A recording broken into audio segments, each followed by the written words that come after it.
Hi, everybody. Just gotta listen really fast to see how we're doing volume-wise. I think game volume is not working. Oh, wait, no, there it is. It's just kind of quiet. Okay, I think... Nope, I turned me up. That was stupid. Where's my game audio?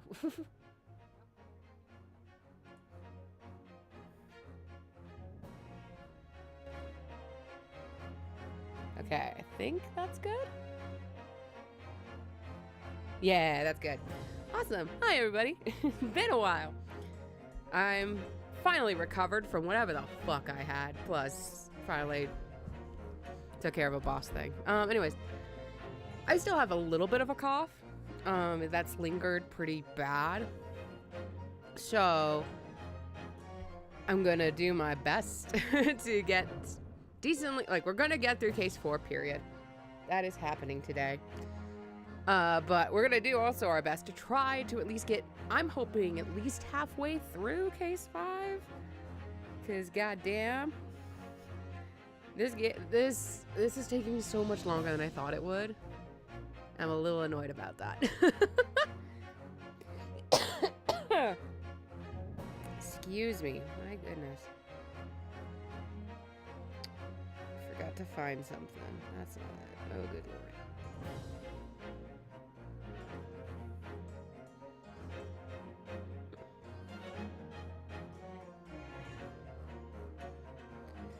Oh, there it is. Okay, cool.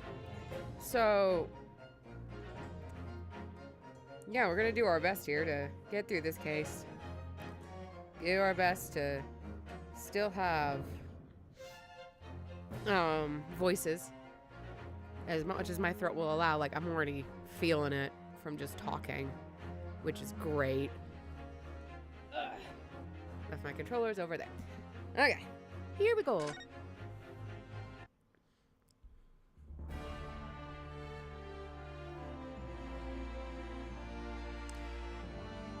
Witness, state your name and occupation. Oh, yes, my name is Joan Garadeb, and I'm, well, I'm a juror and such like. It sounds like even she doesn't know if she's a housewife or a maid or what anymore. The court has decided your testimony is required in order to clarify matters in this case. Do you understand, madam? Yes, my lord. You will tell the court everything that took place in your household on the evening in question. And I warn you, do not attempt to hide the truth.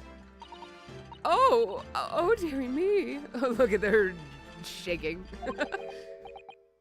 Chin up, Joni. Nothing to worry about now. Aww. Oh, I didn't know you were here, John.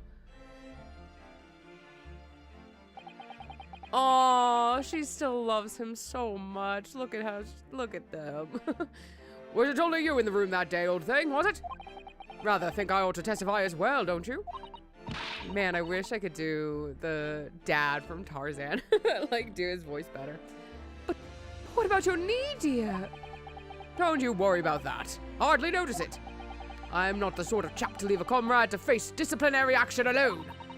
Oh, John. I presume you are Mr. John Garadeb? Yes, sir. Former second lieutenant of the 3rd Regiment of the 4th what the fuck? Northumberland Fusiliers, sir. Seen my fair share of action and now living the quiet life, as well. A quiet life? Were you not engaged in an incendiary battle with your spouse on the day in question? Well, yes, quite. I believe this may represent a first in the proud history of the British court. It does? Calling a juror to the witness stand is unprecedented.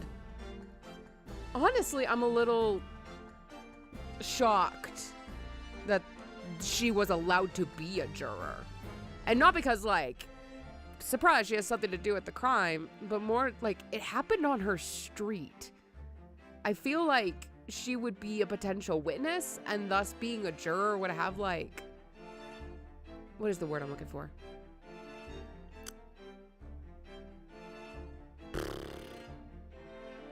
Conflict of interest. However, the court will hear your testimony now, juror number 4, and that of your husband. You will recount clearly and concisely the events in your home at the time of the incident in question. Sir, at once!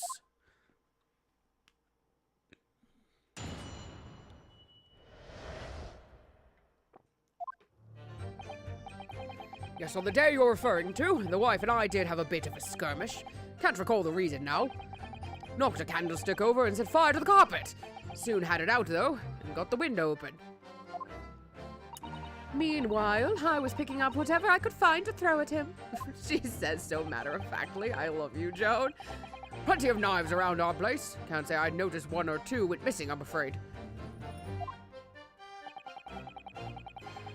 If that bolly thing in the victim's back really was one of ours, you'll have a job proving it, I think.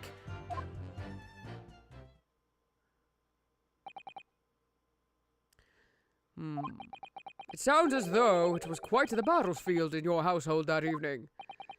Although an entirely one-sided assault, it seems. You poor man, how are you alive? Hi, Golden Apple. The enemy caught us on the hop, sir. I had no choice but to dig in and take defensive measures. To be honest, if the enemy had kept shelling us for another minute, we'd have been toast.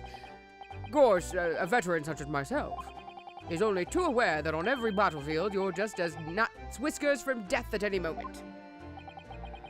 Are we still talking about a marital quarrel here?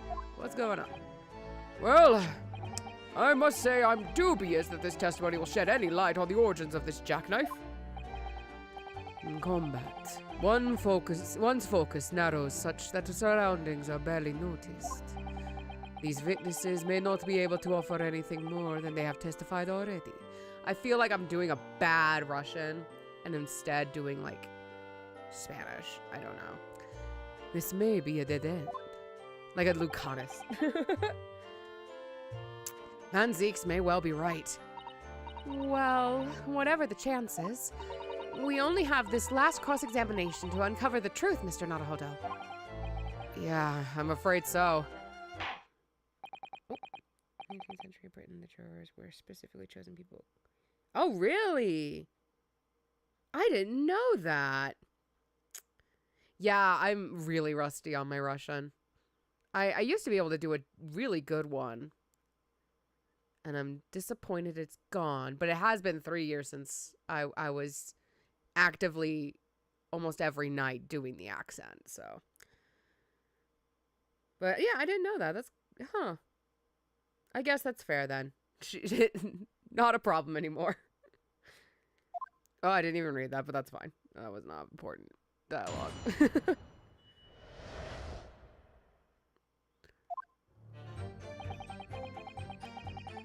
I was trying to, like, more go, I guess, Transylvanian, but I'm really bad at separating my Slavic accents, so it just came out.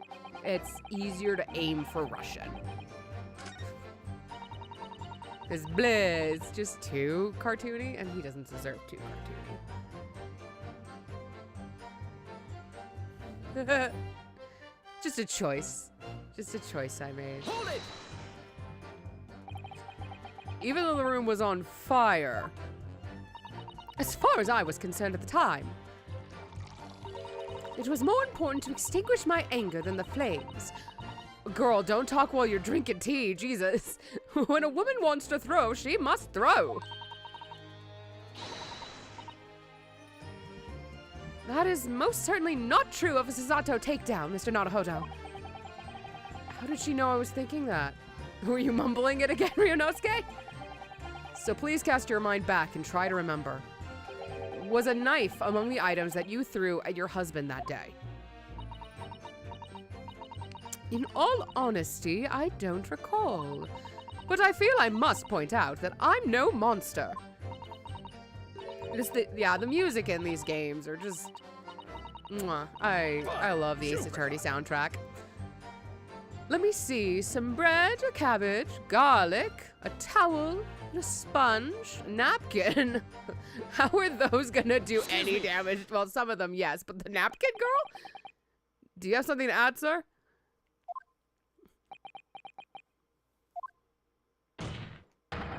Mr. Garadeb! Don't shoot! Oh, sorry. I beg your pardon. Did your wife's remark just now bring something to mind? Nothing of any significance, no. Just that the barrage of projectiles the old thing launched in my direction was somewhat more solid than she implies. Books, bricks, the fire poker I seem to recall. Ouch. Holy shit, dude. And the woman's aim is uncanny. She landed a direct hit with every... Ah! Good grief, woman! We're not at home now. This isn't a court of law. Oh, dearie me. Ever so sorry, dear. What's she even doing with a teapot in here? She was sharing, like, tea with the judge when she was a juror. Honestly, John, I would never have thrown such things at you, obviously. Well, take a look at this, then. How do you suppose that happened, hmm? Your pipe, sir? Had this thing in my hand as usual at the time of the onslaught. Knocked it clean out with one of her soft projectiles, she did, yes. And when I went to pick the thing up, it was broken in two. I'd like to see a sponge do that sort of damage. I see. Your pipe was broken. It would never have been sent flying unless it was hit by something pretty solid. Anyway, I managed to bandage the thing up for now. You are one to exaggerate, aren't you, dear? Girl. The slap might not be there anymore, but my God, girl. He is not exaggerating in the slightest. I wonder if we should make of this account. It's very important. It's always important if it's asked in Hate's attorney. The defense believes Mr. Garadeb's remarks just now to be of great significance. Objection! Don't yell at me! This war veteran's words only tell us one thing. Betray a fiery wife, and pipes, as well as hearts, may be broken. Sentimental wisdom, perhaps, but hardly worthy of adding to the formal testimony. Indeed, common sense, one might say. Might one? In that case, would you at least permit us to examine the pipe, sir? Well, I don't see why not. Oh, dearie me. There you go again, trying to ingratiate. There we go. Ingratiate yourself with a young lady. Oh my God, girl. Very well, the court will accept the gentleman's pipe as evidence. Let me take a look at that pipe. Shut up, Cesato. I hope I didn't speak out of turn, Mr. Naruhodo. It's not like he's Hody and only will listen to a woman. Wait, no, I'm thinking of the old man from the park in Trials and Tribulations. I can't remember his name. Oh, that'll bother me for a while. Oh, something just twinkled inside the chamber of the pipe there. How did that not get washed out by the tea? Yes, I saw it. Something's stuck in there, I think. Let's turn it over and give it a shake. What's this? It's a tiny fragment of metal. It looks like the tip of a blade or something. The tip of a blade? Surely it couldn't be. I have played this game before. I have now officially played all of the Ace Attorney franchise. I am more like, there's a fun little thing we did with the original trilogy where we played each case starting on the day the case happened, because the timeline that the fan base has figured out has placed it, at least the original trilogy, back in 2020. No, 2018, 17, something like that. We played it on the channel a long while ago. So I'm just like, fuck it. I'm going to go through the entire franchise. And so I'm doing investigations. Now I'm playing these ones, the Great Ace Attorney, before I get to Apollo Justice, but I'm saving that for next year because technically in the timeline, Apollo Justice starts next year, which is kind of fun. Yeah, I've played both the Great Ace Attorneys, yeah. So I'm trying not to be too spoilery, And would request the chat do the same in case anyone joins the video to who has not played the games and is using my playthroughs as their first experience. But we will see. I think that's all I needed. And I can't remember. Thank you, random text message.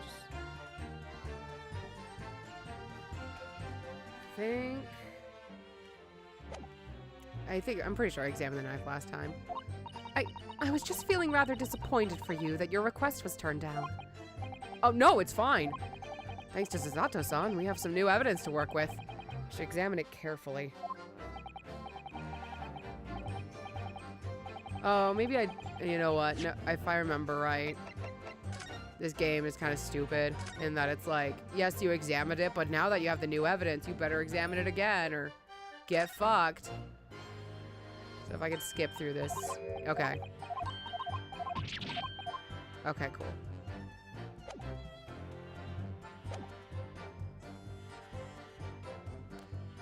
Thank you for that rebuttal, Mr. Garadeb. Now, if you would return to the crux of the matter, what can you tell the court about the knife used to attack the victim?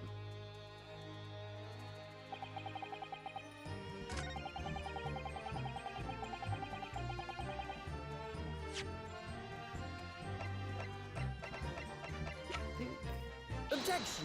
There we go. I don't remember if that was the knife or the metal piece I have to present.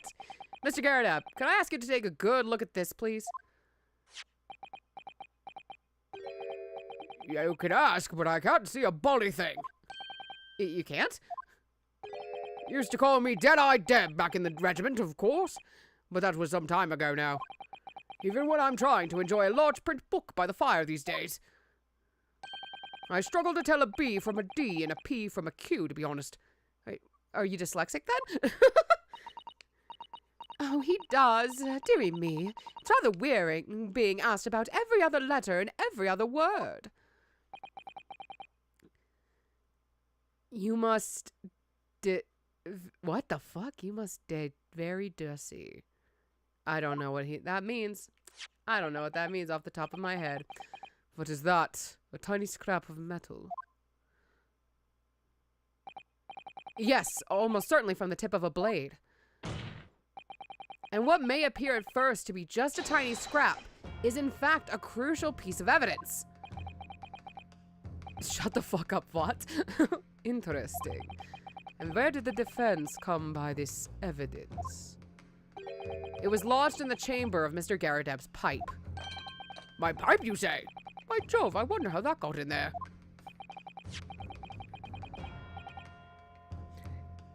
I do really love the voice actor they got for Ryunosuke. It's just such a... It's very similar in, like, energy to the actor they got for Phoenix, but it's still just so unique and youthful compared to Phoenix, weirdly enough. And that precisely does this fragment of metal signify, Counsel. Are you suggesting that it is some way related to the matter of the stabbing on Briar Road? Yes, sure. I am. What? When put together with another piece of evidence already in the court record, I believe this tiny fragment of metal will unravel the whole truth of this case, my lord.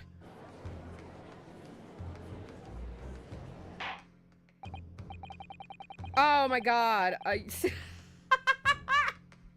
Oh, now I feel dumb. Thank you, Golden Apple, for making me understand things. Maybe I'm just... You appear rather confident in an extraordinary statement, Counsel. Very well, then. Present the pertinent evidence to the court. What evidence, when paired with this fragment of metal, allegedly reveals the truth of this entire case? Here you go, I have a knife. This is the knife that was found in the victim's back. If you look closely, you will see that there is a small piece at the tip of the blade that is missing. A common issue in the inferior blade sold at unsavory street markets. Criminals who use these regularly leave the tips lodged in their victims' bones. And what of this particular knife? No doubt its tip has suffered a similar fate, now languishing somewhere near the spine of the victim. Objection! I mean, holy shit, if it was, get that shit out of there. But no, that's not the case. How do you know? Oh, no. What? Time to throw this into Google Translate. Maybe. Nope, can't copy that text. The tip of this particular knife's blade is the very fragment of metal we discovered in the chamber of Mr. Garadeb's pipe. Oh! Ugh. Good grief! Lord Van Zieks, are you alright? Have you been shot? I don't believe it. The knife from the crime scene and this fragment of metal are a perfect match. Good golly gosh!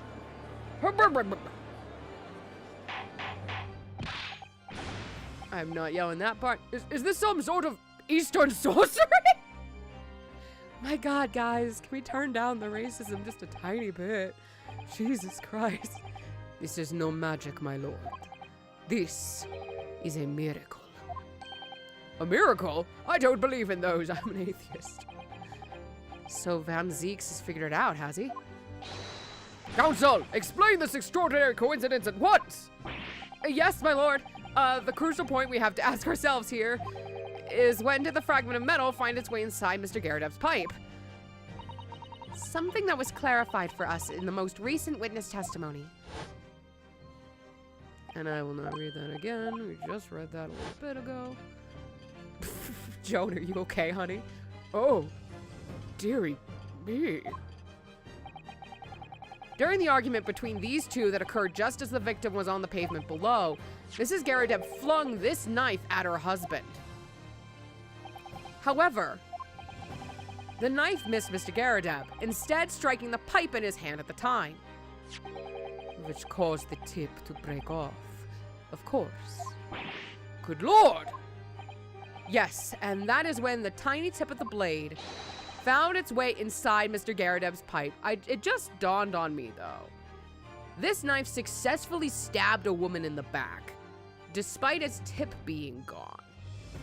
That thing was thrown really hard and managed to lodge itself pretty well into her, despite not having a point to make the entrance easier. The chances of that are 1 in a million! And yet, there's no other credible explanation for how the tip of the blade ended up in your pipe. Then, after losing its tip, the knife ricocheted off the pipe and flew out of the open window.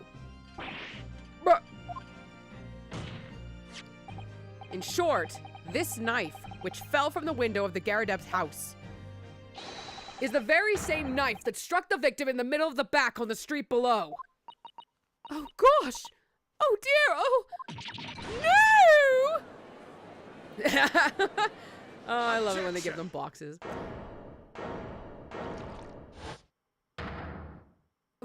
First the tea and now more wine. Dude, calm down. A full-bodied theory. I'll give you that. A complex bouquet of seemingly trivial points, plausibly arranged to create an almost passable vintage, I can read. Allow me to toast my learned friend's characteristically Nipponese approach to bottling his argument. Sorry? Can you not be so flowery?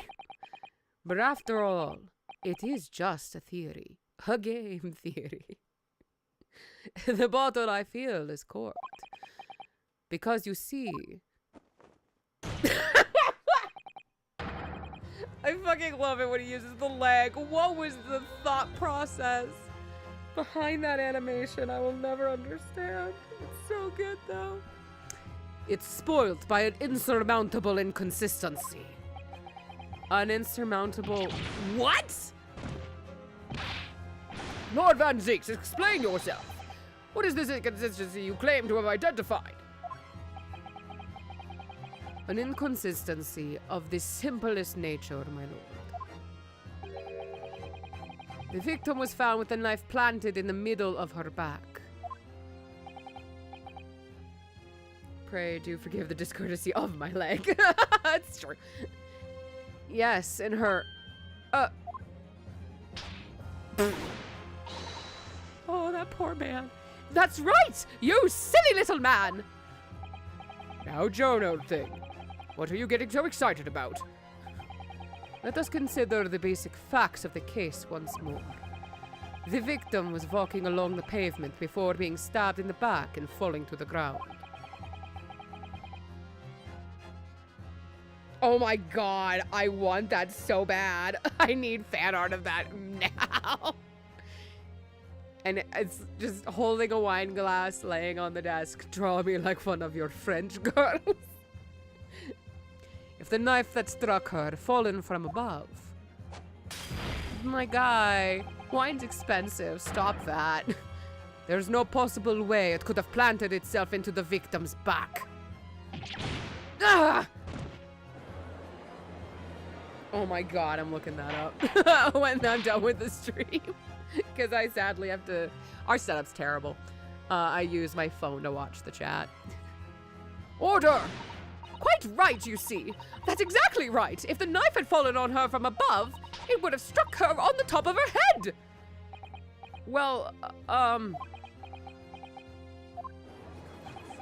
He's lost for words, look. I knew it. I never liked his theory. Don't know, though. That really did happen. What really did happen? I don't... I'm so excited to look that up after the stream. It would appear the defense has made a rather spectacular blunder. If a theory has even one inconsistency, it cannot stand. Says the prosecutions who have theories galore and it always stands. Your theory, my learned friend, is history.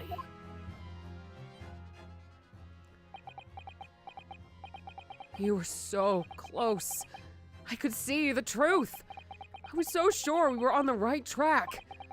But now the way has been blocked completely by just one simple inconsistency. Oh, still, I will take that. Just, I hope his legs are crossed while sitting. Just like... Or in other words, we simply need to eliminate that one inconsistency and the theory will stand. Mrs. Otto? You mustn't worry, Mr. Naruhodo. You were just caught off guard. That's all. And your mind went blank. But if the path you were on is indeed correct, then a way will present itself. The key to this is in the court record, I'm sure. All the information you need is there. It seems you have nothing to say, my Nipponese friend. Well, your silence speaks volumes. A tacit acceptance that your theory is fatally flawed. Objection! Excuse me.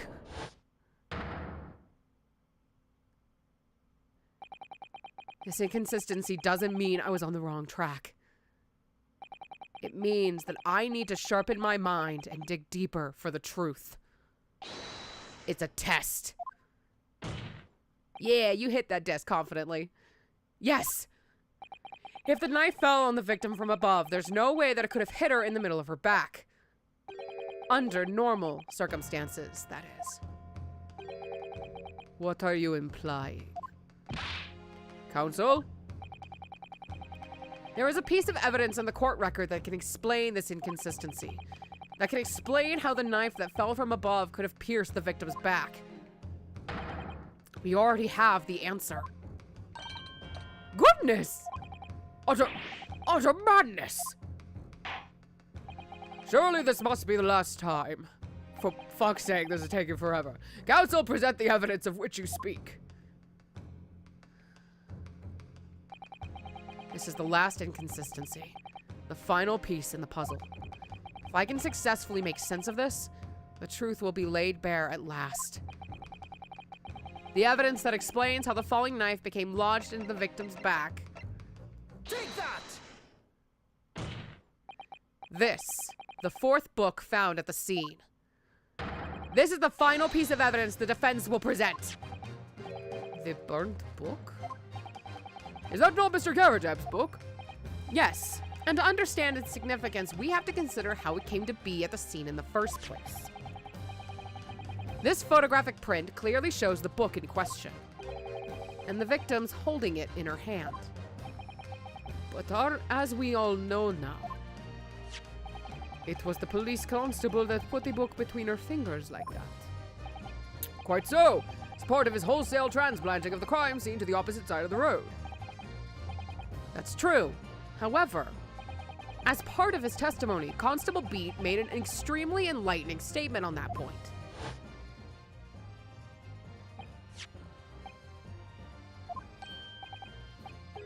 I miss you, Beat. Rolly was so fun. These two characters were just so cute. Yeah, no, it is the downside of puzzle visual novels is just they need to give players enough hints and enough push to feel confident in giving their answer, while also it's a entirely, I mean, it's visual, but I mean, it is mostly textual based. I didn't read what I should have read because I was skipping around. In other words, the victim had already picked up the book of her own volition, and clearly that must have been before she suffered a knife wound. I should say so. After being attacked with a knife, I don't imagine she'd have been doing much of anything. So the question becomes, why did the victim have that book in her hand? By Jingo! Jingo? I think I'm beginning to see what may have happened now. Oh, dearie me. We know that the book fell from the top floor of the Garrideb household onto the pavement below, at precisely the moment that the victim was walking past. Yes, at exactly that moment. The young woman was walking along the street in the light fog, when all of a sudden, a book fell right in front of her. Book I threw? Yes, Mrs. Garrideb. And what do you think the woman did? What would you do if you were walking along and suddenly a book landed in front of you on the pavement? Well, I really can't imagine it. But I suppose she might have reached down. Aw, she's so cute. And picked the book up. Yes, that is exactly what the woman in fact did. She picked up the book. Oh heavens! And when the woman reached down to pick the fallen book up, what position would her back have been in? That's right, facing the sky, completely and utterly defenseless. Then, in the very next moment, while the woman was still bent over picking up the book, Jesus. The next object fell from the room above, the jackknife, straight into the middle of her back. And at that same time, walking by chance directly behind Miss Green, I was about to say Mrs. Garrideb, and I was very confused in my brain, was the defendant, Mr. Soseki Natsume. Well, I never! It appeared to Mr. Natsume that the woman simply collapsed on the floor. In the dark and the fog, he didn't see the knife falling on her from above. Oh! From the other direction, the constable and his wife saw no one but the victim and her apparent attacker. So there never was a real culprit to run from the scene in the first place. No, this was nothing more than a series of unlikely events that culminated in an unfortunate accident. Technically, I think these two are basically under arrest because it's technically a form of assault, I think? I don't remember how laws work. And that is the real truth behind this case. I think it's like manslaughter. That's what it is. I think it's manslaughter. Well, Mr. and Mrs. Garrideb, I don't remember how their breakdown goes. The very first time you showed me that knife, I had my suspicions. I wondered if perhaps it might have been something like that. There, old bean. Poor Mrs. Garrideb. Oh, of course, I never meant for anything of the sort to happen, but it was all my fault, wasn't it?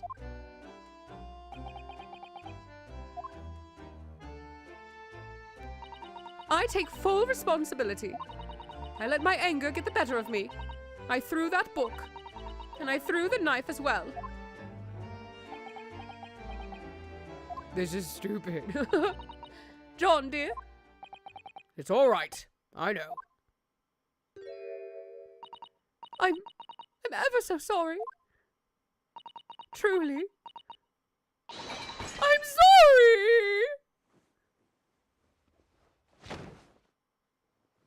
Aww. Mr. Garadab, you can do it. I believe in you, dude. Oh. Oh, goodbye. So sweet, those two.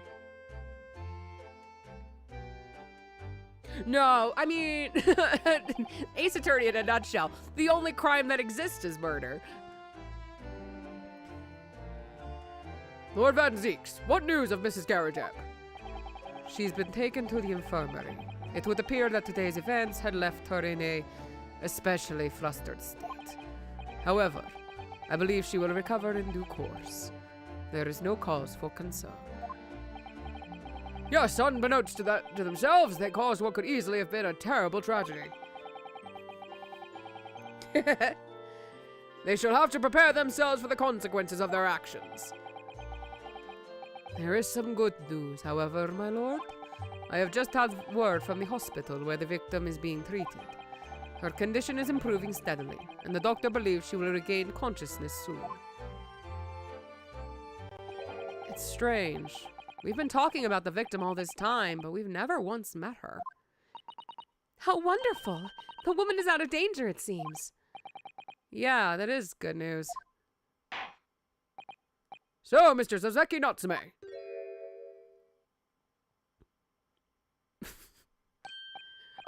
Yes. On behalf of my fellow countrymen, I would like to take this opportunity to beg your pardon, sir. You came from your distant eastern homeland to study your great British culture, our great British culture, it's not yours, it's ours, fuck off, and have been repaid with immeasurable unkindness. Please accept our heartfelt apologies. No, you all are racist bastards.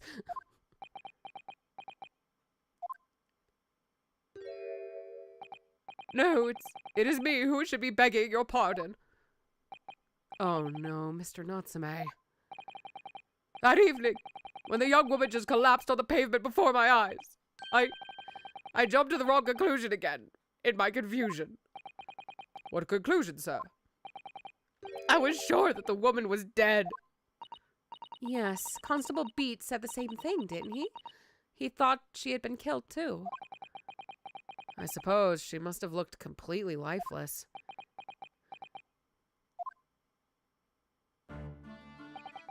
It's been about a year since I arrived in Great Britain now, but I still can't get used to life here. I can't relax. I'm sure there are evil spirits lurking in the fog, like they're haunting me. Poor Saseki-san. His imagination really has got the better of him. Yes, poor man. So when it happened, I thought the young woman had been taken by the fog spirits. I should never have dropped my books like that and run away. I should have called for help! For a doctor! For the police! Instead, I've managed to create a rift in the relationship of trust between our two empires. And for that, I am truly sorry. Saucy nutmeg? Oh my God. One could indeed say that some sort of mischievous spirit has been at work here, I think. One that created a chain of unfortunate mishaps. We were befooled by this spirit and led to false conclusions.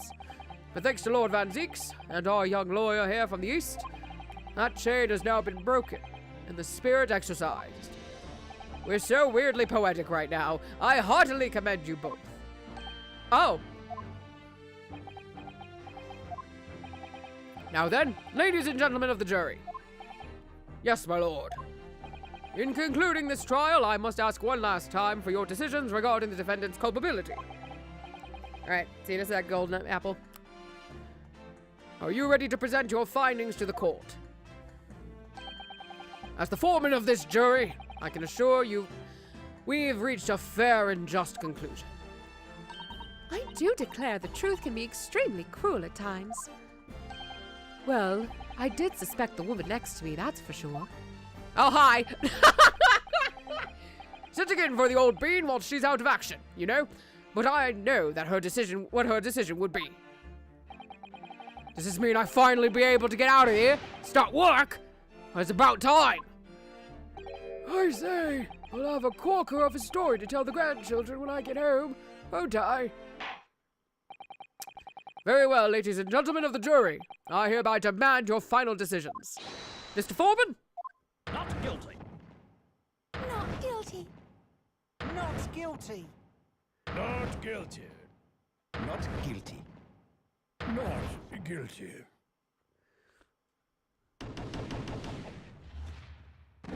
So they're like smacking spoons that have the fire on them? Because that action's just such a flip the spoon kind of action. Very well, Mr. Soseki Natsume. I hereby pronounce you Not guilty. Yay. There really wasn't much left of this case. Well, I should have just pushed through last time, but I can't remember why I had to call it. I can't remember. And finally, Mr. Natsume. Oh, yes, Lord, sir. You are now a free man once more. It is my hope that you will continue to further your education in British culture. And may you never again be brought before me. Oh yes, sir, of course. On my life, I swear I'll never set foot in a courtroom again. I'm transported to tears.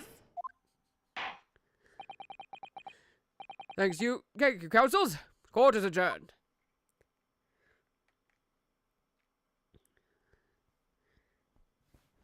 Oof. Oh, my leggies are sticking to our couch. I know, it's hot. Eh. I really need to get a cover for our leather couch. Oh, locum! Wait, you mean me? Of course! Is there another locum here? Is there even one? Compared to the original locum student, Mr. Naruhodo Esquire, your name has become rather short, hasn't it? What's wrong with using my actual name? Oh, at last! I'm free! I'm free! Joyful, joyous, jubilant jubilation! Heady, hearty happiness, hurrah! Oh my god, yeah, go to bed, dude. Sleep well, dream of... dream of Van Zeke's legs. Just a whoop-ah. Oh, I am pleased. Mr. Natsume is delighted. Would it be so hard just to say that then? People are weird. Locum, you did it! You saved me from the brink! Well, what happened to the poor woman was in no way your fault after all. I'm just glad everyone can see that now. No, no, no! Not that! Lovely lawyer, locum lawyer! Yes? I mean, as I said before, I have just never got used to life here in Great Britain. Every time I look over my shoulder, I see foreigners. I see towering brick buildings. And from high up windows, I see them looking down on me, laughing. Look at that little hunchback! Oh dear. I'm sure it's all in your head, Mr. Natsume. But today, you locum lawyer gave my gloom the boot! You stood firm behind that baronial bench before all those blabbing British. You battled to the bitter end, laying bare the baffling truth. I'm having fun with alliteration. It's my study of the English language. And when I beheld the blinding fireworks among the beams of the Bailey's roof, I bellowed, "Behold the best barrister ever born!" Well, that's very flattering, and we're very pleased for you. This has given me a wonderful anecdote to recount to my old friends back in Japan. An anecdote? Is that what's to become of all my hard work? Ah, there you are, my dear fellows. I believe... Hello, it is I! I apologize for keeping you waiting. I rose late this morning. Oh, Mr. Sholmes! What a pleasure to see you. I see I am here not a moment too soon. A disaster has been averted, I'm glad to say. Oh, what does that what? The trial shall begin presently, Mr. Naruhodo, and I wish you the very best of luck. God damn it, Sholmes, you piece of shit. It's just finished, idiot. What? No! Then my haste was in vain. Ah! It's you! Airlock Sholmes! Oh, have we met, sir? This is Mr. Natsume, the man you had arrested, Mr. Sholmes. Ah, I see. I failed to recognize you at first. Our previous encounters have taken place in the gloom, either of your bleak lodgings or that prison cell. I simply couldn't place that curious face. In the light. Charming. Ass. This is all your fault, Hairlock Sholmes. You're the reason I had to go through this terrible ordeal. I'm going to give you a piece of my mind. My apologies, sir, but I assure you I have placed you now. You're the fellow who abandoned that poor young lady and ran off, are you not? I'm gonna take a quick drink. Hold on just a second. I think I might need to blow my nose. Hold on.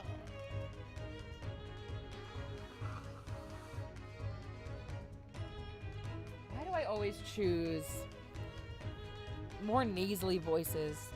Then again, I got trained to push my voice to my nose in order to make it clearer.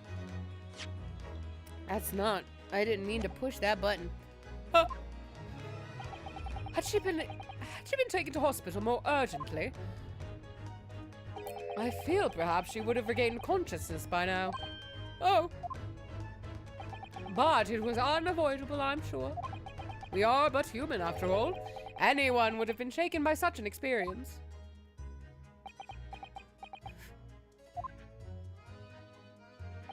I do feel very badly about how I behaved. Well, never mind. Now then, what was it that you wanted to say to me, sir? Sherlock's such an asshole. Nothing. Priceless! Oh, I am sorry, really, but... Oh, that was quite priceless. Poor Soseki-san. Still, on the bright side, you've had an extremely entertaining experience without paying a penny. And it would seem you were not even found guilty. But there is no bright side. Whatever do you mean, Mr. Natsume? Even after this, I'm still cursed by the spirits and now by the Reaper! Ah, Lord Van Zeeks. I haven't forgotten, you know, that what facing that man in court means. Even if you're found not guilty, you're still doomed! It will be all right, Mr. Natsume. Huh? If the Reaper appears trying to make trouble, I will protect you. Hiya! Soseki-san's so afraid. He's like, holy shit, this girl will kill me. What a perfectly executed Suzato takedown. Much as I like being turned on my head, a bit of warning might be nice next time, Mrs. Otto. Yeah, Suzaki's just like, holy shit, she's gonna kill us. So, Mr. Natsume, what do you intend to do now? You mentioned something about recounting your experiences to your friends back in Japan?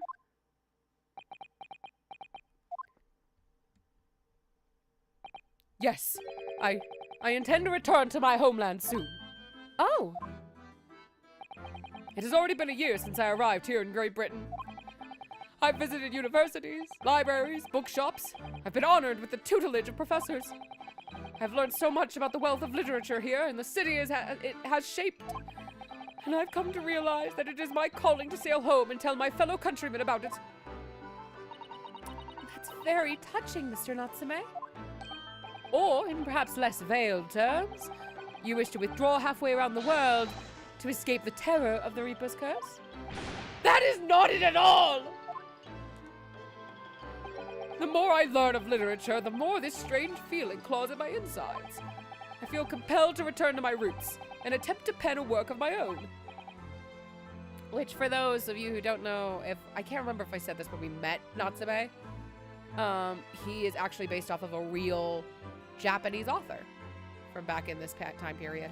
He's a real guy. Don't know if he was this eccentric, though. Oh, I see. A work of literature by Soseki-san. Could be an interesting read. And what about Miss Susato and yourself, Mr. Naruhodo? Sorry, what about us? Will you return to Japan alongside your mustached, I want to say mustachioed, because that feels like a better word, but oh well. Your mustached compatriot.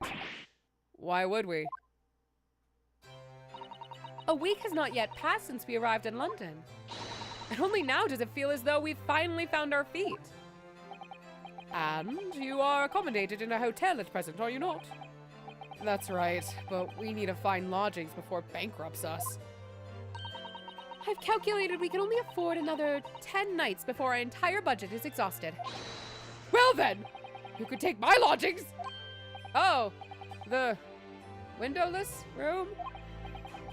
Ah, but what it lacks in windows, it more than makes up for with a floor, a ceiling, and walls! Great! Perfect! And of course, I'd be happy to leave behind the accursed evil spirit! Oh my, an evil spirit? Oh yes. It tries to suffocate you while you sleep. It's an invaluable wake-up call! Well, we'll think about it, if that's alright. Perhaps I can offer a more welcome alternative. Would you consider taking lodgings with me? Really? Well, a vacancy has conveniently presented itself. Though it is up in the attic, I might add. Are you sure it isn't just a storage loft? I spoke with the landlady this very morning on the matter of price, and Iris is cleaning the room as we speak. You must come at once. I presume you have no luggage to speak of. We do. We do have luggage. We have, like, clothes and shit. Oh, this is simply wonderful. What an honor to be invited to taking lodgings in the great detective's office's attic. I'm too overcome for words. So, suggesting we look elsewhere is out then. Great. Fangirls. Then it's settled. Iris will prepare a welcome dinner this evening. And you must come too, Mr. Natsume. I insist. I don't know what to say, but thank you. And yes. Wonderful. Then I'll go and complete the paperwork for your formal release, Mr. Natsume. It shan't take long. Somebody's happy. I'll take a bite of my bread. I got some cheese pun from the local Asian market. Japanese bread is so soft. And it's good with savory things like cheese. I took too big of a bite. Fuck. I made a mistake.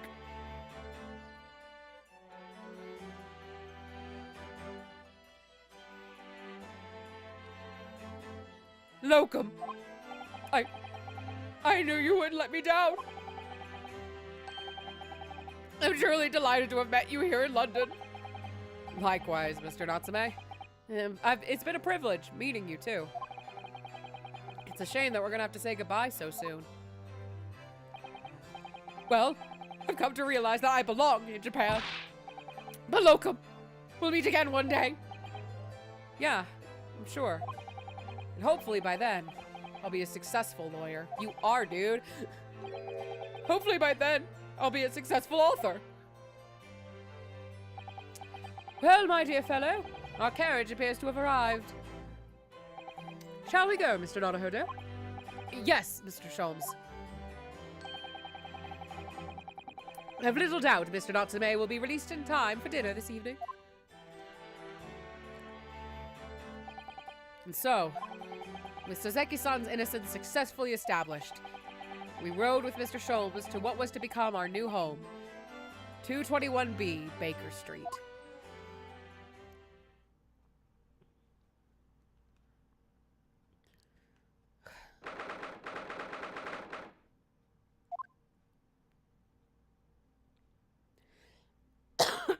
Excuse me.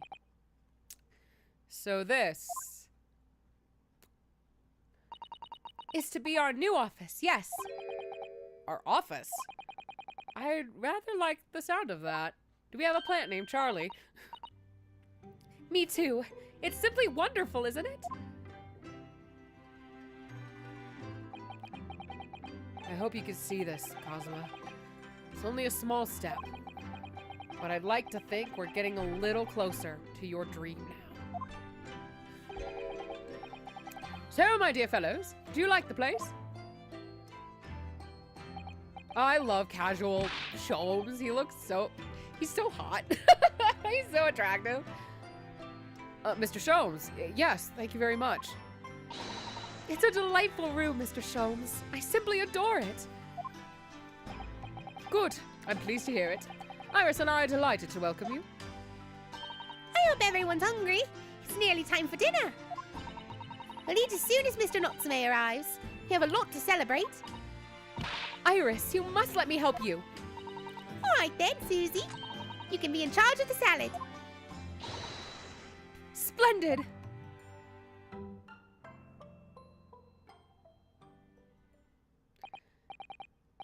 So, Mr. Naruhodo, how does it feel to have your own office in the capital?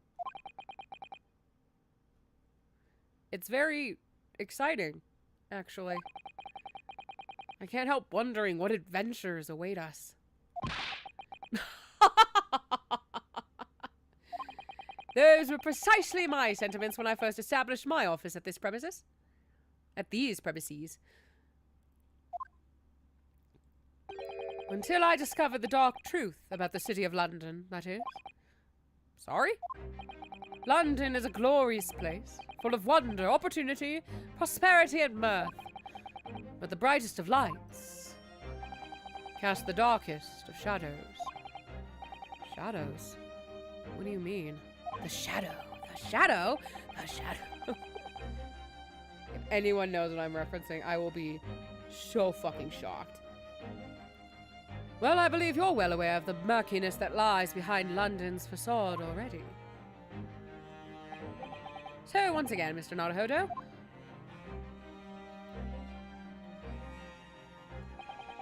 Welcome to London.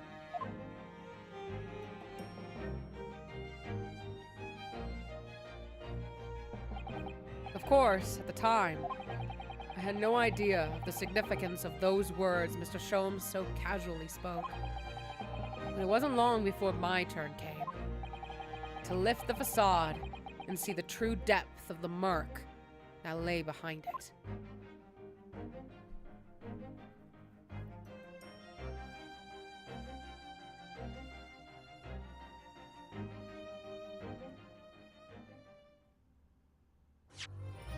Yes, I do. Thank you.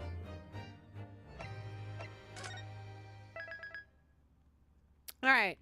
We're just going to go straight into the final episode. Episode 5 here. Or case 5. I don't know how far we'll get. I'm hoping to get at least to court. But we will see.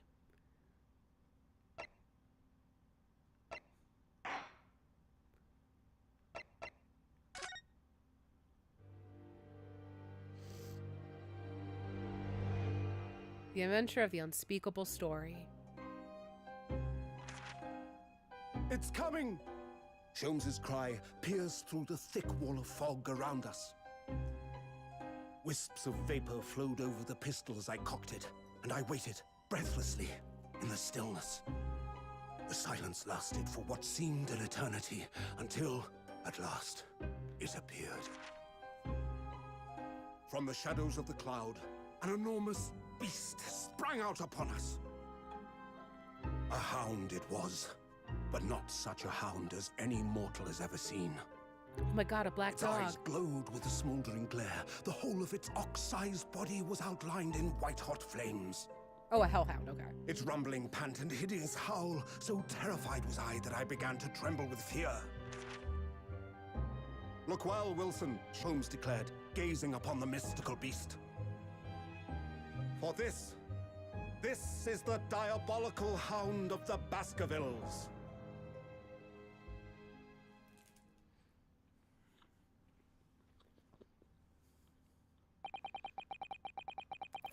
Our first 2 months in London passed by in a flash. In that disconcerting courtroom experience we were first thrown into on the day we arrived in the country. And in Soseki-san's terrible ordeal that had followed closely behind, we had emerged victorious. However, there then came an abrupt end to our opportunities to appear in court. Which was hardly surprising, of course, since I was nothing more than an amateur, an unknown student of law from a faraway land. So life in our little office was very quiet. That is, until it was shattered one day by that fateful telegram.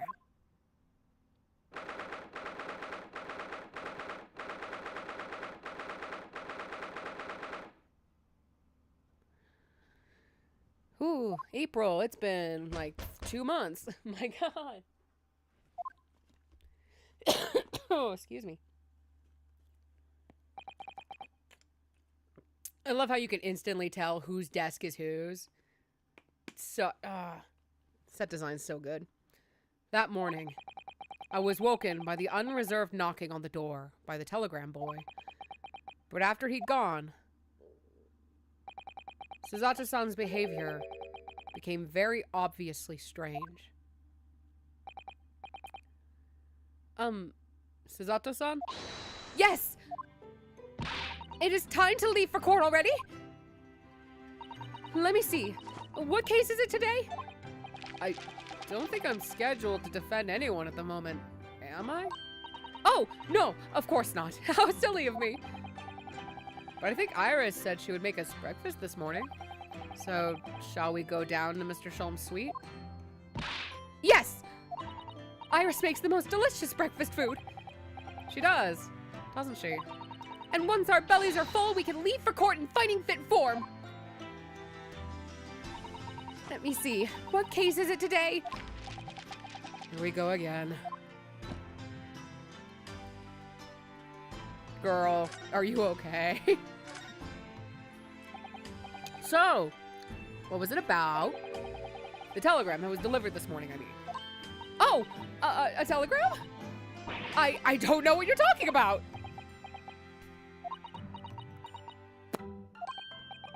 Sorry, but you're not going to get away with that. That was shit. Well, I didn't think I would. Actually, don't give it a moment's thought. It's nothing interesting. Boring, in fact. It was just a boring old telegram.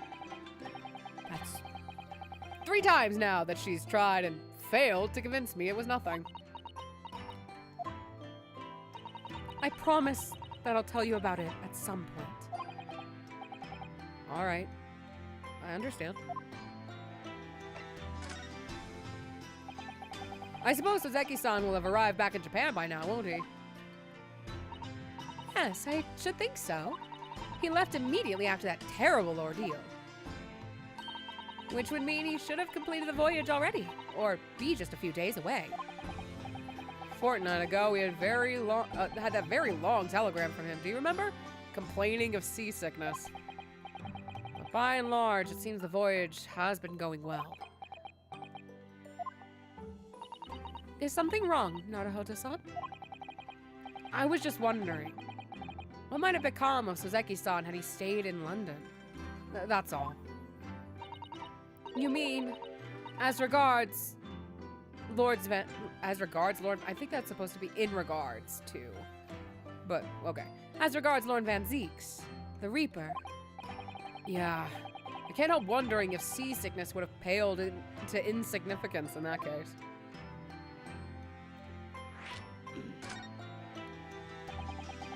what is it they say? That no one who stands in the docks can be saved from the Reaper? Oh, in the dock, right? Like the way that nightmarish trial ended on the very day we arrived in London. Even 2 months on, the cause of that dreadful fire is still a mystery. Yeah, but at least Ozeki-san is safely out of the country now. Presumably, that means that the curse of the Reaper can only take effect within the confines of the city of London, perhaps? Even if that's the case, it's little comfort. I have a terrible sense of foreboding. If the legend of the Reaper is to be believed, it would mean he wields the sword of justice himself. Now to think of it, I wonder what he's been up to these past 2 months. Surely not wielding that sword against more acquitted defendants. No, I don't think so. Apparently, Lord Van Zeeks hasn't appeared in court once since our last encounter. Oh? Yes, since Ozeki-san's trial, he's withdrawn from judicial service again, it seems. Really? Just like before. And he wasn't seen in court at all for several years. So, it's just been me who's had to face him in his recent spate of trials then. Just my luck. I wonder if luck doesn't come into it. Sorry? What was that? Oh, nothing. Never mind. Being a little suspicious there. I'll do this once. I know there's an achievement, and I got that achievement a long time ago. They have their own version of the ladder versus step ladder, and that is this. That spade has been in here since we started renting the place. Oh, that's not a spade, Naruhodo-san. It's a shovel. No, shovels are for digging. That's for scooping up loose material. It's a spade. I'll be right back, gang.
Sorry about that. Luke needed to talk to me about some stuff. No, spades are for digging. That's for scooping up loose material. It's a shovel. I don't want to dig a hole for myself, so let's leave it. Which, honestly, it's like... I can understand. Well, no, I didn't even understand the ladder versus step ladder gag, because it's like... I thought it was a height thing. Like, a step ladder is like, what, 4 steps? While a ladder is like 6. And a spade is like hand tool, not a two-handed tool. But yeah, that's the gag. Anytime you see that spade, shovel, whatever the fuck, the shovel, examine it, you can get an achievement.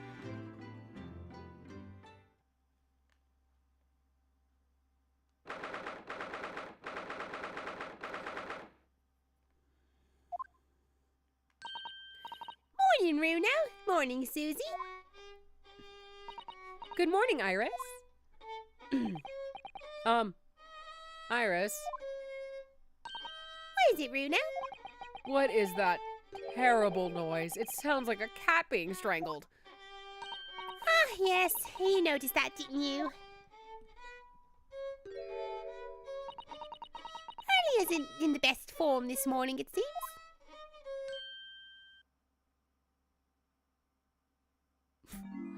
Hi, buddy. Hello. Hello, Mr. Sholmes. Good morning. Good morning. To die, perhaps. His sprite work is so good. Has something happened, Mr. Sholmes? You look miserable and... It is Luke again. I will be right back.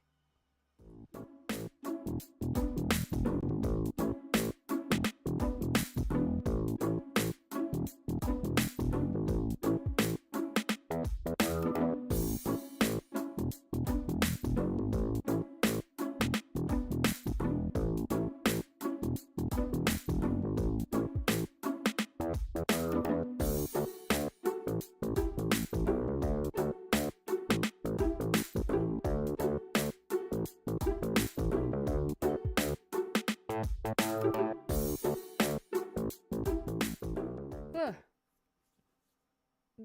Man, medical insurance here sucks. So much. Fuck capitalism. You look miserable. And the way you were playing the violin before... My analytical mind is dead. Music is dead. The world is dead. Damn this blanched existence! That's all it is, my dear fellow. Nothing of consequence. I'm afraid I don't understand.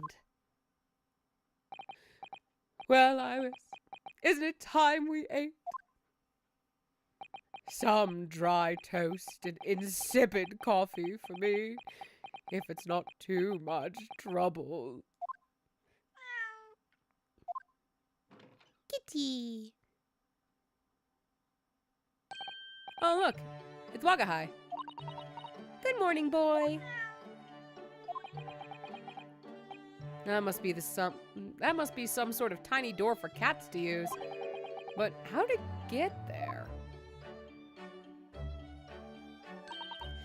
Well then, everyone. Time for breakfast.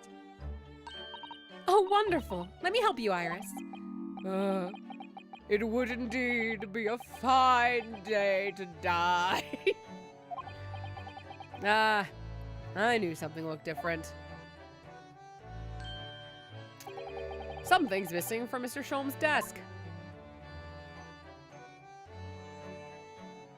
You okay, buddy? You seem to be very unhappy this morning, Mr. Sholmes. What happened? It used to be the case that in my hands, this violin sung like the dawn chorus. Its mellicent tones would make flowers bloom. It would? But now, the muses are unamused with me. The goddesses of music have thrown me over. Whatever do you mean, Mr. Sholmes? For hours, I have bowed. For days, even. Through the night, I have endeavored to no avail. That sound, my tone, is lost.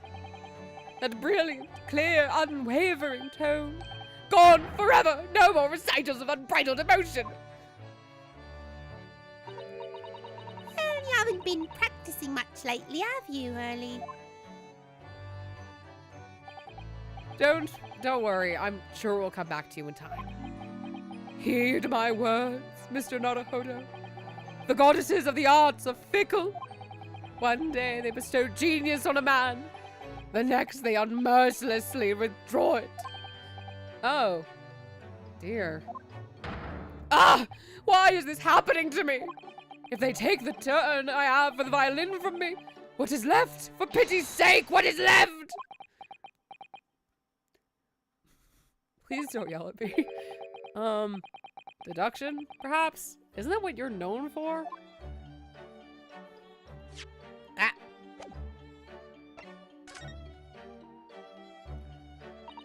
Mr. Sholmes, I don't like to pry, but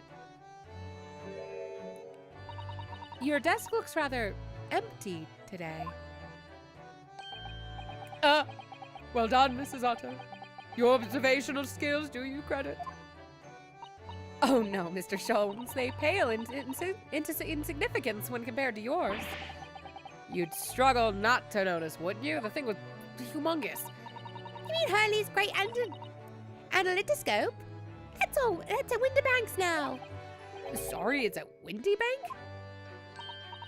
No, Winterbanks, the pawnbrokery. What? You mean you've pawned that enormous machine of yours? It is some considerable value, you see. Quite undeservingly.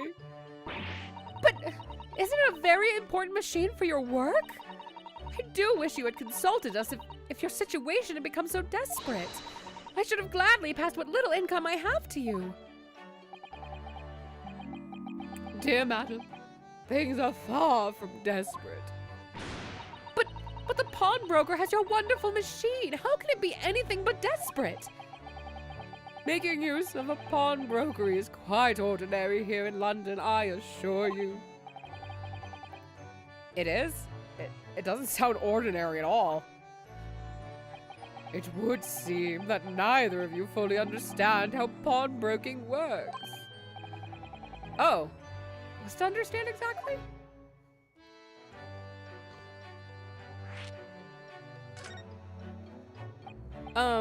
What did you mean when you said we didn't fully understand how pawnbroking works? To the people of London, pawnbrokeries are akin to banks. Banks? On Mondays, merchants relinquish their finest jackets and trappings to their pawnbroker of choice. With the money they receive in return, they are able to trade happily through the week. And then on Saturdays, they go to recover their things using the money they've earned.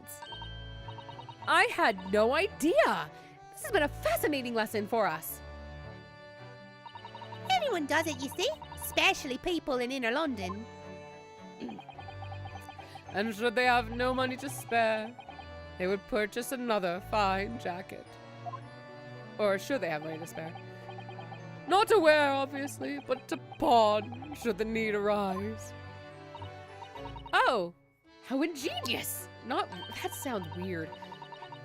So whenever we have something that's getting in the way, we leave it at Winterbanks, you see. A pawnbroker can be thought of as an extremely secure vault. Who would have thought that even pawnbrokers are different here in Great Britain? Of course, you have to watch Charlie with it.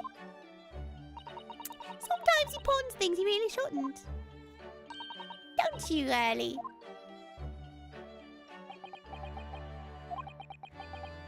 What does it matter? The world is dead to me now. Oh, okay.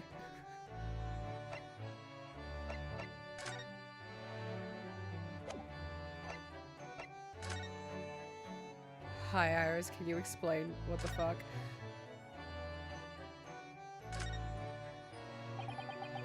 Mr. Natsume's cat seems to have settled into his new home then. Oh, yes. And I've become very attached to little Waggy. It would appear his previous owner is completely forgotten to him. Cats are unfeeling creatures. Their mews are as empty as the hearts of the muses. Aww. Come on, cat. If his Mr. Natsume had no intention of taking Waggy back to Japan, I wonder why he kept him in the first place. I expect he would have taken him if he could. But pets are strictly forbidden aboard steamships in our experience.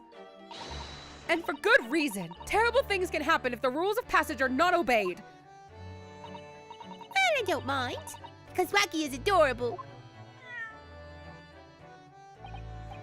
Yeah, he really is. Oh, yes, what about that door? I don't remember seeing that tiny thing in the main door before. Where did that come from? Oh, you noticed? You are observant, Runo. Look, I use this. It's my latest invention. What? What is that? I call it the Cat Flappomat. Gosh, a machine for making doors just for cats? That's right. You can make a cat flap for a little furry friend like Waggy in seconds. Isn't it weird? And it can do it in any door at all, no matter what it's made of. It's very powerful, you see. Wouldn't it have been quicker just to make the cat flap rather than making a machine to make the cat flap? Well, yes, maybe, but now I can make cat flaps anywhere I like. Oh, I think it's wonderful. You must make one for us in the door of our office upstairs, Iris. She really knows how to come up with unconventional inventions, this girl.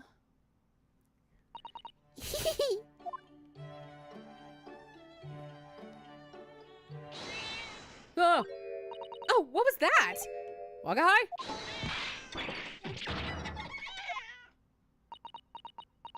He's dead. What was that? Oh no! Alcohol's tangled up in your violin! I think he thinks it's a toy. No! What is he doing to it? Oh dear, Mr. Sholm's precious violin. Why should I care? What? I shouldn't be surprised. If the cat is a more accomplished musician than I.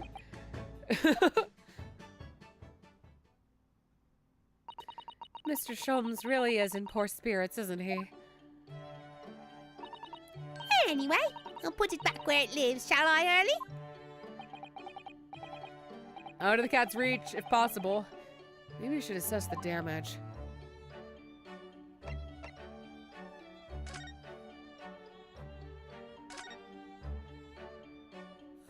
It's not too bad, at least.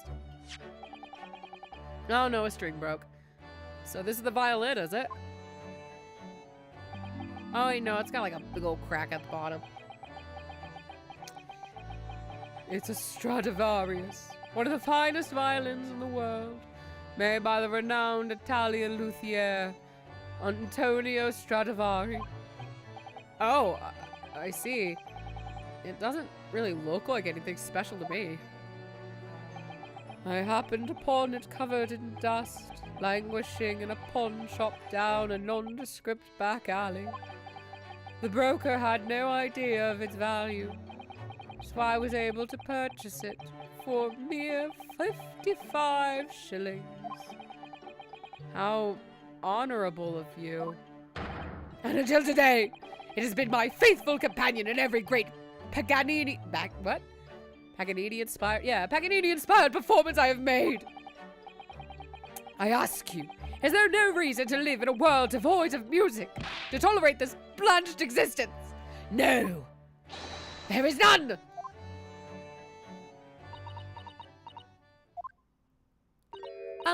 Mr. Sholmes? What, dear madam, what? My thoughts are preoccupied with fancies of release from this dull routine. Well, it's about the violin. It looks very different to normal, don't you think? What do you mean, Mrs. Otto? Oh, Susie's right. Yes, the tone of the wood is completely different. And that's not all. I'm sure there was no crack here before. Wait, it's not even the right size, is it? What's this?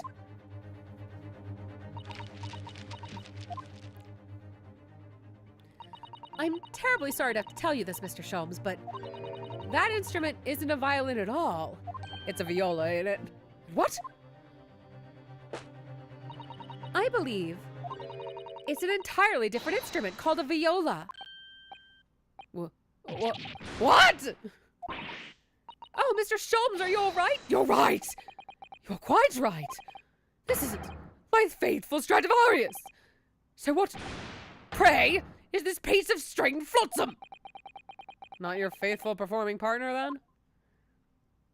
Oh, I see what must have happened. You do, Iris? This is just a simple mix-up. Sounds like Iris might be able to tell us exactly what's happened if we ask her. Hello.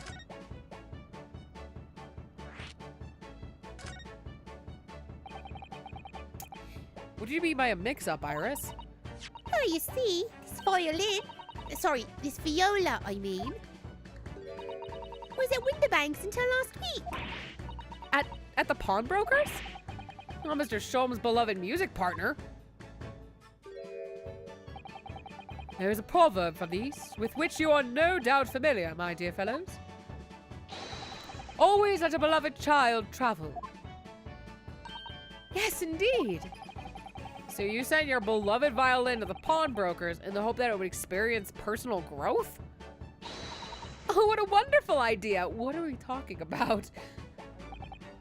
Last week I pawned my great analytiscope in order to release my precious instrument. But it would appear Mr. Winterbank mistakenly furnished me with a tawdry fiddle instead. But my ears cannot be deceived by the hollow timbre of this piece of timber. No, but your every sense was deceived by the fact that it just had strings. Pshaw! A fine state of affairs this is! And why I always say, Mr. Naruhodo, never trust a pawnbroker. They will try to fiddle you every time. But earlier you told us that you could think of a pawnbrokery as an extremely secure vault. So what is it, sir? Come, Mr. Naruhodo. Dilly-dally will get you nowhere. Sorry? Crunching your toast with that vacant aspect. Pressing your coffee so obtusely. One moment.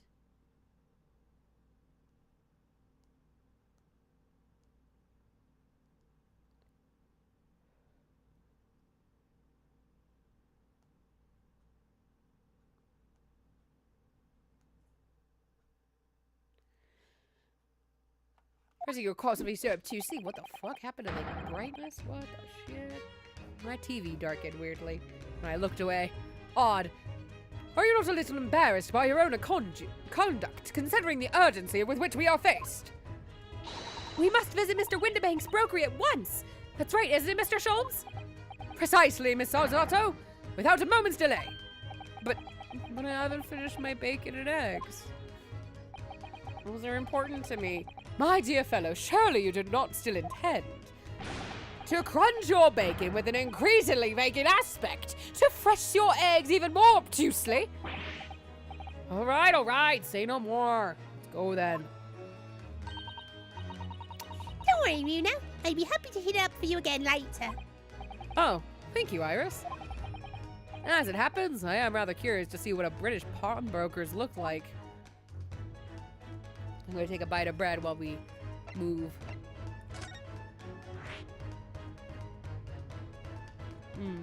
Cheese.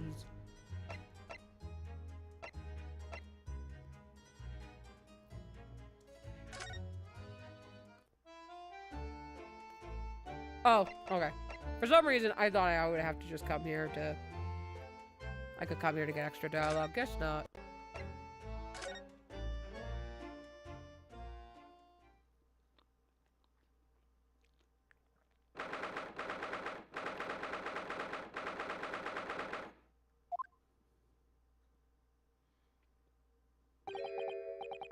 So it is a British pawnbrokery. Oh my, there are all sorts of tools and contraptions in here that I've never laid eyes on before. Ah, Sasato-san. And that spark of wonder in your eyes. Can't wait to scour the shelves, can you? I get the impression you enjoy places like this. Yes! I don't know why, but seeing such a lot of things I don't understand is a real thrill for me. My dear fellows, let us not forget why we are here. Oh, Mr. Sholmes. We are calling on matters of business, not pleasure. And clearly, Mr. Sholmes means business, too, judging from the spark of fury in his eyes. Ah, Mr. Sholmes, sir. Welcome back. Did you hear that brazen welcome? Well, yeah, we are potential customers, after all. We are disgruntled customers, Mr. Naruhodo, and it's time to inform Mr. Winterbank of our ire. Come! The fight is afoot! Are you gonna punch the poor man? Leave this guy alone, he's just a guy.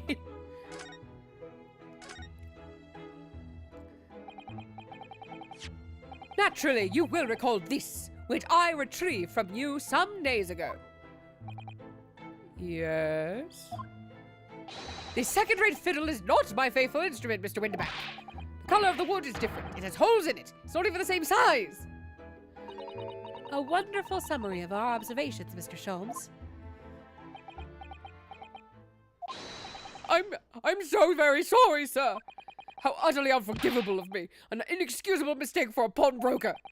There is only one way to make amends. Oh my god. Sir! I shall have to take my own life! I don't think that will be necessary, do you? If I may just say one thing before I pop off. Yes? It was you, sir, Mr. Sholmes, who took it upon himself to remove the item the other day, I believe.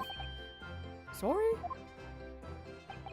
As I recall, I entered the storeroom to fetch your violin when I heard, ah, here it is! You did? Sholmes, you idiot. And when I turned to controvert you, you had taken the viola and left, sir. However, there can be no doubt that the blame lies firmly at my own door for allowing you to leave. So I shall not grumble or grouse any longer. May this guilt die with me. No, stop, my dear fellow, the fault is mine!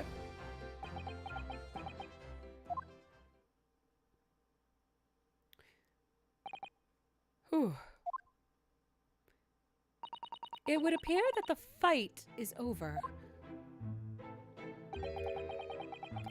I do humbly apologize, Mr. Winterbank. Evidently, my questionable disposition precipitated this tragedy. Well, you wouldn't be Mr. Sherlock Sholmes without that questionable disposition, now would you? I do believe you may be right, sir. Kill me. It's either laugh or cry, I suppose. You are, it must be said, one of my more challenging customers.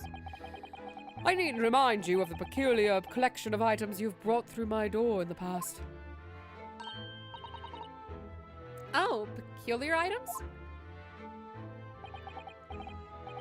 In the extreme, ma'am.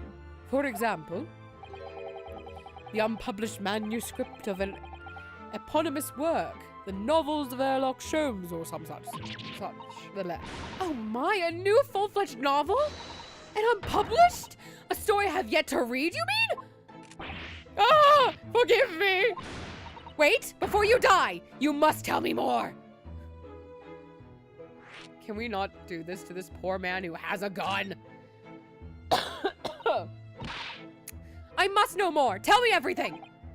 Wow, Sada-san is really fired up now. Is there really an unpublished story under this very roof? Well, one day the gentleman here brought it in an old metal chest, you see. I should like to entrust this to your care for a while, Mr. Winterbank. For a chest like that, 1 shilling, sir, not a farthing more. It houses something of very great value indeed. The latest manuscript recounting the adventures of one Mr. Sherlock Sholmes. I beg your pardon? A manuscript? You wish to deposit a manuscript? Indeed I do. For I am confident it will be quite safe here. And that was that. As such, Mr. Sherm's latest tale of otherworldly mystery lies dormant in my storeroom. Mr. Sholmes, is that really true? Do I sense that someone doesn't want to talk about this? I continue to pay your fee, do I not? And kindly continue to store my belongings. Securely. Of course, sir. Of course. They're safe and sound with me, I assure you. On my life. This is all very strange, and you are weird people, and I'm scared. I wonder, could I ask you something? Oh, gentleman from the east, I see. Yes, that's sable suit. I suppose I could offer you 6 pence for it. Without wishing to offend, the tone is somewhat dull. Sorry? Aha! But for your splendid attire, ma'am, 5 guineas, no less. The colors are exquisite, the design exotic. Eastern artistry at its finest, may I say. Oh my, 5 guineas, you say? How interesting. Why do I feel as though I've suffered some sort of defeat here? Actually, I was hoping to ask you more about your business. I've heard it said that pawnbrokeries are used rather like banks here in London. Yes, sir, indeed. Many of my customers utilize the establishment as you describe. I appraise their items and offer them a proportionate loan in 2 months of secure stowage. If in that time they repay the original sum to me plus the agreed interest, their items are happily returned. But what happens if they don't pay you the money? Then the items are offered for sale in my shop, as you can see on the shelves behind me. So you never sell items before the 2 months is passed then? That's right, ma'am, that's right. Which means some considerable responsibility rests on my shoulders. Should a customer's precious belongings be lost, the only recompense is for me to end it all. The very idea, Mr. Winterbank, is an absurdity. One should never talk of one's demise so casually, says the man who was telling us it was all a good day to die only this morning. And let us not forget that I have already helped you take measures to ensure such a tragedy never occurs. Oh, what sort of measures? I engineered a simple device which Mr. Winterbank has installed here in his shop. I call it the red-handed recorder. Is that not so, Mr. Winterbank? What was that deep sigh about?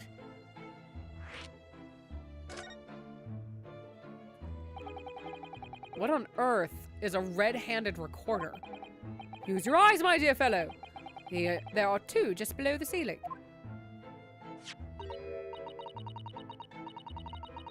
I don't see it.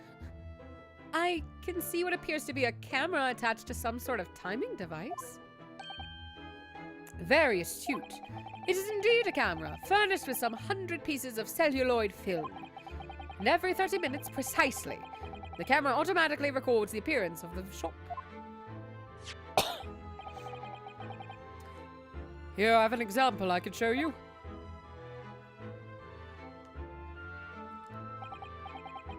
Ah, yes, a print from the camera set to record the activity of the shop counter. I developed a special type of film so sensitive it produces a crystal clear image even in the darkness. Really? That's extraordinary. Yes, you can clearly see the counter and the door behind it. Look.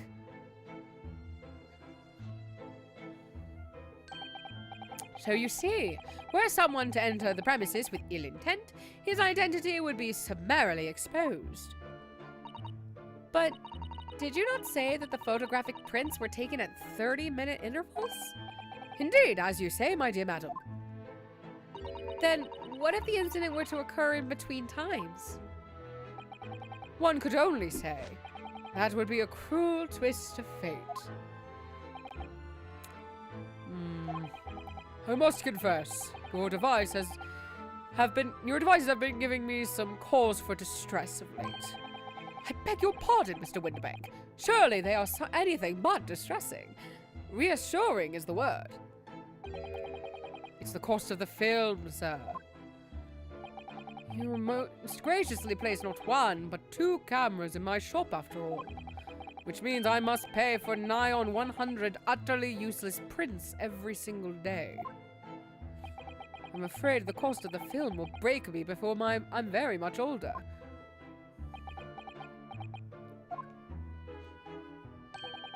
Nevertheless, a small price to pay to ensure the safety of my preferred pawnbroker, you know? Excuse me, I'm so sorry. My dear fellows, we verge on an age where safety and security come at a price. Oh, heaven help us. Now then, Mr. Sholmes, allow me to return your precious violin. Ah, the very thing! Thank you, Mr. Winterbank. Perhaps this might mark the end of the peculiar items you try to pop, eh? Because if anything were to happen to one of them, this would be the only answer! I really think you ought to stop waving that gun around. Someone could get hurt. Fear not! Sorry? I've only loaded a single bullet, so no one but myself could possibly be harmed. That's not really what I meant. Good day to you then, Mr. Winterbank. It's been a pleasure as always, Mr. Sholmes. So, Mr. Naruhodo, now we can explore at last.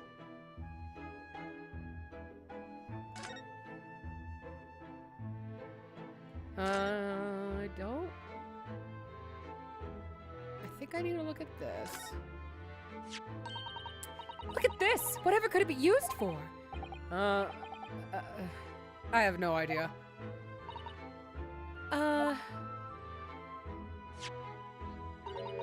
There's a small catch just here. Look. We're gonna open it, aren't we? Oh my, that's amazing! It's some sort of spring-loaded mechanism. Which we will never manage to put back to the way it was before. What are you two doing? What? Us? Nothing! No, nothing at all. Whatever this device is, it seems to have a pair of little windows to look through. I feel as though I've seen something rather similar to this elsewhere.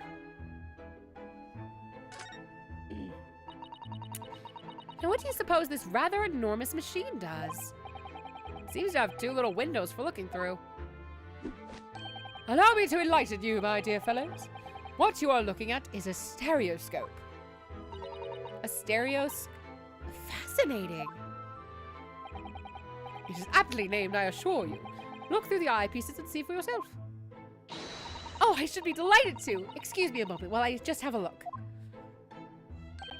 Just before you do, there is something I should point out.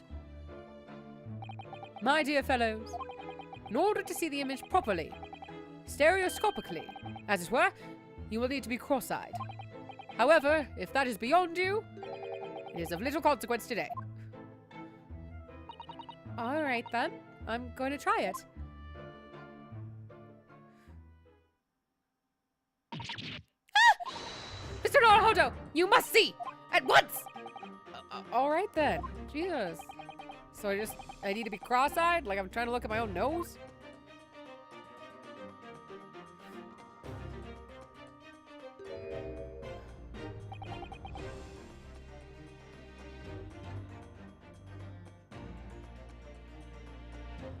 I can never do this.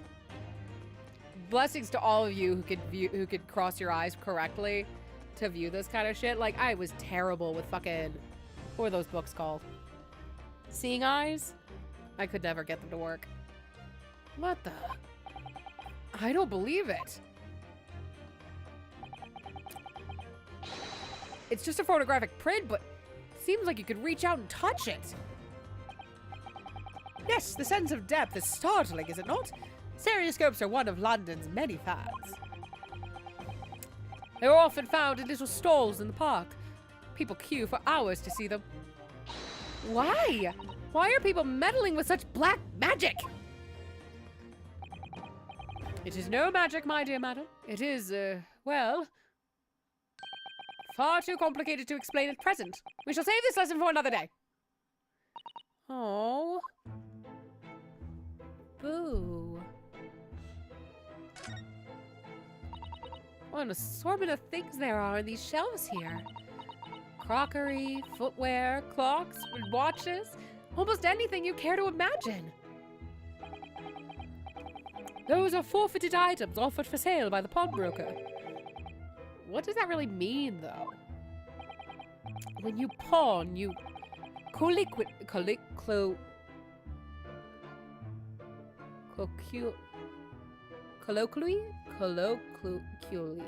I cannot say that word.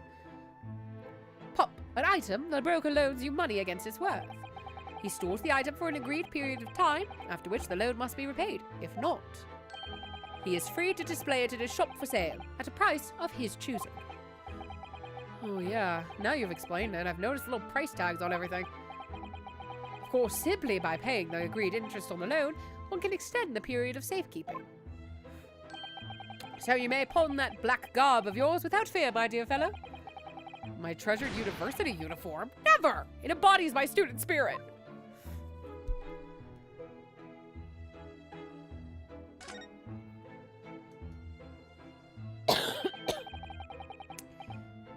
That's not a calendar you can easily miss, is it? 15th April. Today's date. Yes, it's not for sale, I must point out.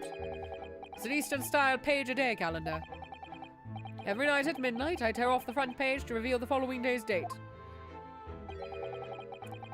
Perfect calendar for a tearaway fellow such as yourself, Mr. Winterbank. And who was it who walked out of here with the wrong violin before? Well, when the agreed storage period has passed without repayment, articles are forfeited, you see. So I have to keep a close eye on the date.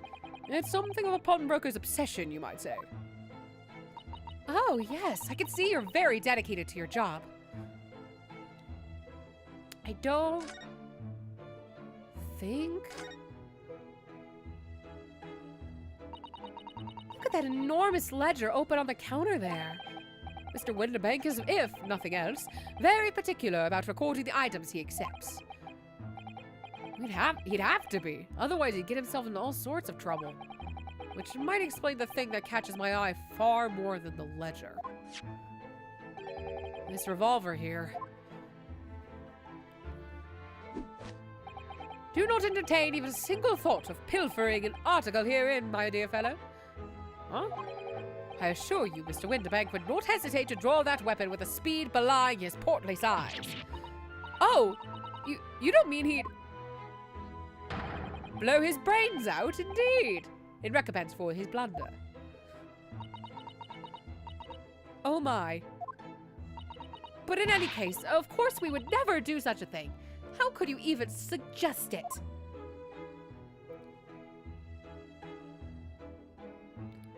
I don't think... I think that's everything I need to look at. No, there's probably something more I have to look at. Look at this! What could this lovely, big, shiny box be? That, my dear madam, is a music box. Surely you have such a thing in your own country. Oh my, yes, but I've certainly never seen one so large before. Shall we listen a while?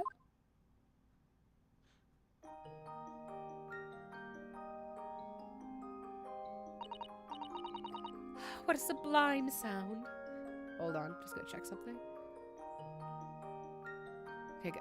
I just wanted to make sure that sound was coming through. Luke's been having trouble with sound cutting out from the game, so I just want to double check it was still going. It's like the music of angels. I've never heard anything like it before in my life. This particular specimen is of the larger variety, commonly found in public houses and restaurants. There is a metal disc inside on which the notes to be played are recorded. Simply by replacing the disc with another, any music you care to imagine can be played. Oh my goodness, what a simply delightful machine. Indeed, though their popularity has waned recently with the development of the gramophone, of course. Science and technology advance at such an overwhelming pace. only tuppence for it. That ain't fair, and you know it. The article is barely worth a penny. The article is barely worth a penny, miss. I cannot offer more. Oh, I know who this is. It's right here. I got it. Sounds like there's an argument brewing over by the counter. Come on, that can't be right. Have you even had a proper butcher's at it? I've seen all I need to see, young girl.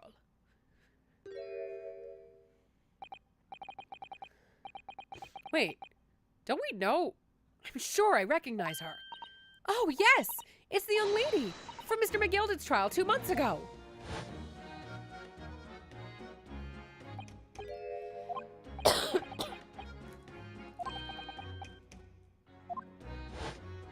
About to take a bite. Oh, I can still take a bite of bread. Ah, damn it. Mistakes were made. Go Bennett, you lot! Hello, Miss Lestrade. I hope you've been well. What? You remember me then, do you? Well, I remember being completely surrounded by smoke, that's for sure. So, what you doing here? Down and out like the rest of us? Nothing to eat? Come to pop that black weasel? Sorry, coat, have you? What is it about this black uniform that makes everyone comment on it? Ah, good day. Unless I'm much mistaken. You would be the young pickpocket who stole our experimental smoke grenade launcher. Mr. Sholmes! So, you have something of value to pawn, do you? Allow me to see the article and I shall negotiate with Mr. Wenderbeck on your behalf. Pull the other one! I don't need no help from some stuck-up D. Get out of my business. Go on or I'll make trouble for you. As you wish, Miss Lestrade. I will happily remove myself from your presence. Can't get rid of me that easily, though. Sup, bitch? He's really done it. He's gone. Sorry, but as I said, there really is no room for negotiation here. What is that thing he has in his hand? Some kind of metal disc? And you! Go on, leave me alone! Oh, Miss Lestrade, just pretend we aren't here. We shan't be offended in the slightest. So Zatsu-san can really stand her ground when she wants to. Whatever.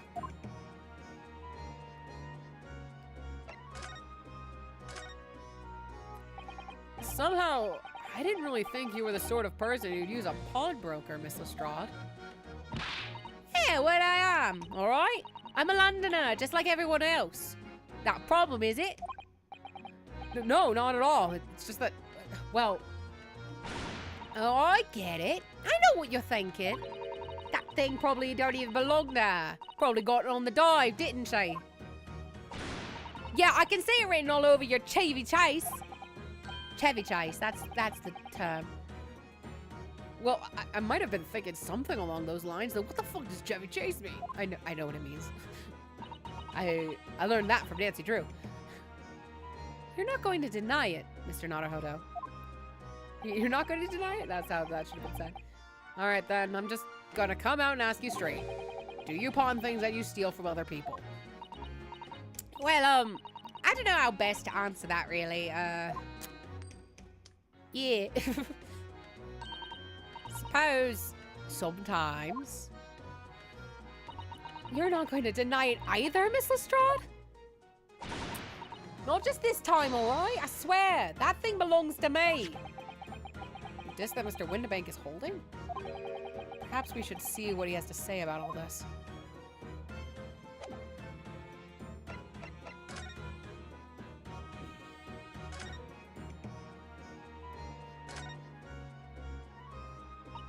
Mr. Windibank, what exactly is this metal disc that Miss Lestrade has brought in?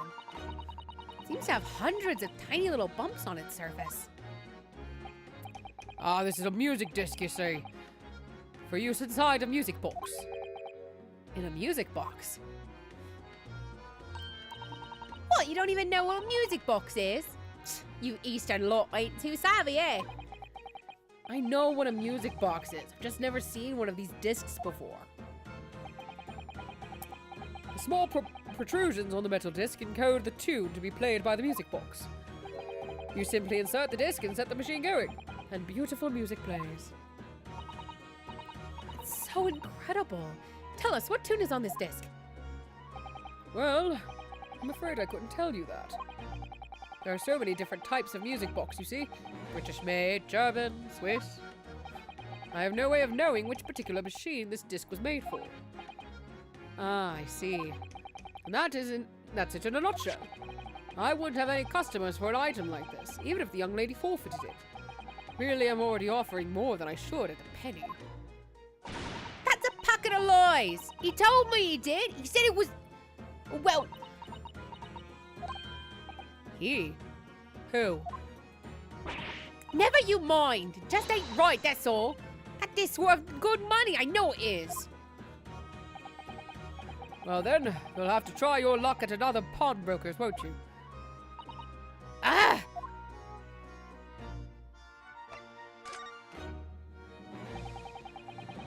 She's been in before, of course. This little tatterdam... What the fuck? Tatterdemalion. Sure. I see. And brought some dubious article or other with her every time, I might add.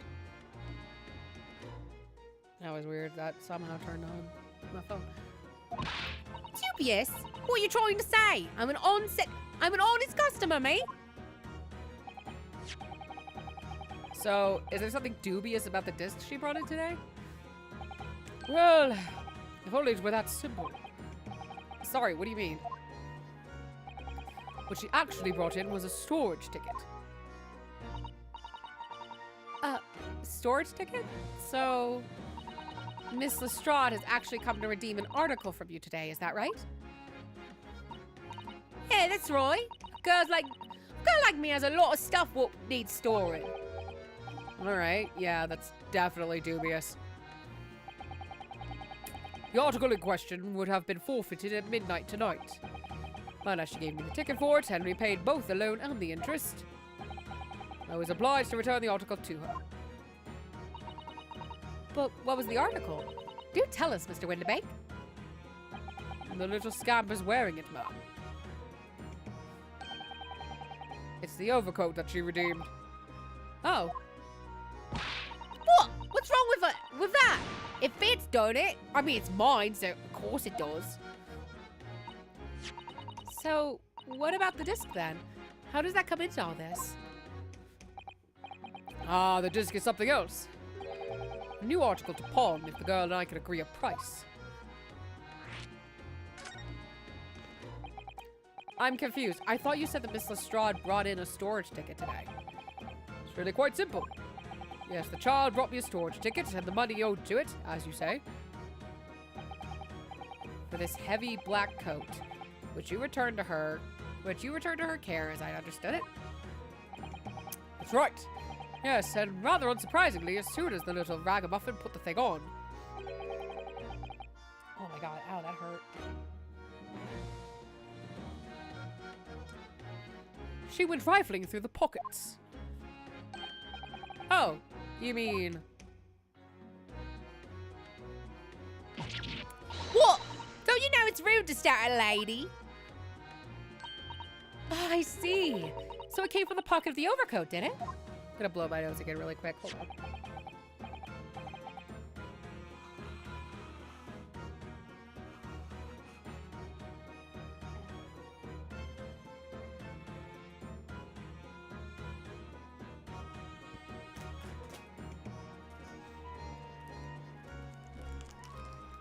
You mean this disc? Well, if you mean this disc, yes, then yes, exactly, ma'am. And she immediately tried to pawn it. For quite a high price as well.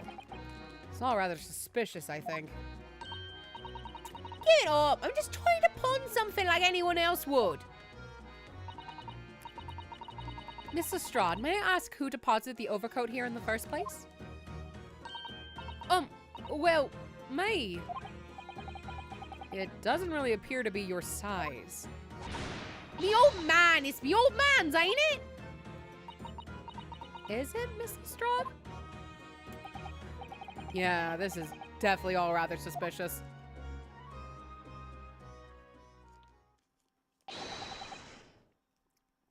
Out of my way, please. This this guy. Who's this picture postcard English gentleman? Fuck off, dude.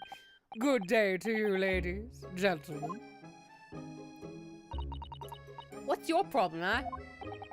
There is no problem, as long as you remove yourself. I have a matter to discuss with the proprietor. And if you intend to make a problem of it, I shall see you outside, little girl, for the hiding you deserve. Look, ain't it obvious? I ain't done talking with him yet. If you think you're such a gent, you should know how to wait in line. Well, you are an impudent little brat, aren't you? As well as a pickpocket. Who are you? How do you know who I am? The question is, how do you not know who I am? You haven't the courtesy even to remember the faces of your victims, it seems. What? You mean like, from you? Broker. Yes, sir.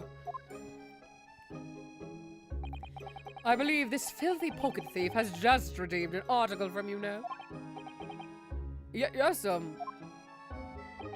the article in question belongs to me. I demand for it to be returned at once. Oh my! Now that's a lie. What are you trying to pull? Give me back my overcoat, you wastrel. And needless to say... Huzzah, I am a K-pop star. Any music box discs, too. No, you can't have it. You just can't. It's me old man's. Or it was. Now it's mine. Goodness, Mr. Naruhodo. This is a very awkward situation. Yeah. I think perhaps we should hear both sides of the story in a little more detail.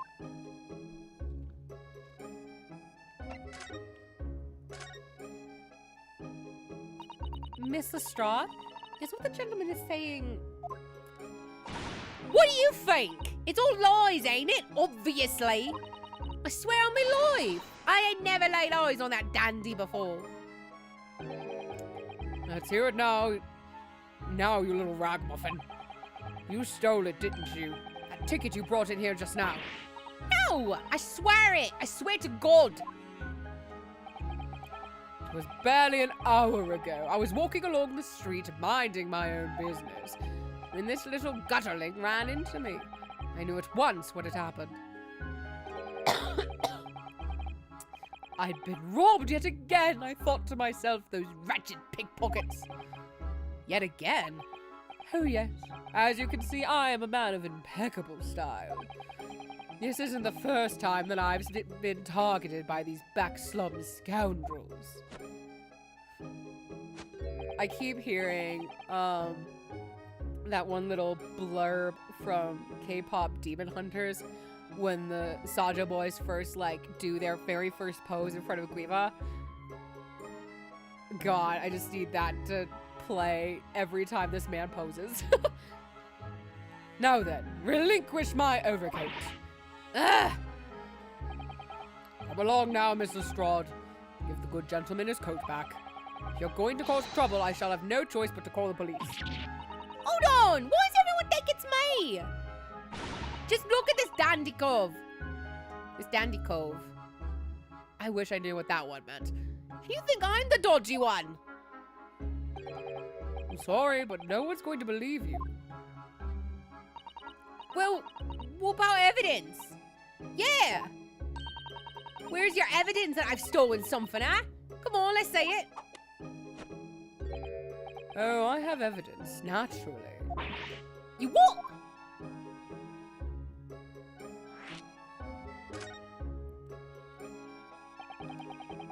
Evidence that the article Miss Lestrade redeemed actually belongs to this gentleman.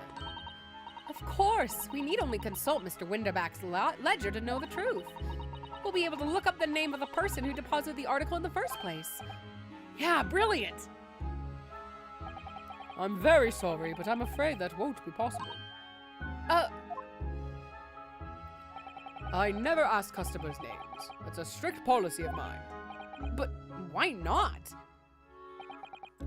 Well, now, as you can imagine, some of my customers have circumstances to consider. A great many of them prefer to maintain their anonymity. Anonymity. Yes, I see.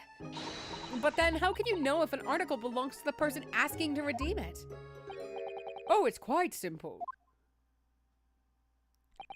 Good sir, might I trouble you for the watchword associated with the article in question? Of course. It's... well, Professor. Yes, that's right. And all the evidence we need. This gentleman is the rightful owner of the article, without doubt. A watchword? Interesting.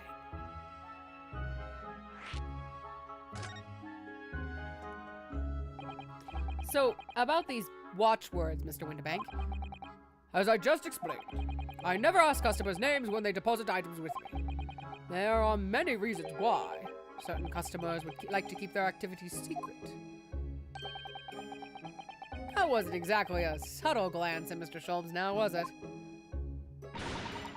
Great detectives have no dark secrets. None at all! Girl. Everyone has dark secrets. Or at least some kind of secret. Yes, well, anyway, that's why I always ask for a watchword whenever I accept a new article. In many ways, it's like the secret combination of numbers used to unlock a vault. The date of deposit, description, and a watchword uniquely identify each item. And of course, then I give the storage ticket to the customer. When someone comes to redeem something, I ask for the ticket and the watchword. Then how did she get it? She didn't know the watchword. And if that someone tells you the correct watchword, you return the article? That's right, sir.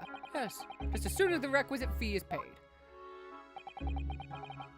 And I have supplied you with the information you require already. But for the avoidance of doubt, the article in question is an overcoat, deposited 2 months ago on 15th of February. My birthday. With a watchword of Professor. All perfectly correct information, sir. But no! Really, this is beyond a joke now. There is no further room for doubt. Ugh.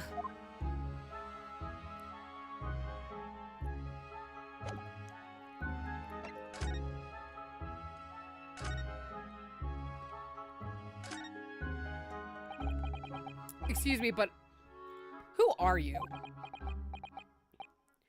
One would expect the inquirer to introduce himself first. Though clearly you are not British, so perhaps our ways are foreign to you. Oh, sorry. Yes, we're from the Empire of Japan. We're studying here. Oh, yes, Japan. I've heard talk of the place. What is this boy, bad boy? Its inhabitants live on some fiery brown-colored soup, dressed up with exotic spices. I don't think miso was spicy. You might be thinking of somewhere else. And what was that theatrical gesticulation about? Perhaps. Anyway, if you are a gentleman, sir, you offer your own name first, before inquiring after the name of another. Of course, yes, I'm Ryunosuke Naruhodo. I'm a lawyer, well, a student of law, really. My name is Susato Mikotoba. I am Mr. Naruhodo's assistant. I see. My name is Benedict. Yes, Eggert Benedict. Eggs Benedict, fuck off. And enchanté. He's so refined in how he holds himself and how he speaks. But that name is suspicious. Now to the matter at hand. Ha! Wah! My overcoat, return it at once. To someone with the style to carry it off. Ugh. Every move he makes, every breath he takes. Can't stand watching him. I feel like that's a reference to a song. Where's Luke when I need him?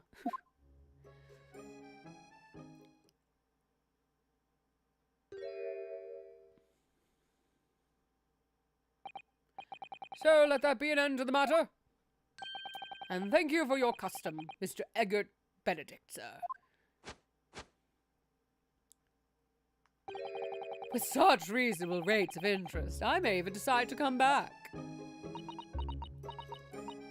Oh, you look so wrong without the coat. That's why I hate grown-ups. Just cause I'm a diver, everyone thinks that makes me a lawyer. You're not a lawyer, though. A lawyer? The contents of the coat pockets, if you please, broker. But of course, sir, here is the disc for you.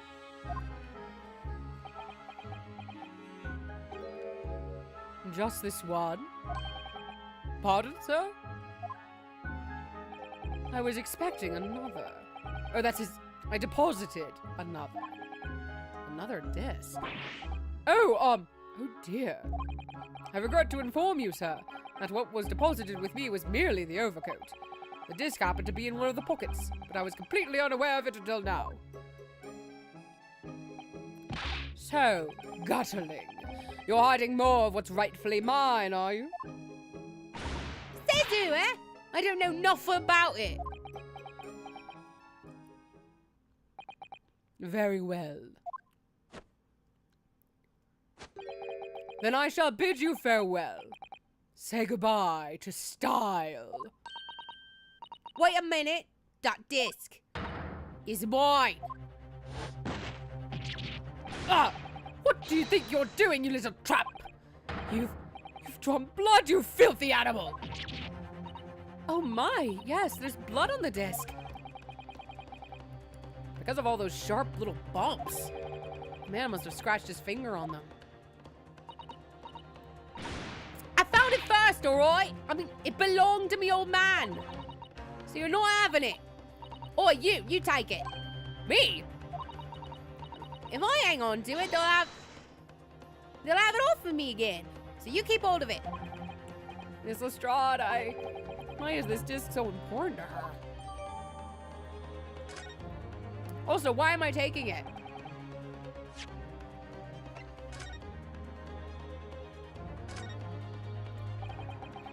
Look at all the little bumps on the disc. They're so tiny. Yes, the protrusions are called pins, and they pluck the teeth of the comb to make notes. And just on the edge, there's a small amount of blood.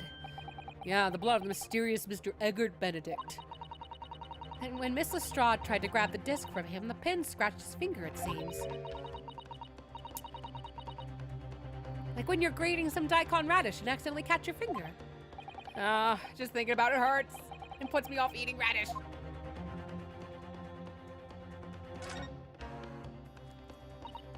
Oh, there's a little scrap of paper stuck onto the reverse side of the disc, look. And a scribbled word or two. It looks like somebody's name.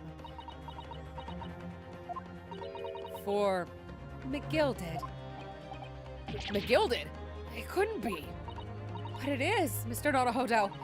A name I shall never forget for as long as I live. But why? Why is his name on this?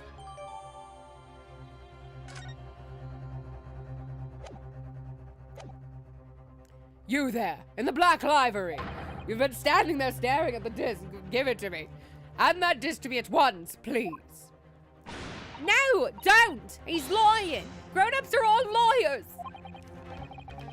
What do I do now? How am I gonna resolve this?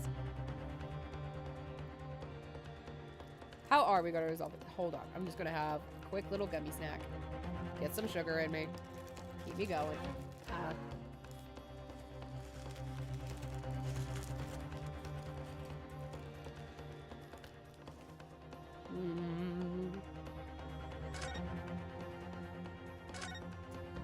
You, solve my problems. Mr. Sholmes? Why are you examining with such keen interest there? While we're dealing with hell? As you enjoy a bar of caramel, I see.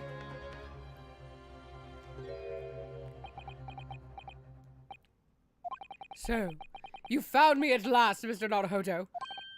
Sorry? After that young pickpocket sent me on my way, I was forced to lurk in the shadows. Cruelly ostracized as the rest of you partook in the jovial atmosphere of fellowship. I had nothing to occupy my mind. I was too ashamed to let society see what my downfall had done to me. So feigning mock interest, I pretended to examine the tedious trinkets in this desolate place. Whilst, as you surely observed, gnawing on the only friend I have left, this 7% solution of caramel. Pray, do you claim to understand the depths of my despair, Mr. Naruhodo? But how could you? I was so lonely, so desperately lonely. And then why on earth didn't you rejoin the conversation? Things have gone from bad to worse here, you know. Yes, I overheard much of your conversation. Or rather, in my craving for human contact, my ears devoured every word that was uttered. You really were sad, weren't you? Poor Mr. Sholmes. I feel simply awful for you. It would seem that my inferences are correct. Oh, surely you're not about to tell us that you've solved the entire case once again? My dear madam, sometimes I wonder, were my genius for deduction to be commoditized?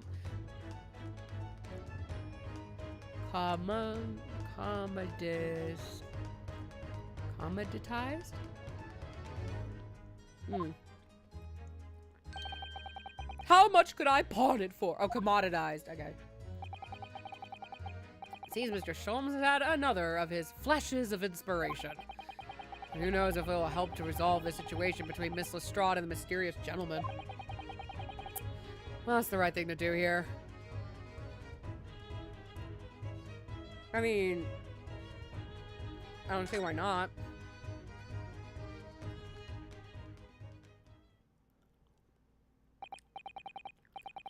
Well, Miss Lestrade, it would appear you find yourself in something of a predicament.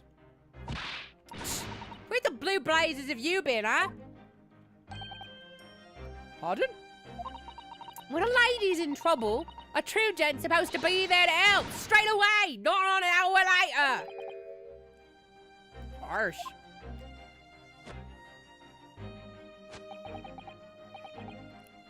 And who, pray tell, are you? Mr. Egbert Benedict. You have, in my eyes, a veritably encyclopedic... Haedic array of curiosities about your person. Nevertheless, there are two immovable conclusions I have drawn.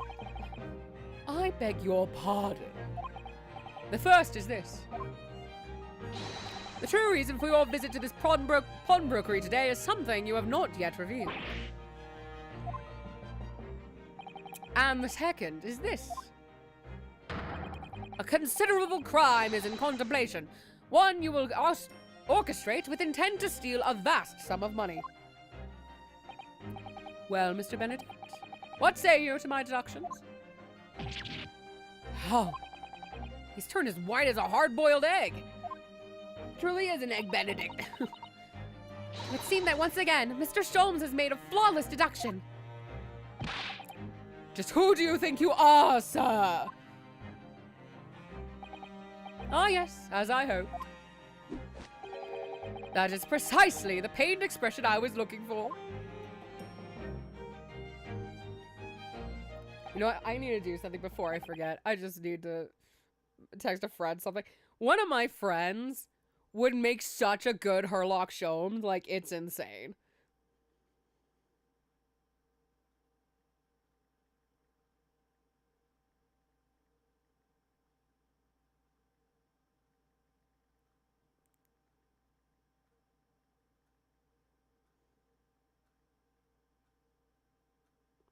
Don't autocorrect Herlock, please. It has to be Herlock.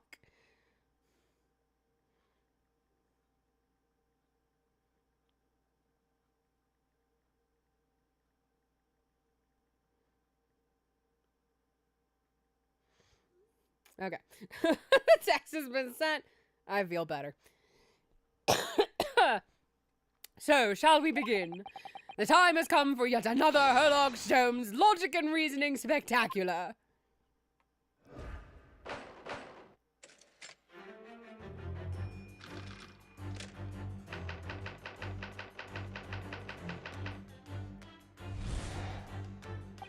First of all, we must ask ourselves on what business you ventured to this pawnbrokery today. You claim to have followed this pickpocketeer having had the redemption ticket stolen from you on the street. But that is most certainly a lie. The real truth is something quite different. As revealed by that which you hold in your hand. Yes, what brought you to this shop is in the first place is the staff recruitment flyer. The piece of paper in your hand is a staff wanted advertisement from this very shop. Yet even the most unobservant would soon realize a man of your appearance has no need to be of such employ. In other words, there is some ulterior motive for your actions. I love the flinging away. The cane which you unwittingly clutched to your person exhibits an incontrovertible contradiction. What utter rot! I've had this cane for years! The contradiction of which I speak is, of course, the missing ferrule? Sure. The end of any walking cane would be terminated with a metal ferrule to protect the wooden tip. And yet detailed analysis shows the wooden tip of this stick to be utterly bare. Therefore, there is only one conclusion. The rod that you hold in your hand, which appears to be of a walking cane, is in fact no cane at all. You recoil, sir. Is something wrong?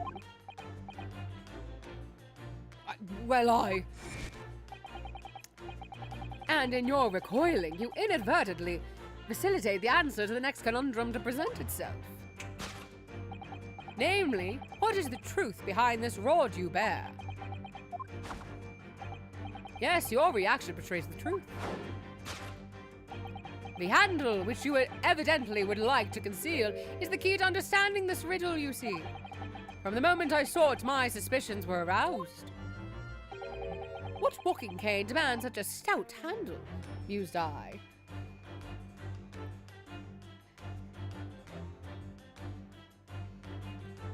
Sorry, texting this friend again. He's got Herlock Sholmes in one. Herlock Sholmes, does he cause mysteries? Honestly, yes. What walking cane demands such a stout handle, mused I. But of course, as I said, this is no walking cane. No, that rod.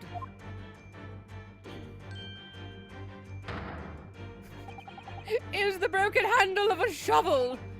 What? Are you insane? And now, having determined this undeniable truth, the conclusion is clear. Your true motive for coming here was to take employment at this establishment in order to excavate the ground beneath the premises.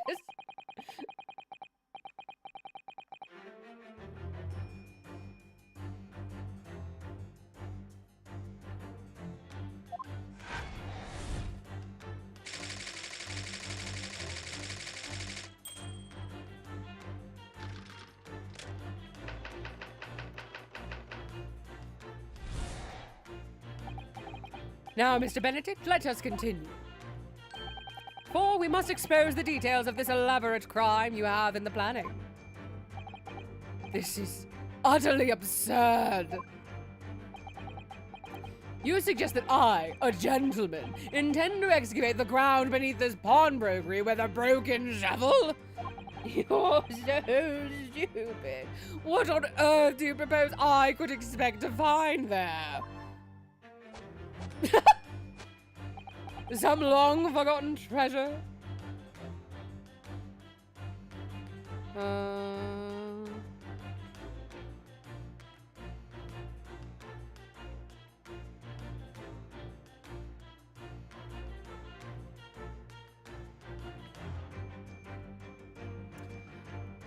Some long-forgotten... Sorry, more Luke.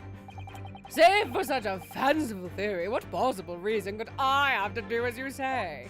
I've decided his voice lives here now to make him different from Herlock.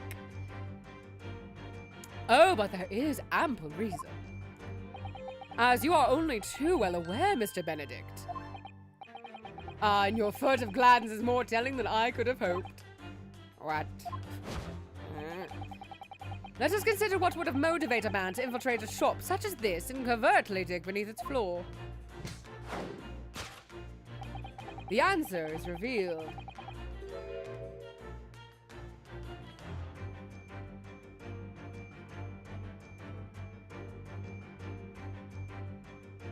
Sorry, more Luke.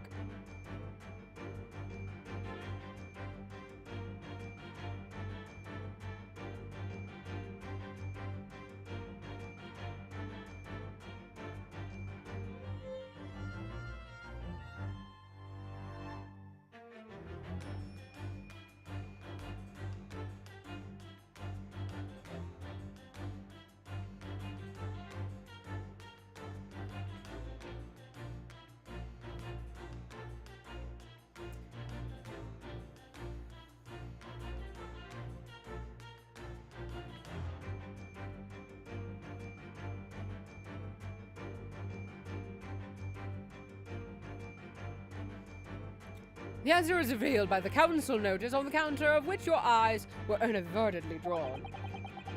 To better, I guess, kind of more explain, there's a medical thing we've been trying to get Luke to do, and the money is astonishingly expensive, even with insurance.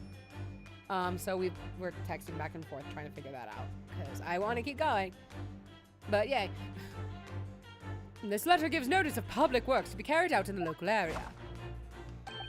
And according to the enclosed plan of the upcoming sewage works, beneath this shop runs a sewer that adjoins another, one that runs under the bank on the opposite side of the road. This madness hasn't entered the sewers now, has it? I've lost it. It's just Alan Rickman, and I don't want Alan Rickman. There we are, it's right there.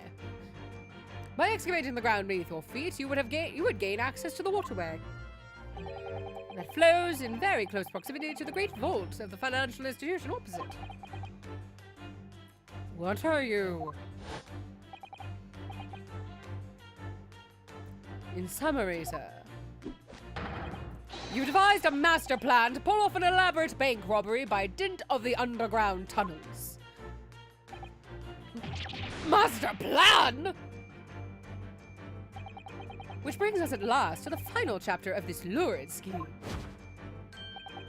With that, what plunder did the thief hope to make off from the underground vault of the bank? Are you quite serious? Having consulted with Scotland Yard some days ago, I happen to know the answer. But naturally, the answer is no secret to you, is it, Mr. Benedict? I have no idea what you're talking about. Allow me to present a rather interesting piece of evidence. You see, this picture postcard tells us all we need to know. Postcard of the Great Exhibition. I'm afraid you've quite lost me. Currently, in the final stages of preparation, the Great Exhibition will soon be underway. And the government has provided extra funds to complete its centerpiece, the Crystal Tower. Funds that currently sit in the vault of the bank on the other side of this road. Pardon? Yes, the considerable crime you have been contemplating is the theft of that which sits in the vault of that bank, the special reserve funds for the Great Exhibition. Of course, that is top secret police information, so keep it under your hat, please. Goddamn, Herlock.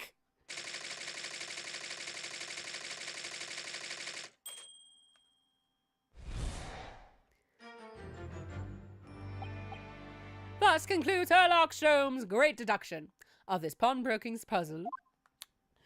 I am a genius, as you know. Bread? Why'd you break bread? I'm confused, bread. Mr. Sholmes. God, you're stupid. Well, Mr. Naruto, an impressively upbeat deduction for a detective racked with loneliness, would you not agree?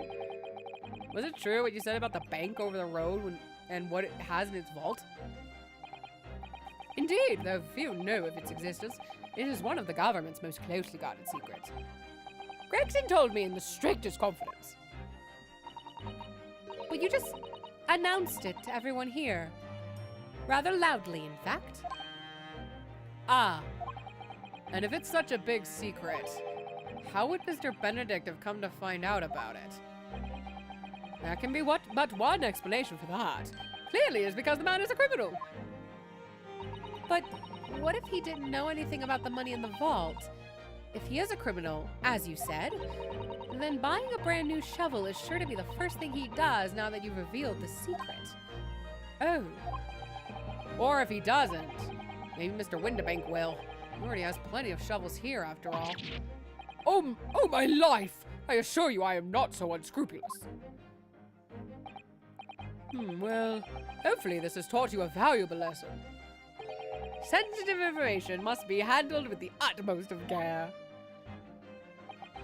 One can never be sure that someone privy to secrets won't disclose them. And once the word is out, it's out. Perhaps I'll think twice before confiding in you next time, Mr. Sholmes. An excellent idea, Mr. Naruhodo, an excellent idea!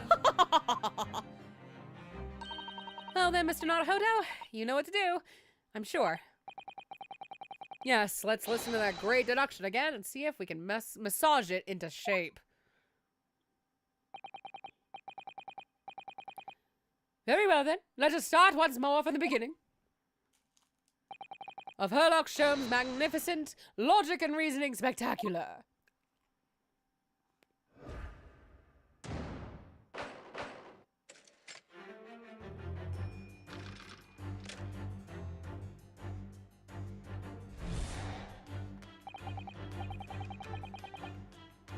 We've read this before, so we're just going to try to get to the part where I actually deduce the shit.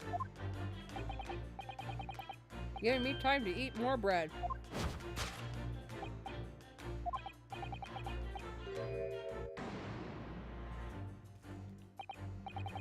So by Mr. Sholmes' reasoning, Mr. Benedict came here in order to apply for a job so we could dig down through the floor.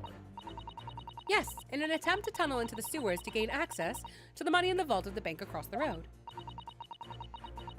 But he wouldn't get very far with a broken shovel, would he? No, I think it's fair to say his motives lie elsewhere. The question is where? What did bring Mr. Benedict here at this particular point in time? That's such a cute drawing. Oh! Look at the scribbled notes. Oh, hold on.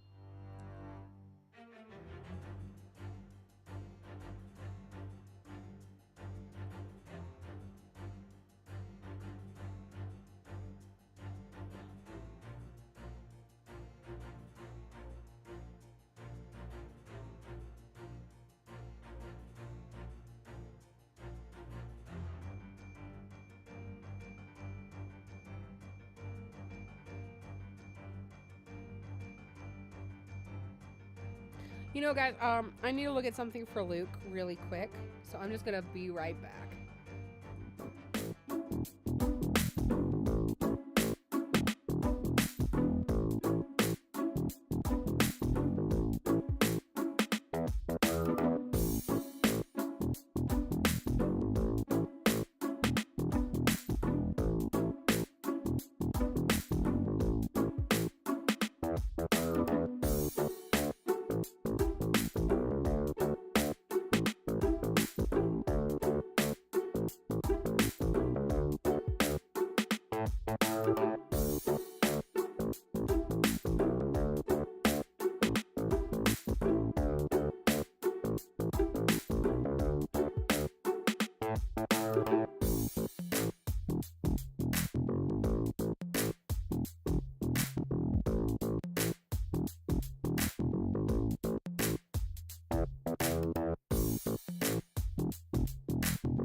hello. Sorry that took so long. On top of just really trying to figure this out with Luke, I decided to just take a quick break, finish eating my pan, and restroom break, get some water, shit like that. So let's keep going. Hopefully, I have a good feeling if we can stay on track now, we'll be good to get to court. So, look at all the scribbled notes on the back of the flyer here.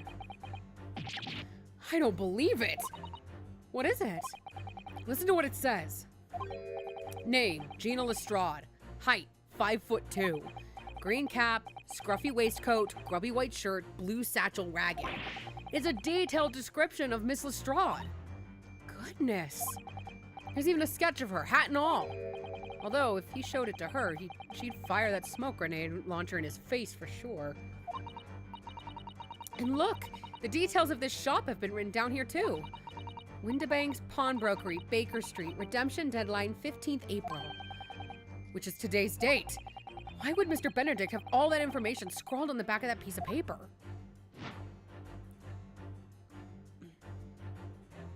Take that!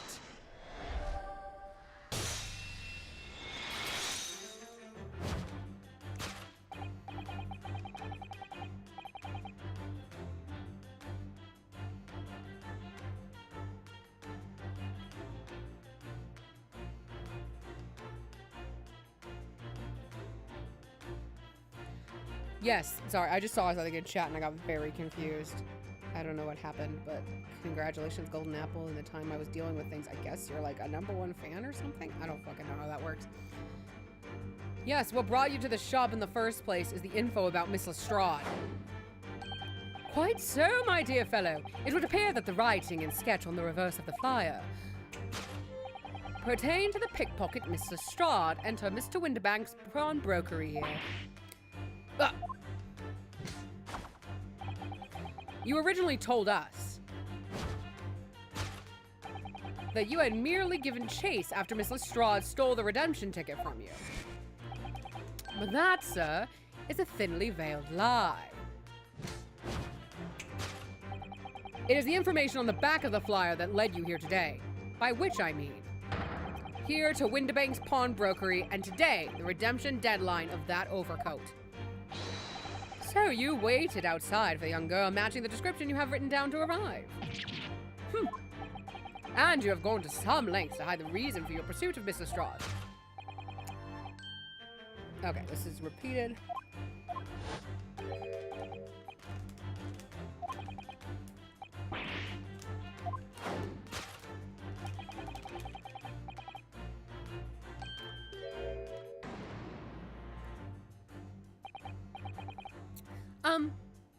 What's a fruit? A ferule?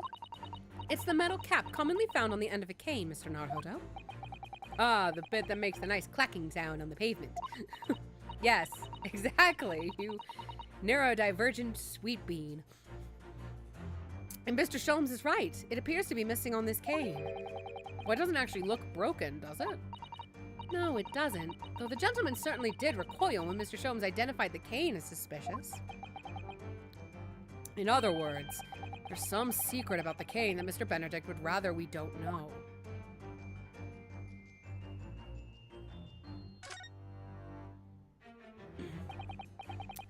Look here, Mrs. Otto. I love the idea, since he's like blinking, that means this is all in real time and not frozen. That we're just like, these two are crouching to look at the cane. He's just like, the fuck are you doing? Get out of my space.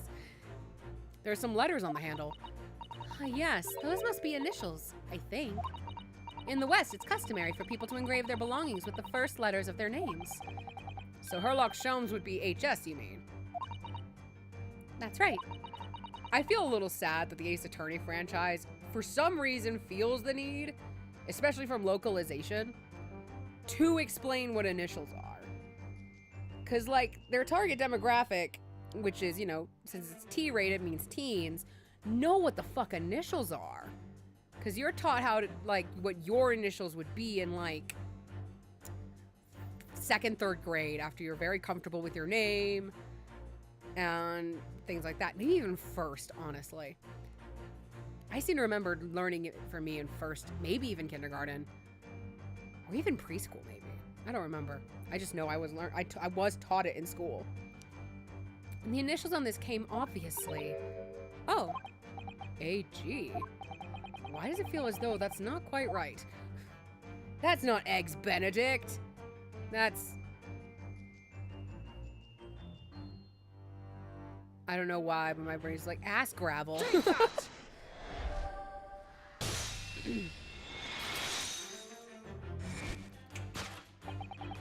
The contradiction of which I speak is, of course, the initialing. A most astute observation, wouldn't you say, Mr. Edward Benedict? We are led to believe, sir, that your initials are EB. Yet, in a most possessive manner, you have in your grasp a cane bearing the initials AG. An incontrovertible contradiction indeed, would you not agree? No, you're very wrong. This cane isn't... You said before that you've had the cane for years. Ugh. So don't try to tell us you just borrowed it from a friend or found it in the park. In short, though you hold yourself to be a gentleman, you have withheld your true name. What was that? You recoil, sir. That's all similar dialogue, but there is now a new sound effect.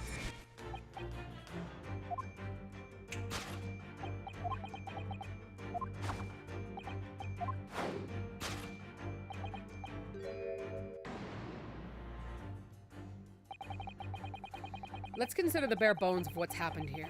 Miss Lestrade redeemed that fine-looking overcoat, and now a mysterious man has appeared, introducing himself with a fake name, and claiming that the overcoat belongs to him. But we know that he actually identified Miss Lestrade from a written description, which suggests that everything else he's told us is untrue. So what we need to do here is somehow prove that the overcoat cannot possibly belong to him. Oh, wait, there it is. The sound of the source of the noise. Oh, the seam on the shoulder is coming apart. Look. It's what happens to poor Luke when he tries on clothes too small for him. My husband has very wide shoulders. Very broad shoulders, not wide, broad. So it is. Do you know, a moment ago when Mr. Benedict was surprised by something that was said, I thought I heard him making a rather strange noise. It sounded like a tiny growl. But now I think it was probably the sound of the seam ripping open. If you look closely, it does seem to be a very tight fit. The sleeves are stretched to bursting, and he wouldn't have a hope of fastening it at the front. If he were to run around in it, I'm sure the whole thing would fall apart. That I'd like to see. Casato? Sorry? So how can we make Mr. Benedict run around? She's really giving this some thought. Take that!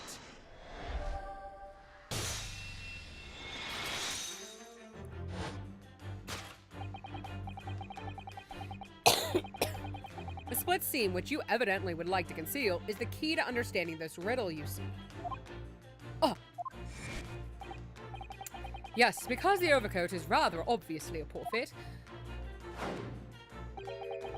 Having forced it over your broad shoulders, the seam is already breaking apart. Oh, that's Ryunosuke, haha.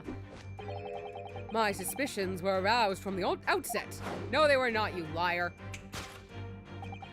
When you so badly lied about your name and so boldly waylaid this pickpocket... I can't. I thought he was about to say something else. This catalogue of untruths has all been for one very specific purpose. To steal the article that the young girl redeemed from Mr. Winterbank. Oh! That was a beautiful twirl, sir.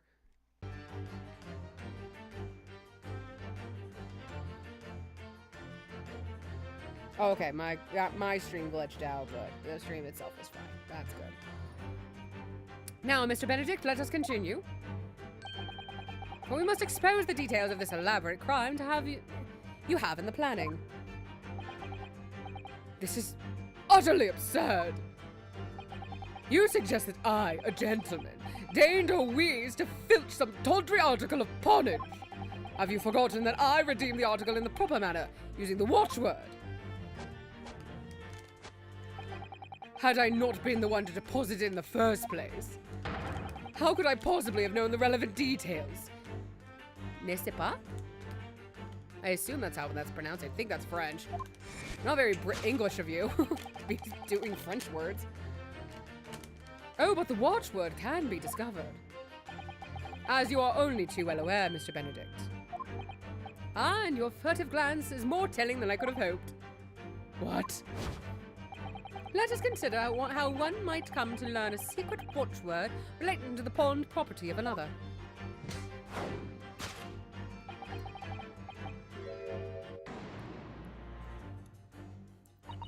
The direction of the deduction must change rather dramatically now, I think.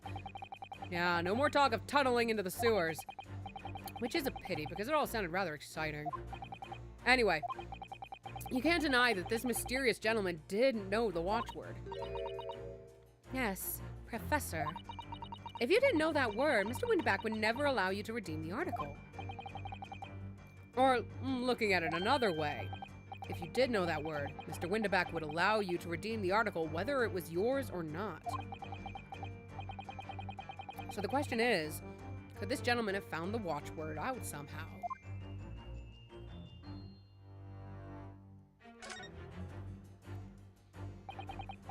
Look at this, Mrs. Otto. It appears to be a memo that Mr. Windabank has scribbled to himself. Let's see, what does it say? Oh, Professor.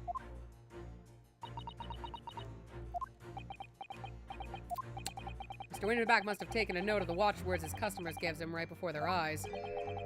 And an alarmingly clear script as well. Oh dear, I don't know where to look. Who knows what other secrets I might see? Take that!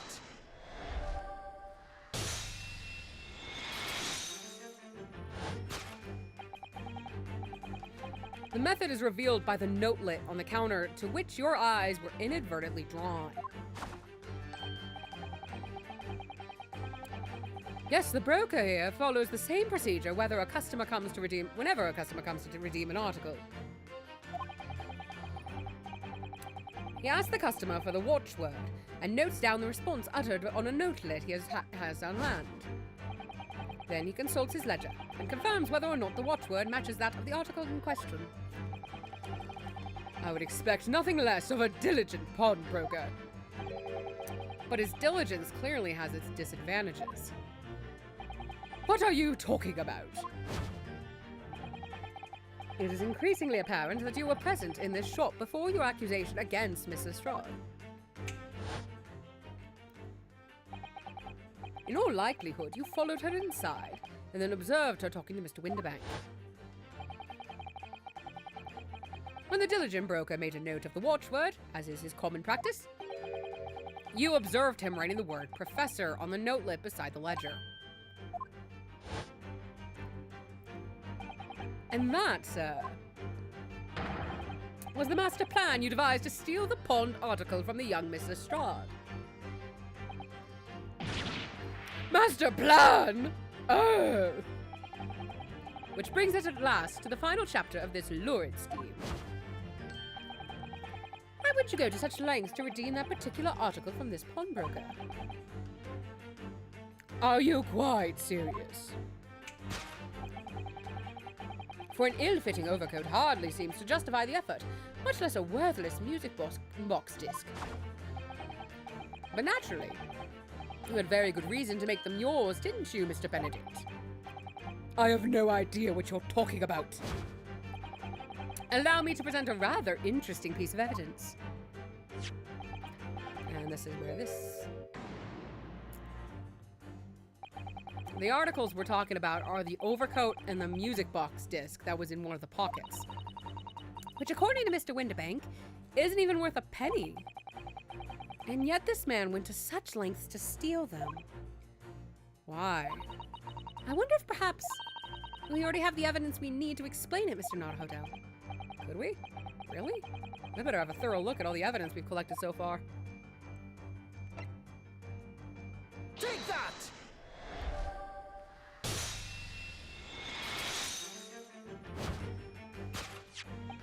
You see, this music box disc tells us all we need to know.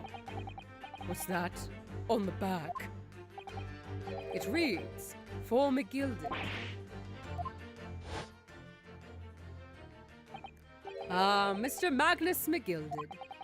The unfortunate philanthropist who perished in curious circumstances at the Old Bailey 2 months ago.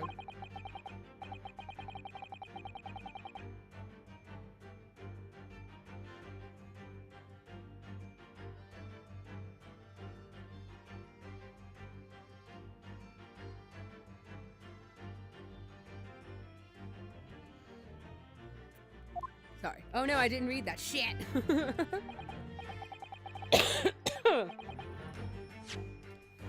The unfortunate, a prominent man in London, though his lone mongering demonstrated a distinct lack of scruples. So you're an associate of his, are you? Or perhaps a subordinate? Mr. Gilded was a man of unusually small stature. In fact, he was precisely the right size for that overcoat that you squeezed yourself into. Your true identity remains shrouded in mystery, Mr. Egbert Benedict. But the final conclusion here is crystal clear. The reason you came to this pawnbrokery today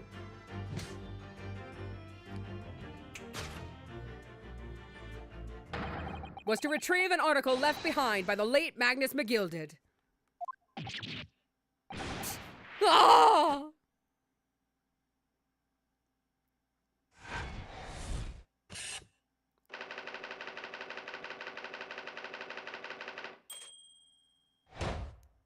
Hooray.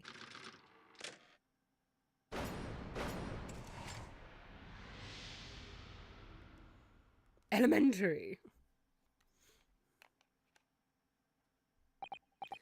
Well, well, Mr. Magnus McGilded. Not a name I expected to hear in these circumstances. Mr. Sholmes, I'm afraid there's something very troubling on my mind. Pray tell, Mrs. Otto. Well, according to what Mr. Windibank told us earlier, today was the final day on which the coat could have been redeemed, was it not? Yes, ma'am. That is correct. Today would be precisely 2 months since it was first deposited. Well, today is April 15th. Is 15th April, so 2 months ago today would have been 15th February, sir. That's right. It was all carefully recorded in my ledger. Oh, hello, honey. Deposited at 10:30 p.m. I see. What? But that suggests... Yes, 15th February is precisely the day on which the omnibus murder took place. And 10:30 in the evening is precisely the time at which the terrible events were unfolding. Suggestive is not the word. It would seem the matter is entirely beyond coincidence. I love you too. You are, of course, at liberty to make whatever outlandish deductions you choose. However... Oh my god! I must insist you had... I don't remember this! Oh my god! I must insist you hand over the music box disc now. It would be a terrible shame for you to return to your native land in a box. What do I do? Oh, I'm actually almost curious. Can I die? I don't remember the answer to this at all. So I'm just gonna quickly do that. And then we're gonna hit fuck you. There are some things man must protect at all costs. This may well be one of those things. Again, it may not. Oh, oh, hell yeah, Mr. Windibank! This is my shop. I can't allow any harm to come to my customers. If that were to happen, I should have to take my own life. Dude, that's not helping the situation at all, Mr. Windibank. No. Oh, all right, that's enough. Is this... Ah, the police! Hooray! Arrest this man! Inspector Gregson! Inspector? That's right, sunshine. The alarm was raised on one of our dedicated emergency lines. So we got here as fast as we could. Now, what's all this about, eh? Oh, praise be, you're here at last! I was moments away from forfeiting my own life and my very own establishment.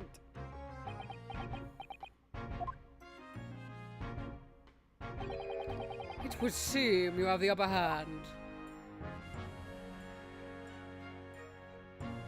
Oh good, the overcoat's... Right, you lot have got some explaining to do. I don't appreciate being bothered with some petty argy-bargy.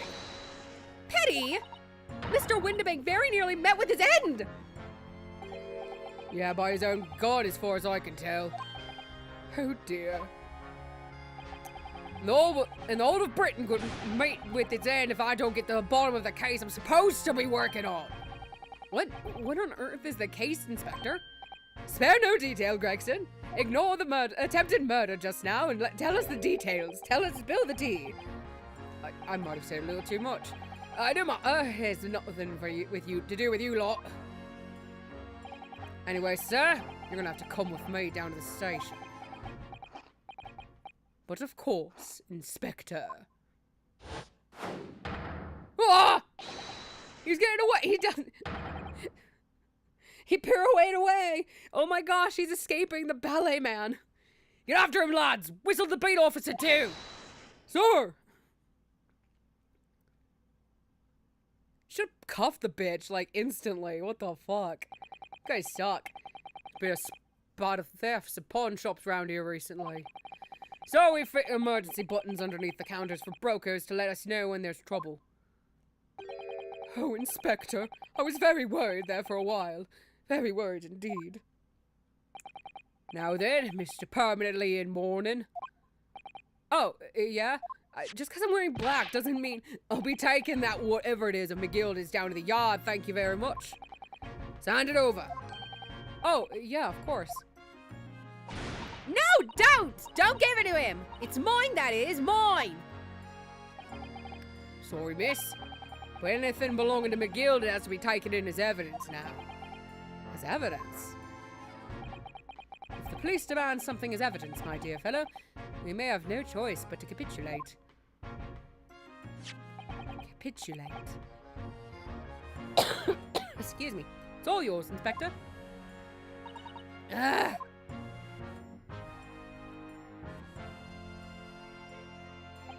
And so, we handed Mr. McGilda's desk over to Inspector Gregson, and were summarily turfed out of the shop and onto the street.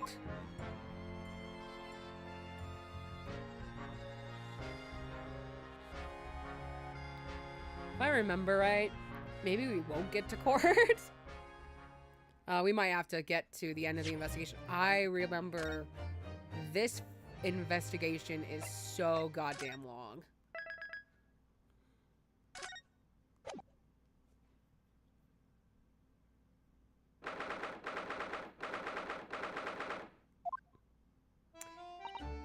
See? That's why grown-ups, all they do is feed you a pack of lies and take stuff away from you. Really, Mr. Strahd? Tell me, is that overcoat keeping you warm? What? Oh my, surely you were given that. Yeah, do you let me keep it? After I looked daggers at him for long enough. He went through the pockets and then said, go on then, have it, before telling me to scrap her. Always pays off giving people a look like you ate them. I can't help feeling that it's going to get you into serious trouble one day.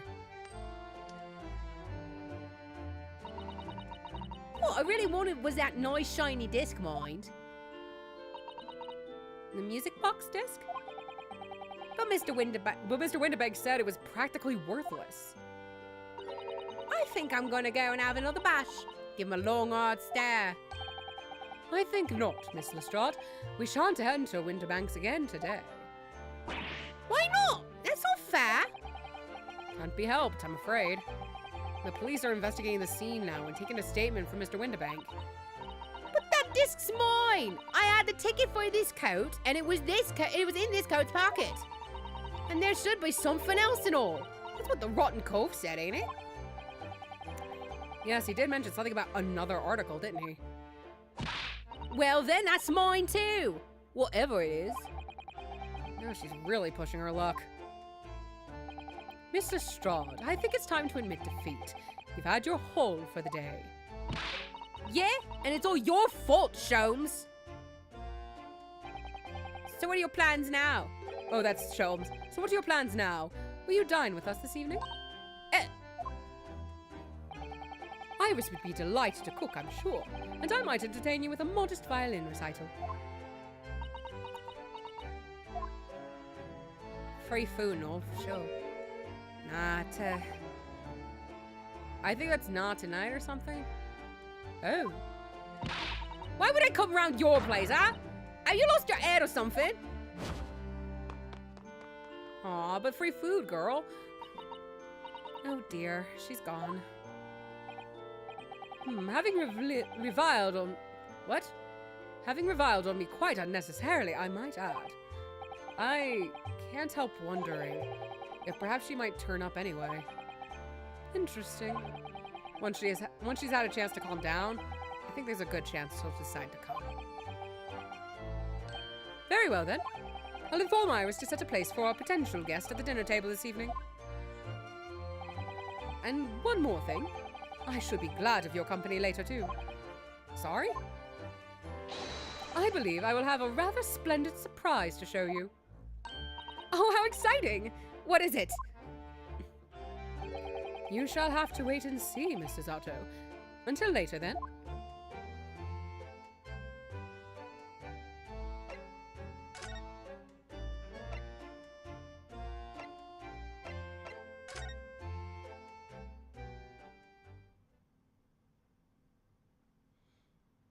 I am guessing on if I need to come back.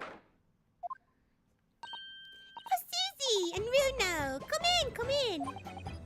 Good afternoon, Iris. Thank you so much for breakfast this morning. Oh, don't mention it. Goodness, look at the time already. Busy as always? I am. I'm preparing everything for dinner this evening. Already? You're obviously cooking something special, are you? Oh, excuse me.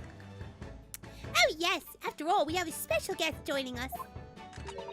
Guess who it is? Go on! You'll never guess. Look at those little eyes of hers shining. Oh, dear. It is awkward when you already know the answer, isn't it? It's Ginny! Isn't it exciting? Oh, what a surprise! Yes, that's wonderful news. Wow, Iris seems overjoyed at the idea. I can't wait to learn some pickpocketing tips from a real professional. Oh, yeah. That does sound like fun. I'm not sure that's entirely appropriate. Are you, Mr. Naruhodo? By the way, Iris, what's Mr. Sholmes up to? He looks depressed. Early? Oh, he's been like that ever since he got back. Hello? Mr. Sholmes? I beg that you won't speak to me. Sorry? I don't know who you are, but kindly take your leave. As you can see, I'm not here. I don't know how to respond to that. I do apologize. When he gets like this, he's completely oblivious to everything. Yeah, I see. Really, he behaves just like a child sometimes. Hurley does. I can't keep an accent out. Mr. Sholmes and Iris have something of a parent and child relationship, don't they? Yes, except that Iris is clearly the parent here. Come to think of it, I wonder where her real parents are. What's the matter, Runa? You have ever such a funny look on your face. Oh, no, it's nothing. I know what it is. Why does this girl live here with Mr. Sholmes, you're wondering? Am I right? How? How did you? Oh, Runo, I can read you like a book. Also, you mumble everything. This girl is dangerous. Don't worry. You can ask me anything. I won't mind.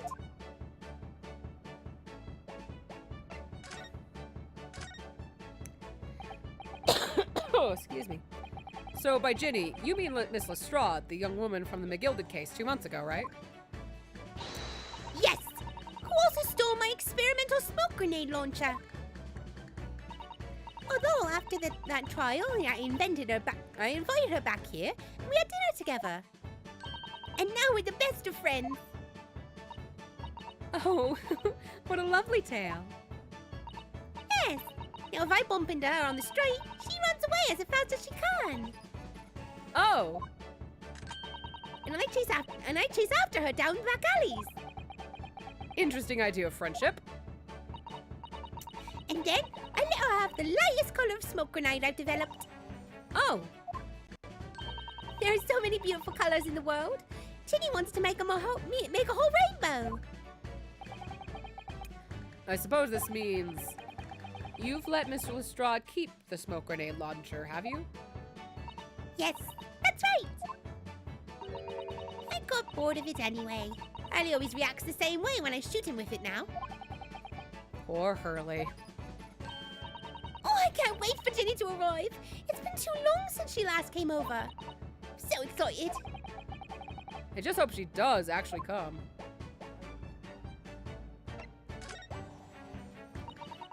I'm sure you've been wondering why it is I live here with Hurley, haven't you? Well, it has crossed my mind. Imagine, where are your real parents? My mummy and daddy aren't with me anymore. Mummy passed away when I was born. And at around the same time, my father. Well, he had to go to a faraway land because one of the cases he and Hurley were working on. Oh. Wait a minute. Did you say he and Hurley? Yes. Daddy and Hurley were always solving mysterious cases together. She didn't mention that before. He wrote them all up in his diaries. That's what's in the metal chest over there. Really? He recorded them all? So, you mean it's true?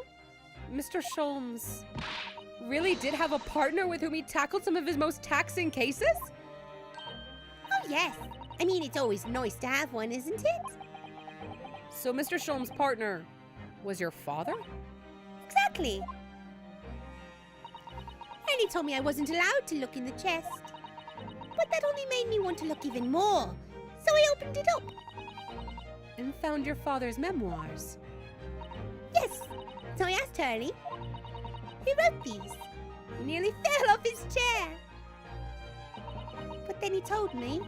That's when I found out that the author of those accounts was my father. So Iris's father was Mr. Sholmes' partner.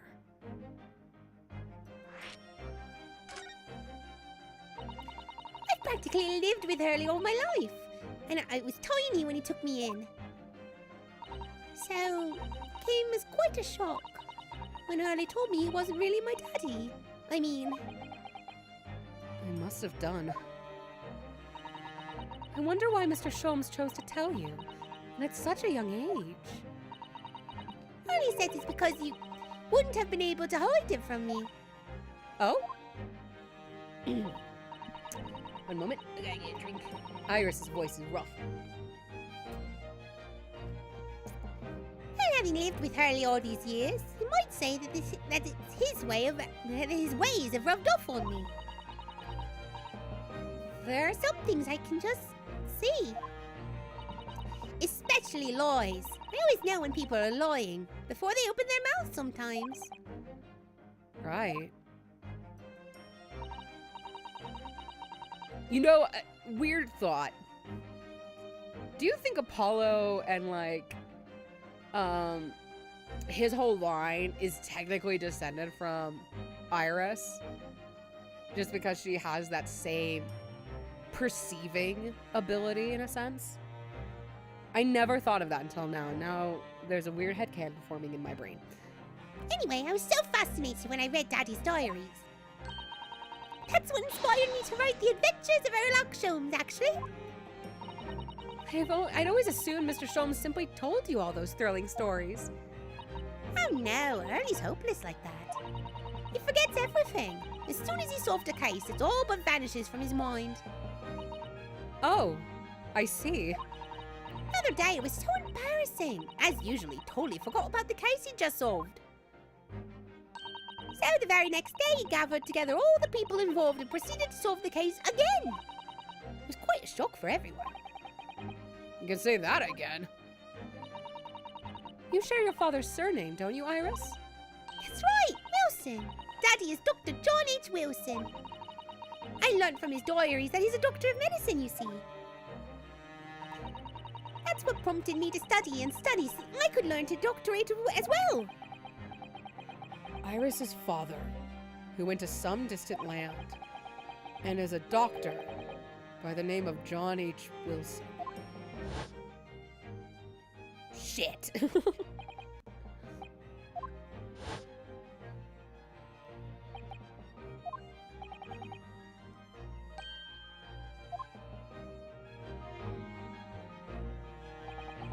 That's right.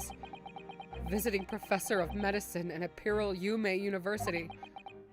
And the man who, in the most bizarre of circumstances, lost his life just before we left Japan. Mrs. Otto? Yes.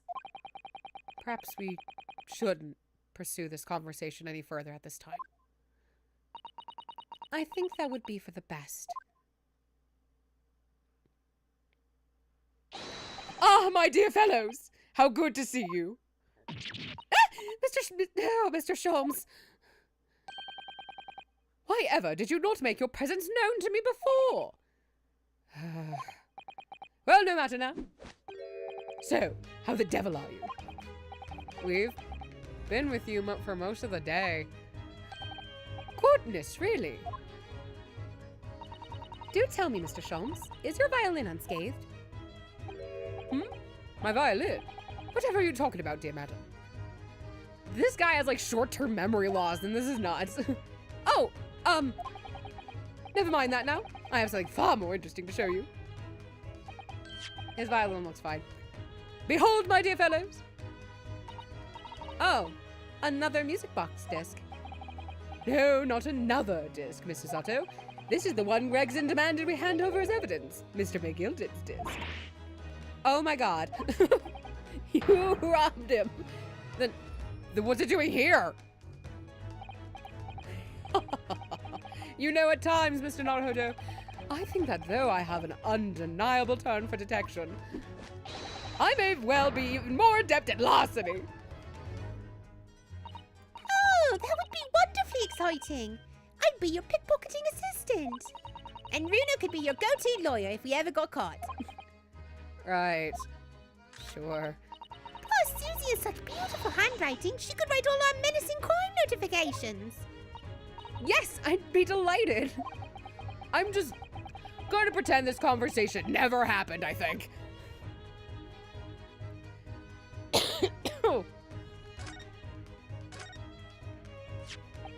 I don't understand. How did that disc come to be in your possession?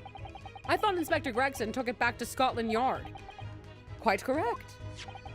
And that sort of uncompromising aptitude is precisely why I carry some of this. That's a bar of caramel, Mr. Sholmes.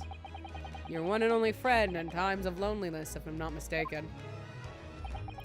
If you will humor me, my dear fellows, cast your minds back to when the good detective confiscated the disc.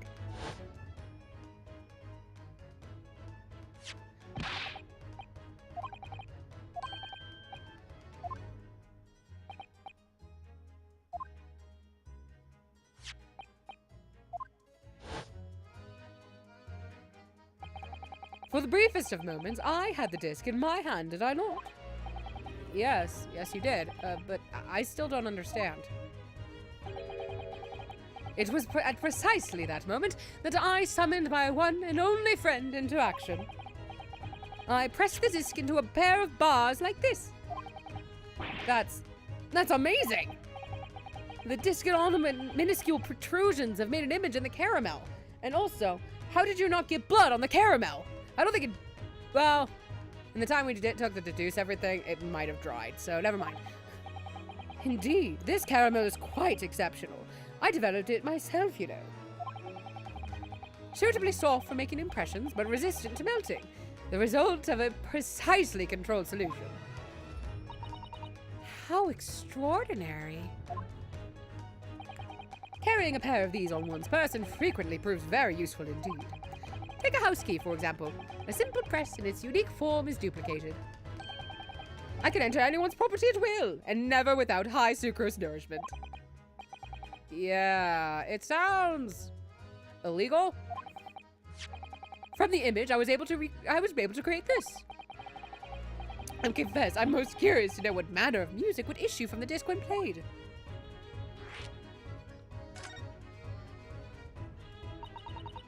Do tell us then, Mr. Sholmes, what music does the disc play? Well, unfortunately, I have no idea. No idea? None whatsoever. Are you familiar with the workings of a music box, my dear fellows? No, I'm afraid not.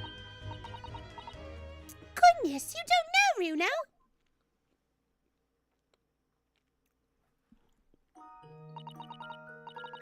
Inside the music box, there's a special metal piece called a comb. That's what produces the sound. It's so interesting to my brain that it's like, I'm not mad they're giving this explanation because not everyone does know the intricacies, like how a music box works, because like, we don't really make these anymore. And if we do, they're like only in like Ren Fair shops or that kind of a thing. But man, as a kid, like I studied these things. I found them so cool. So it's just weird that my brain's like, yeah, not every kid would know this. That's weird.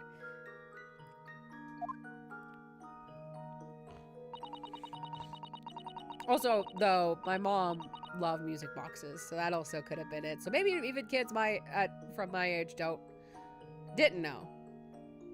And I just had a mom with older tastes. Small protuberances pluck the different teeth of the comb as they rotate past it, making the different notes. The first music boxes to be invented used a rotating cylinder with protuberances on it. That's what I'm familiar with. Was not familiar with the disc style. But over time, a new type of player was produced, which uses discs such as these. With that development, the popularity of music boxes spread far and wide, all around the globe. Why, exactly? Because the discs are easy to produce, and can be interchanged to facilitate the playing of different tunes. That's fair. The cylinders, you shouldn't change out unless you had a bigger music box and had the tools to do so. Those things had to be planted in there pretty solidly. There are a great many firms in Europe now manufacturing music boxes as a result. It is wonderful to be able to enjoy music, even when no performer is present. But it is the very success of the invention that means we are now presented with an insurmountable problem. What do you mean? As you may imagine, the construction of one firm's music box does not match that of another, and we have no way of knowing in which music box this particular disc was designed to be played. There is no resolution of this problem, I'm afraid. It's quite intractable. Ah, I see. So that's why. Naturally, I tested the disc in those few music boxes I have at my disposal. But as you can hear, to no avail. The results were equally unsatisfactory in this one. So, I am presently engaged in acquiring an example of all the music boxes ever made in Europe. Every single one? That's early for you. Always taking things too far. But my dear girl, an unsolved riddle is quite repugnant to my constitution. Surely all the different types in Europe will amount to a huge volume of music boxes, won't it? Yes, that is certainly true. In the worst case, I shall just have to ask you to vacate the attic room. What? You suck. Magnus McGilded. Not a name I expected to hear again so soon. Yeah, it's only been 2 months since that grisly case.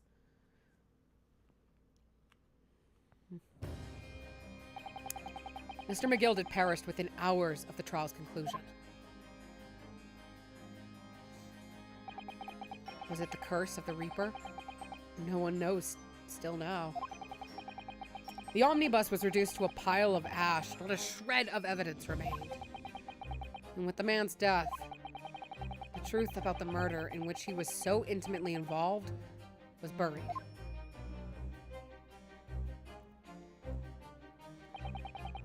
Even though we successfully established Mr. McGilded's innocence in the trial, the newspaper are still claiming that it remains an unsolved case.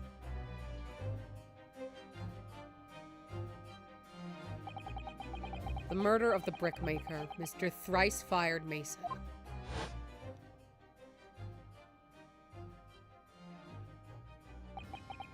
In the end, the truth of the matter remains a mystery. We still have no idea what really happened that night.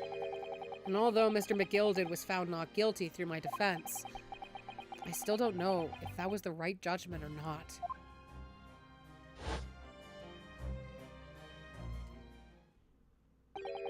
It would appear the case is not yet closed.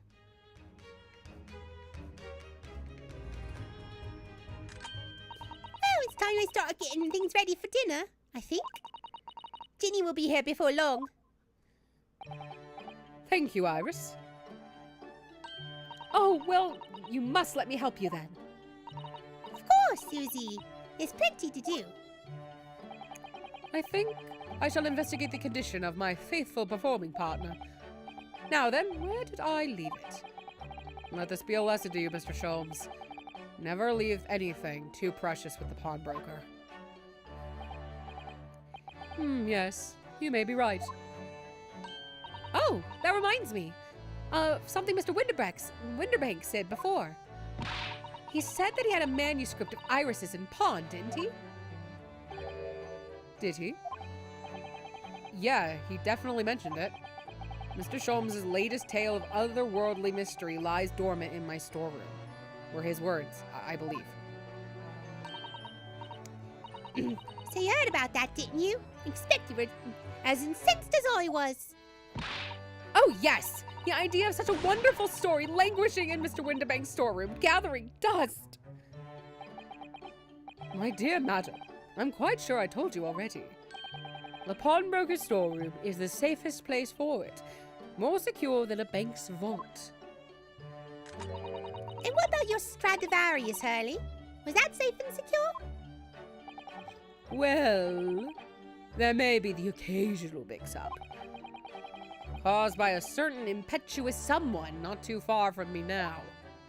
Do you have any idea how long it took me to write that Bakersfield story, Hurley? Or Baskerville, I can't read.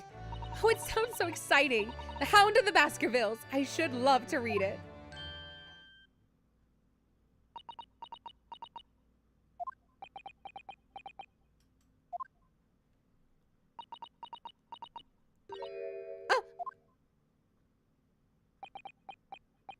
What's going on here? Why does it feel like an icy chill just swept through the room? Susie, what did you just say? You said the Hound of the Baskervilles. But how could you know the full title? Well, that's because Mrs. Otter was such a great fan of all the stories about Mr. Sholmes, of course. But Runo, Hound of the Baskervilles, has never been published. What? When I showed Early the manuscript, he told me that I wasn't allowed to publish it yet. I don't understand. That's why he said he'd keep it safe. Until it was the right time for the story to be made public, you see. So that's why the manuscript is at Winterbank's? And yet, how could Susie here know its title? Well, Hurley, what's going on?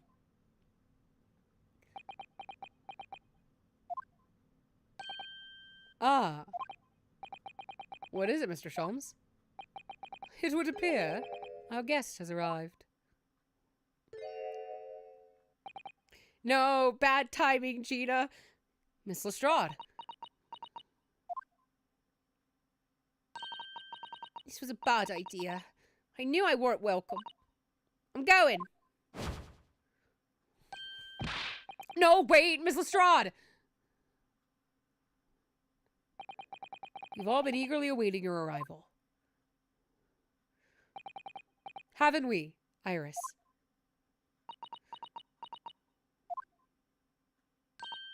Oh, yes. Just wait there, Ginny. We'll have everything ready in a jiffy. Come along, Susie. Right, of course. It's a pleasure to see you here, Miss Lestrade. Please, make yourself at home. Don't stand in the doorway, my dear girl. Come along in. What say you to some Mendelssohn? I won't take no for an answer. Meddlesome it is, then. Oh, excuse me. Kitty.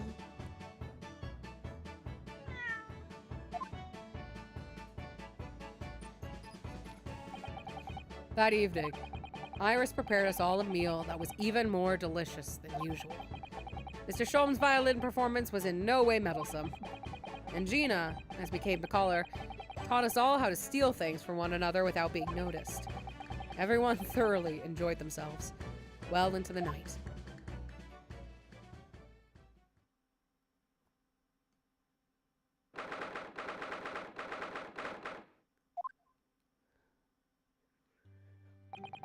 That was a very enjoyable evening, wasn't it? Oh yes, Iris's cooking was truly divine. And I feel as though I can still hear the enchanting strains of Mr. Sholmes' violin even now. Best of all, I bet I could steal the glasses from his lordship's face next time we're in court.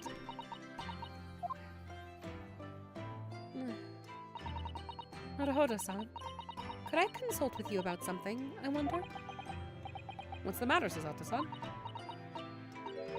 It's about the telegram I received. Ah. The one that arrived first thing this morning, I suppose. I've been summoned. What? Summoned? What do you mean? The telegram was from the Lord Chief Justice's office. Lord Strongheart has asked to see me. The Lord Chief Justice? When? Tomorrow morning. What? Then we have to start preparing at once. Oh, no, that won't be necessary, Naruhodo-san. I've been summoned alone. Alone? What on earth for? I have no idea. I suppose I shall find out tomorrow. What's all this about? Whatever it is, it's making me feel very uneasy. Oh, who could that be, I wonder? Good evening, friends. Iris, hello again.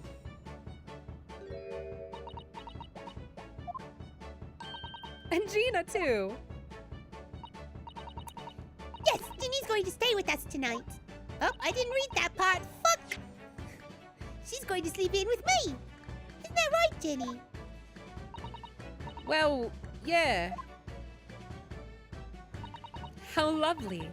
Let me make a pot of tea.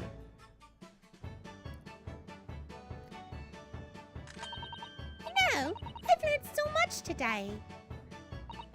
Oh, what in particular? All those things Ginny showed us. Wasn't it wonderful? You mean all those pickpocketing techniques? We had fun trying them out on each other, didn't we? I think I've awakened a natural talent. I could earn a living from it. You might be getting ahead of yourself a little there. So, what brings you up to our humble quarters at this late hour?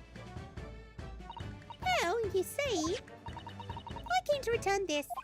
Wait, what? That's mine! Oh my! However did you? I told you, didn't I? I have a natural talent for it. Oh yeah, I've forgotten. Iris literally is a child genius. So Anyway, here, you can have it back. I don't really understand why you wear it, though. Thank you. Alright then, good night. Yeah, good night. You get to leave, girl? So this is your office, is it? What do you think, Jenny? I think I wouldn't fancy me chances with a lawyer that lives in a place like this. Yes, me too. It seems as though Iris here still has something she'd like to talk about. I suppose she probably wants to talk about the manuscript. Yes, I suppose she probably does.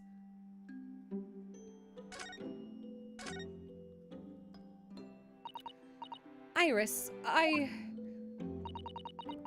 suppose you're hoping to talk about the manuscript, aren't you? Aren't you going to tell me?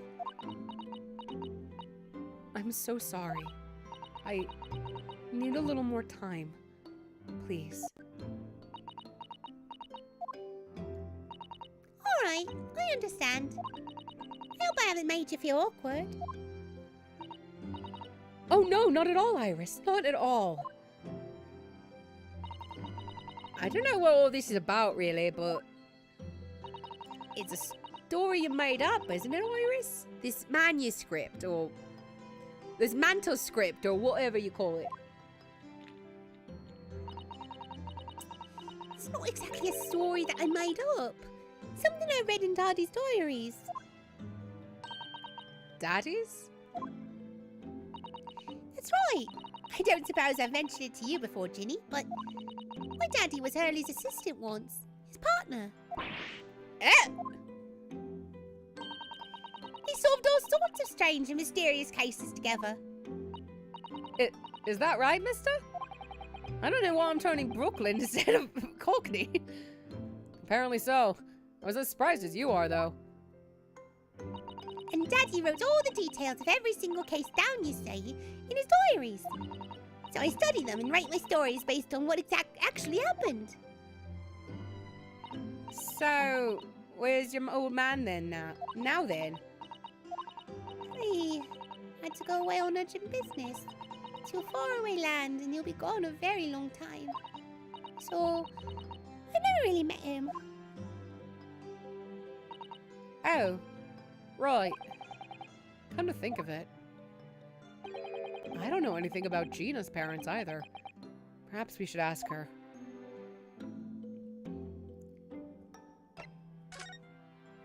In a minute, though. Iris, this Hound of the Baskerville story. I take it that it's another tale inspired by your father's accounts. That's right. I thought it was fascinating. But it's different somehow. From the other cases, I mean. Oh? How? I don't really know. But it must be special in some way. Because after I'd written it and showed the manuscript early, he turned as white as a sheet. It was the first time I've ever seen him like that. Pains me to have to say this after you've toiled over it for so long, Iris. But this story must not be published at this time. Under any circumstances. Why not? It's one of my best works. I'm not at liberty to say. Not now. So please do not ask me. All right then, I won't. But I do solemnly swear that I will explain everything one day, Iris. When the time is right. When the stars are right. And that's how the manuscript came to be with Mr. Winterbank, isn't it? Yes. Early says it had to be somewhere very safe. That really gets my goat, that does. He's treating you like a child. It's mean, that's what it is. Keeping secrets like that. Sure, I'm sure Mr. Sholmes isn't trying to be mean. Eh? If he said he wasn't at liberty to talk about it, I'm sure there must have been a very good reason. I think so too. You lot are too trusting for your own good. But he can't pull the wool over my eyes. Sholmes is lying to Iris. I bet my life on it. What? Hurley's lying to me?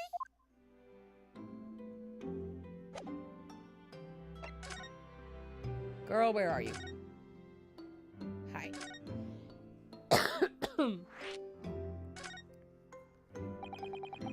I've realized that I don't know anything about your parents, Gina. I ain't got any, have I? Never did have. Oh. Look, the East End's full of orphans like me. No one wants nothing to do with us. From the minute we're born, not even our mums. But we all stick together. The older ones look after the little ones and make sure they get by. So that's why you're a pickpocket. Nah, diving's my life. I love it. Get a kick out of it every time I lift some pompous idiot's purse. And that's how we've all afford to eat. I'm like Robin Hood, ain't I? That's how I see it. Oh, Gina. I do think about it sometimes. What it'd be like to have parents, I mean. I always thought it'd make everything right. But having listened to what Iris just said, sounds like having parents ain't always easy either. Oh! I mean, if you know you've never had them, you don't feel like you're always wanting to meet them. It's true. I do want to see Daddy so much. Oh, Iris.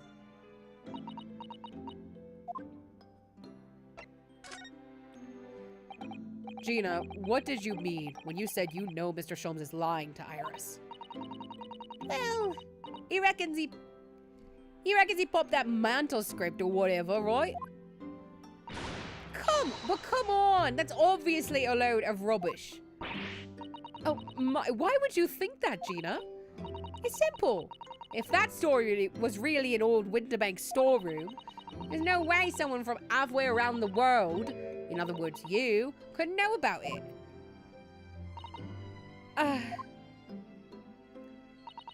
Sorry, Iris, but if you ask me, he sold it. Without telling you. but Hurley would never do something like that. I'm sure of it. Grown-ups do a lot worse than that, believe me. Bare-faced liars, the lot of them. You just ain't realised it yet.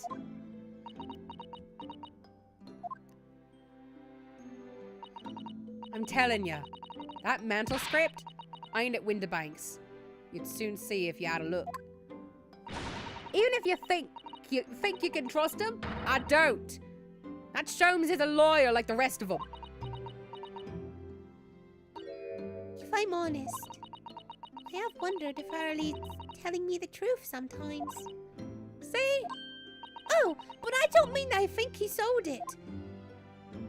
I mean that I sometimes wonder if he might have hid it in my manuscript somewhere.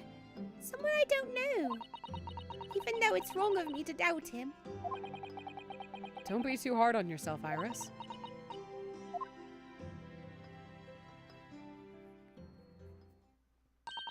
Oh my goodness, look at the time. Come along, Ginny. You should go back downstairs. Yeah, alright. And please, don't mention any of this to Hurley, will you? No, of course not. Good night then, Iris. Good night, Gina. You must let me make breakfast for you tomorrow morning. I insist. Oh, yes, please. I can't wait, Susie. Good night, then. Iris. Sure is easy to forget, isn't it? Sometimes she speaks just like an adult. But deep down, she's still just a child. Well, I think it's time that I turned in for the night too, Naruto-san.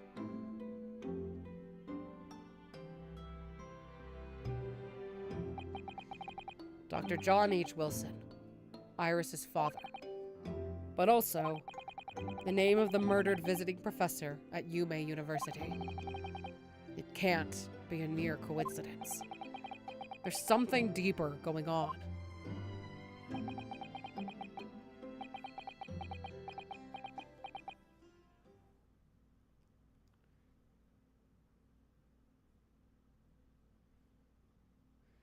Mr. Naruhodo. Mr. Naruhodo. I don't remember if it's me. That voice. That's... Oh, Mr. Sholmes! Oh, no! What's going on? It's the middle of the night. It's Miss Lestrade. She's gone. Gina? She was supposed to be sleeping in Iris's room, but her bed is empty. Well, she's an independent young woman. She probably decided to go home, no? I think not. From speaking to her before she retired, I received the distinct impression that she was looking forward to breakfasting with Mrs. Otto. No, I don't believe the girl has gone home, but I've been waiting for over an hour now. Over an hour? Oh. If you'll indulge me, look out the window, my dear fellow. What's this about?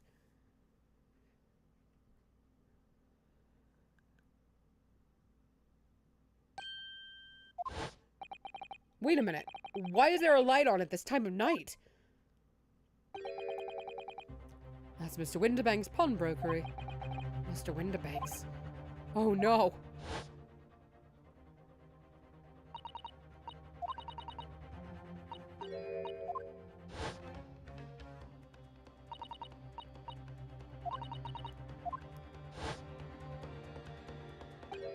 Could Gina have gone?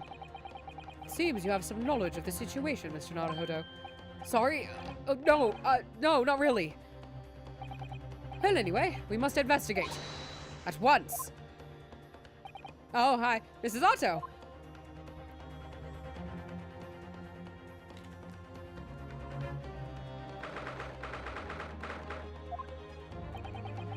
The door to Windibank's. It's open. And the lamp is burning. It must be Gina, mustn't it? Let us hope it's nothing more sinister. What? Come, there's not a moment to lose. Clearly something is afoot inside.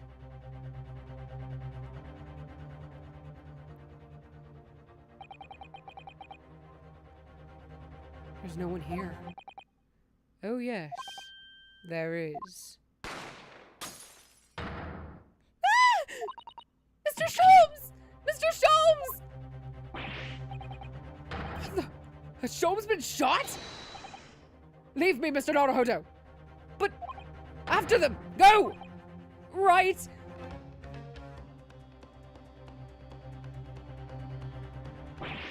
Blast! I've lost them. Hello, hello, what have we here? It's just random Bobby, hello. Your alarm has just rise from this pawnbroker, sir. Would you know something about that? Officer, come with me! It's my friend, Mr. Sholmes. He's been shot! Shot! With the policeman close behind me, I ran back to Windibank's.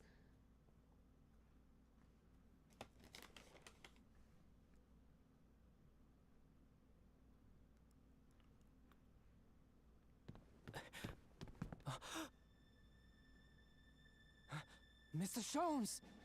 Mr. Naruhodo. How bad is it? Never mind me, but there's much at stake. Behind that door. In the storeroom. Hurry!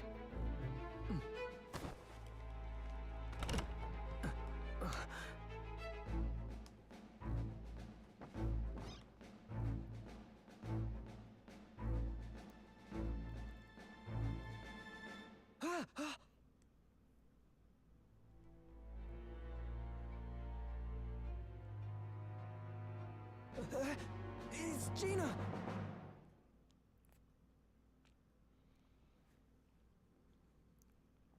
Oh my god. You would have tongue it. Hey.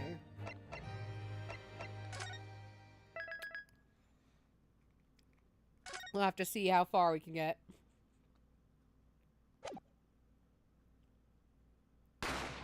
Ah. I've been shot. I'll be all right, Mr. Nodohodo. After them go. Blah, blah, blah. It's all repeats. I'm not reading that. Behind that door. In the store. Oh, it's still that. It's still just going. It's fine.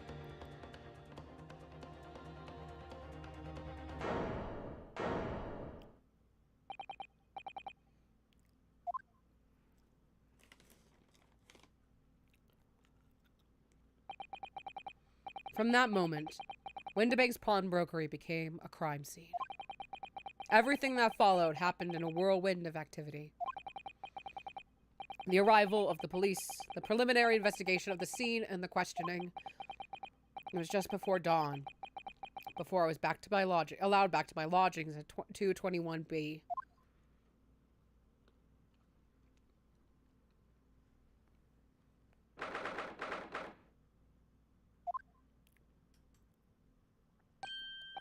Oh, Iris. A telegram came, but all it said was wait at home. Oh, yes, we asked one of the policemen to have it sent. It was simply impossible to come back. When I woke up, I was all alone. Early and Ginny were gone. Everyone was gone. What happened, Bruno? Poor Iris. She's trembling. She's obviously trying very hard not to let herself get too worried. I'll explain everything that I know. Something awful has happened, hasn't it? Yes, I'm afraid so.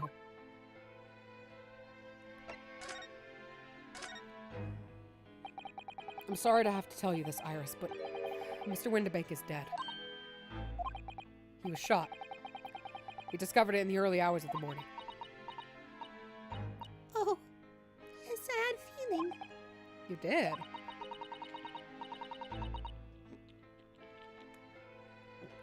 Sorry.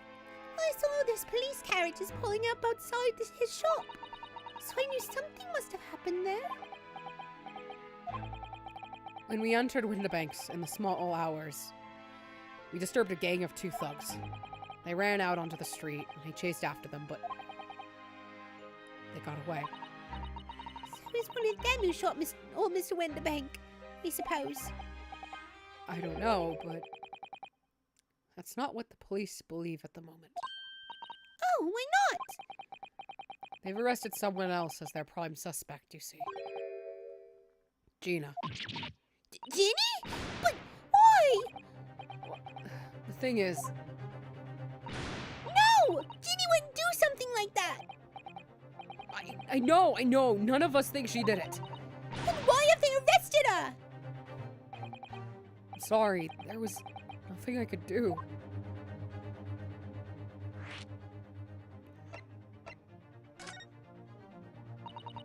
So where's Hurley then? Is he still there investigating the scene? He really ought to have some breakfast. It's not good for him to miss meals. I don't want you to worry, Iris. But I have some news about Mr. Sholmes. He was taken to hospital this morning. What? Well, when we entered Windibank's, a gun was fired and he took a bullet. Hurley was shot? No! No! It's all right. His life isn't in danger. Really? Are you sure? Where is he? Which hospital? He's at St. Siner's, and they're attending to him there. I must see him. At once! Sorry, Iris, but you can't. Why not? That's not fair! I'm a family member. I should be allowed. No, I mean, nobody can see him at the moment. He's not allowed any visitors. They're preparing to operate, you see. To operate? Oh, poor Hurley.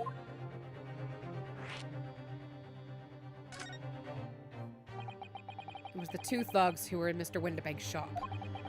They shot Mr. Sholmes when we disturbed them, you see. It was pitch black inside the shop at the time. My mind went totally blank, I'm afraid. I just froze. After that, I ran out into the street, but, well, they were long gone. I shouldn't have hesitated. I'm so sorry. It's my fault. I let them get away. I think it's a very good thing. Sorry? Well, if you'd seen which way they went and chased after them, you might have been shot as well, Bruno. On top of everything else, I couldn't bear that. Oh, Iris.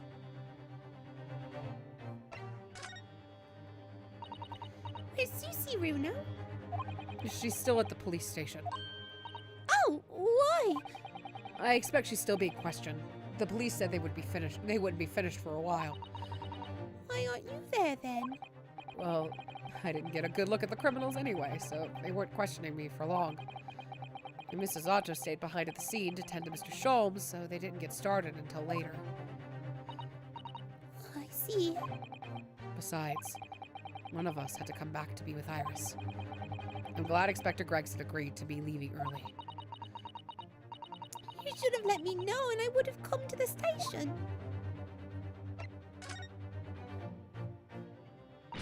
I don't understand why they arrested Jenny. It's not fair.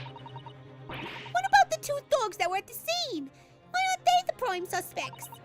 After all, they shot Hurley dead, didn't they?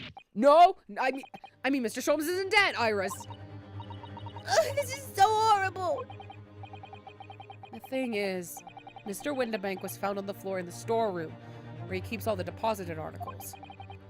The storeroom door was locked from the inside. I see. But he wasn't alone in there. Jenny was found next to him on the floor as well. Oh no. And according to the detectives who investigated afterwards, Don't tell me. There was no one else in the room. yes, exactly.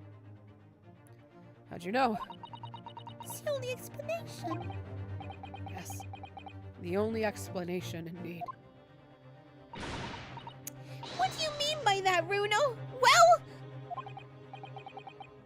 What can I say? I'm damned if I agree, damned if I don't. I'm afraid I'll need to go out again now, Iris. There's not much I can do at the moment. But I can at least try to find out how Mr. Sholmes and Gina are getting on. I want to go too. Take me with you, Bruno. Can't stand just sitting around here waiting. I'm not sure how I feel about taking a 10-year-old child to the scene of a murder. I don't want to leave her all alone here either. All right then, Iris. Perhaps you can help me. Oh yes, I'd love to. Gina's at the prison. Mr. Sholmes is probably in his hospital bed. And don't forget, we have to visit the crime scene. We need to conduct a thorough investigation. I can see you're ready for action. I imagine Iris would appreciate going to the hospital sooner rather than later. Let's go, bitches.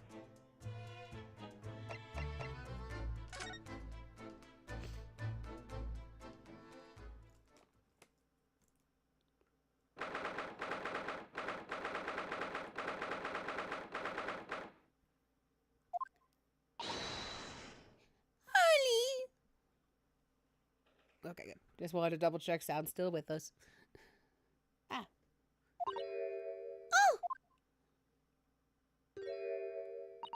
He's not he's not here.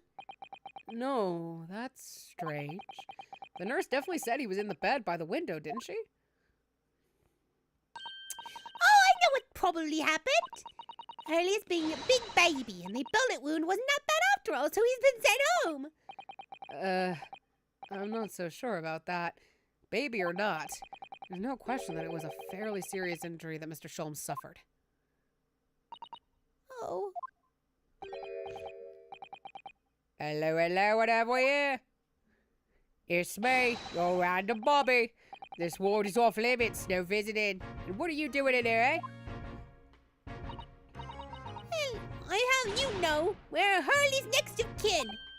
Eh? Oh, we're begging your pardon then, ma'am. Sir? A little lady and a curious Eastern gentleman? Great mystery solvers and mysterious family, eh?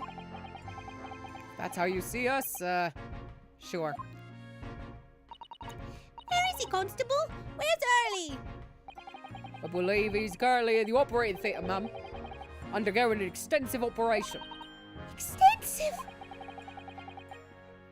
It has been several hours since we went in. Oh dear. Is he going to be alright? Well, doesn't appear to be working, you see. The anesthetic, that is. Oh! I have heard a report that the gentleman claims he may have had a little too much to drink last night. Coffee, that is. Can that affect your anesthesia? Like anesthetics? Can that affect that? What? Anyway, I think it would be fair to assume that he won't be back here for several hours yet. I see. Thank you, Constable. Perhaps we should leave and come back later. Oh, poorly.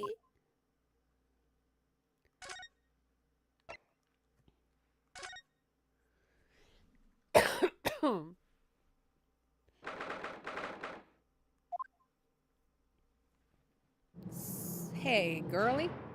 What's up? Hello, Gina.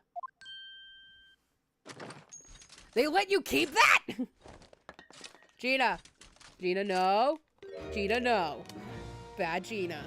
Oh, you still have the grenade launcher Hurley and I made. I wish you wouldn't point it at me all the time, though. What are you here for? Ginny. I have a feeling it's because of us that you ended up in trouble. So we were thinking that we might be able to help you. Well, you can't. Sorry? You heard. Get lost. Don't be like that, Ginny. I know you didn't do it. You'd never shoot someone. I just know you wouldn't. You think you know me? Pull the other one. Oh. You ain't got the first idea about the likes of me. I'm a thief. I pinch people's purses when they're walking down the street. That's how I get by. If I saw me chance, I'd sneak into a pawn shop any day of the week.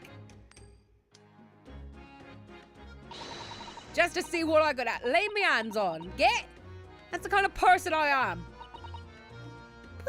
But Ginny. I'll be in court tomorrow, they said. Some cove came by before and said he'd be a lawyer for me or the like. Said it was my right or something. But I told him to get stuffed. I don't need no lawyer. Don't need no one. She couldn't be staring at me any more obviously if she tried. Why are you being like this, Ginny?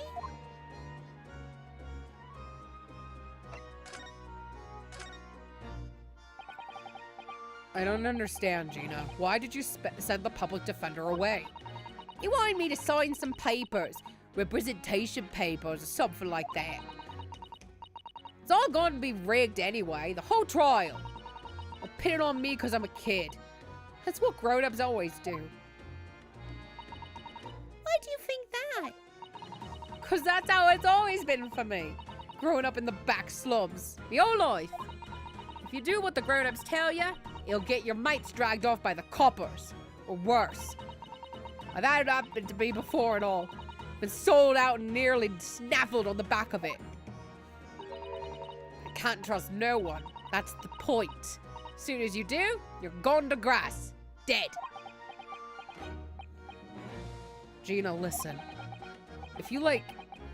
In tomorrow's trial, I could... Forget it! Ginny!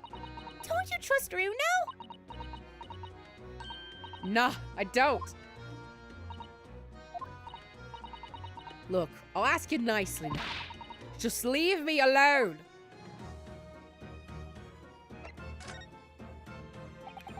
Will you tell us what happened, Gina? Last night, at the pawnbrokers. There's nothing to tell. I figured it'd pay me, so I broke into the place and started going through the storeroom. But the old bloke walked in on me and you know the rest. But why, Ginny? Why would you do that? Ain't it obvious? The place is full of stuff I could sell for a shilling or two. Diving ain't easy, you know. It's a lot of work, and half the time you don't even get nothing. Is that really why you broke into the place? What? Are you sure the true reason wasn't something else? Oh, give it a rest! Would be the point anyway, eh? Nothing I said would make a blind bit of difference. Please tell us, Ginny. We'll believe you, whatever it is. Believe me? Don't be daft. Can't believe nothing. Everyone lies all the time. And you know what? When it comes to liars, I'm the biggest of the lot. I've told some unforgivable lies, I have. What do you mean by that? What unforgivable lies?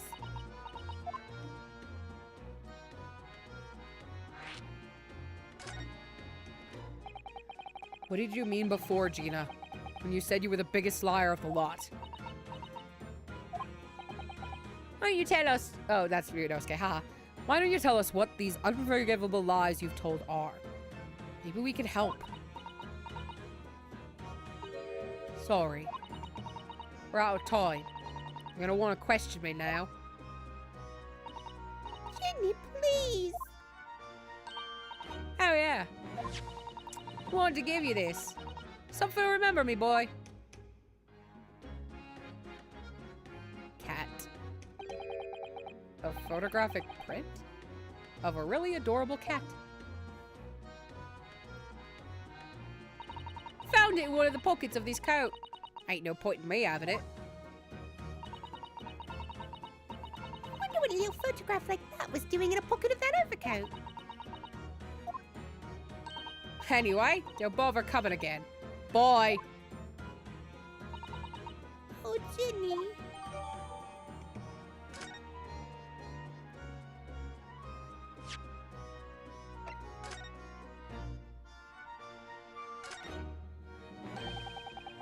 Look on the back of this print here. There's something written on it.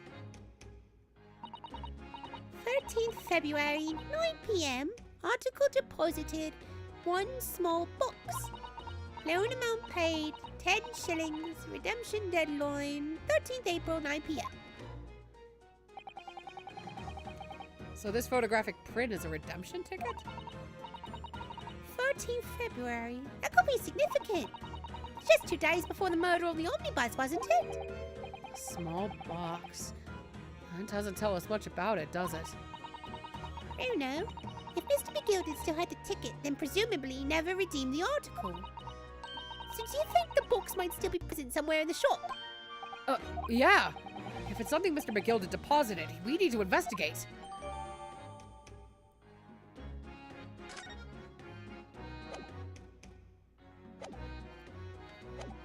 Well, bye.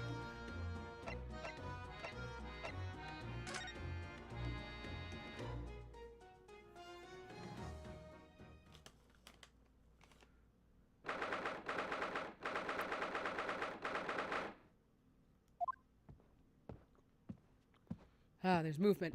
I'm scared.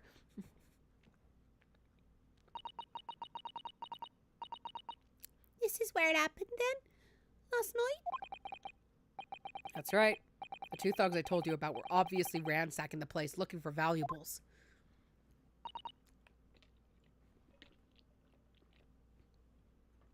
Yeah, almost out of water. But apart from the police in here, you wouldn't know anything had happened. There's no sign of a disturbance. I see a sign of a disturbance in 2 places in this shop. No, you're right about that, actually. In fact, if anyone, it's the police who seem to be the ones doing the ransacking. I know what you mean. I like a gang of organized criminals, all dressed in black. Oi, I heard that! Hey, you're not dressed in black. I'm not talking about you, officer. Oh, Inspector. Good morning. I suppose I ought to thank you for your vigilance last night. Got to the scene before it was disturbed, at least. Shame you let the 2 rogues get away, mind. Yeah, I'm sorry about that. I thought you'd assigned extra men to the beat around here, Gregsy. Now look what's happened. Early's been injured because there weren't enough police on duty. Oh! Your ladyship! Now it told me you were coming! I expect you to take full responsibility for what happened to Hurley and see he has the very best medical care.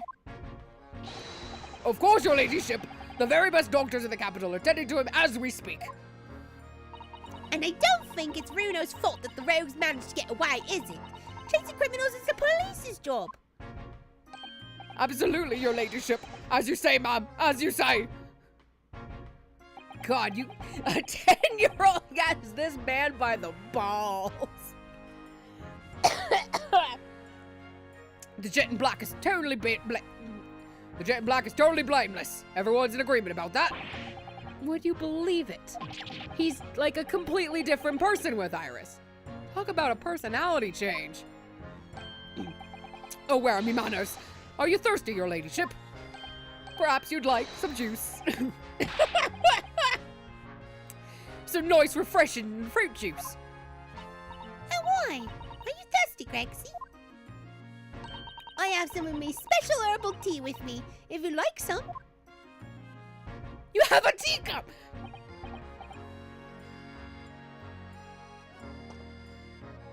Nice pinky out, sir. Oh, lovely. Ta very much. Not really at the spot, your ladyship. I don't even recognize him like this. Who is this motherfucker?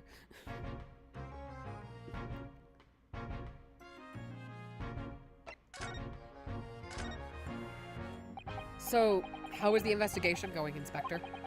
Nothing to it, really. Very simple case, this. There's some very definitive evidence.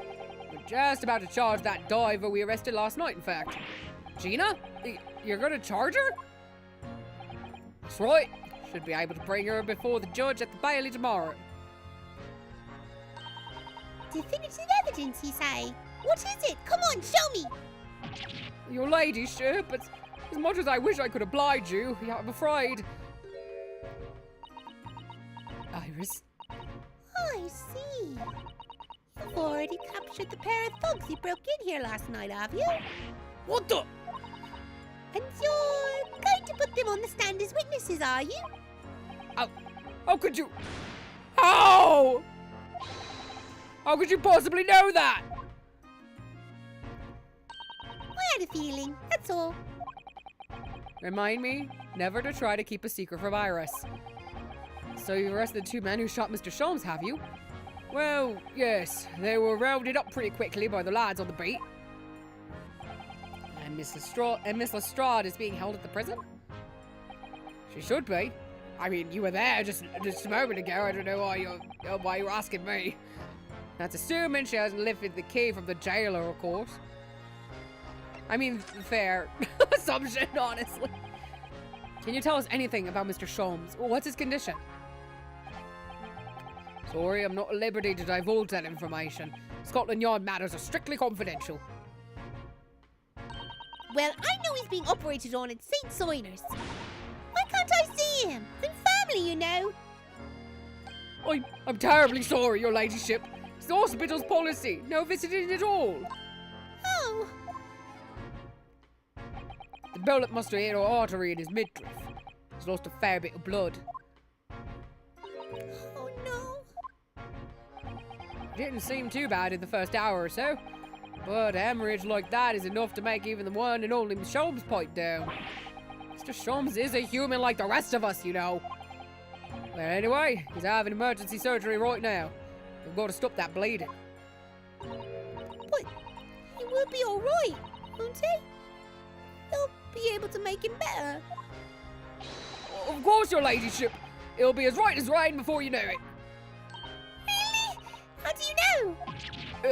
How do I know? Well, because, of course. Yes, because Mr. Sholmes is such a great detective. That's why. We'd better pray the doctors have a better grasp of what's needed to make someone well again.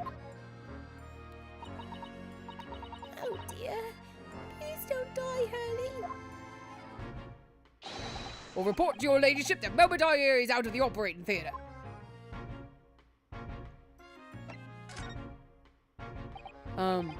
I couldn't help noticing, Inspector. Well, out with it, sunshine. Well, there seems to be a marked difference between the way you talk to me and Iris. Watch the store, sonny! I'm a copper and we don't go in for favoritism. But he's right, you do treat us differently. Because of those adventures of Sherlock Holmes stories, that's why. Oh. I crop up in him, don't I? Inspector Tobias Gregson. Oh, well, yes, because you're an acquaintance of Early's. What did you write about the inspector, Iris? Oh, I don't remember really. It was one of Sholmes' lines. Gregson is the smartest of the Scotland Yarders. Is how he put it. Oh, did I write that? Oh shit, I lied. And you know what that one line did for me? Eh? The very next month, my pay doubled. Doubled, I tell you! Oh, that's amazing. All because everyone at the yard rates him. He read all the Sherlock Holmes stories. He even set up a fan club for me. Of course, that explains everything. It was around that time that you became such a toady to me. Can you blame me? All it takes is one bad word from you and Sholmes could change his tune about me. Gregson? No, the great detective will say. He's getting quite overrated these days. Think what would happen to my salary if it came out in print, eh? The whole thing gives me the willies. I can't tell you many nights of sleep I've lost to worrying about it. That would never happen, Gregsy. Every month when the new Rants magazine comes out, my hands are a-trembling as I turn the pages. Oh, how awful for you. Here, have some of my tea to settle your nerves.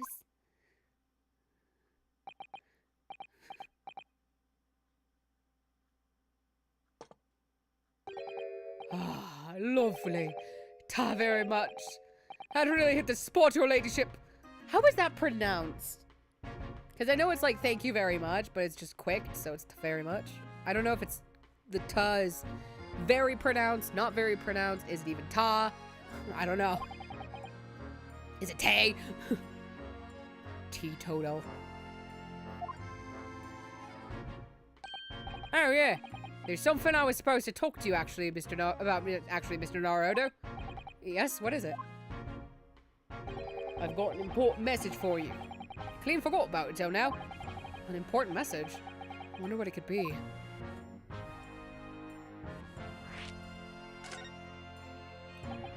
Are you going to tell me what this important message is then, Inspector? Yeah, it's about that young lady who's normally by your side, your assistant. Dear Susie, is she alright? She's at the station, isn't she? Being questioned, I believe. Nope, not anymore. She had to head off. Head off? Where? To Lord Stronghold's office, of course. He summoned her. Oh, yes, of course. I'd forgotten about that. One of the whipstalks took her there in a yard carriage after we'd finished questioning her. But she asked us to tell you she didn't have the fare for the return journey, so to go and meet her there. She's got a nerve using Scotland Yard as a blooming messaging service. I see. Well, thank you for passing that on, Inspector. Why did Susie have to go see the Lord Chief Justice? She didn't tell me. But I better head over to the Lord Chief Justice's office to fetch her straight away.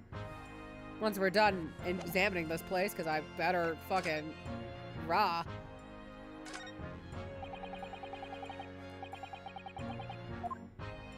I missed. Oh, is the glass not a thing? Okay.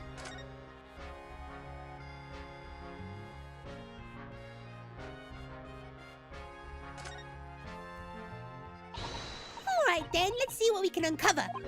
Oi, what do you think you're doing, Sunshine? Can't touch anything in here. Oh, but we were hoping to investigate. This is a crime scene, for Pete's sake. No touching. What's the problem, Gregsy? Runo's a lawyer, you know that. Oh, I'm ever so sorry, your ladyship, ever so sorry. The rules and regulations are a thorn in my side. Courts and Mr. Naruto was to have been properly appointed by the accused, that be another matter. Accused? You show me some representation papers, I'd be only too happy to let you nose around. Did you hear that, Runo? You need Ginny to sign some representation papers. Looks like presenting the detective here with the correct paperwork is the only way. Guess I got to leave. Let's go get... Let's go get Susato. Oh, I might have to wrap it up here pretty quick. Yes. No matter how many times I come here, I always get the same sense of oppressiveness somehow. Do you think the place is oppressive? I think it's normal. How so? I mean, look at that suit of armor over there. Can't take that seriously, can't you? Maybe it seems that it thinks the same about you. So everything is clear with regard to tomorrow's arrangements, I trust. Yes, thank you very much. There they are, Susato-san and Lord Strongheart. I wonder what they're talking about. They both look very serious. Very good. There is nothing further to discuss. You may return to your lodgings. No doubt you have much to do in preparation for your return to your homeland. Wait, what did he just say? Your return to your homeland? Susato-san!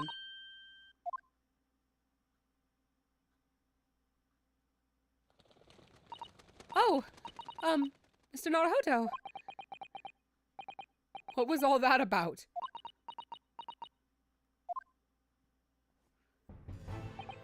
Ah, Mr. Naruhodo. Thank you for coming to collect your colleague. What's this all about? Why were you talking about Mrs. Otto's return to her homeland? And tomorrow?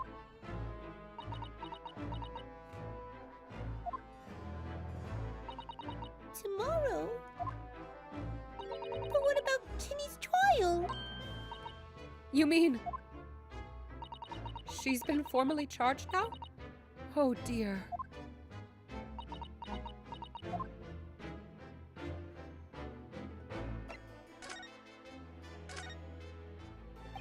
Mrs. Otto, what's all this about? Oh, please don't concern yourself, Mr. Naruhodo. It's only me going back to Japan. Your life here can continue just as it has. That's not what I asked! What happened? Why are you leaving? It's my father. He's fallen ill. Oh no! Professor Mikotoba?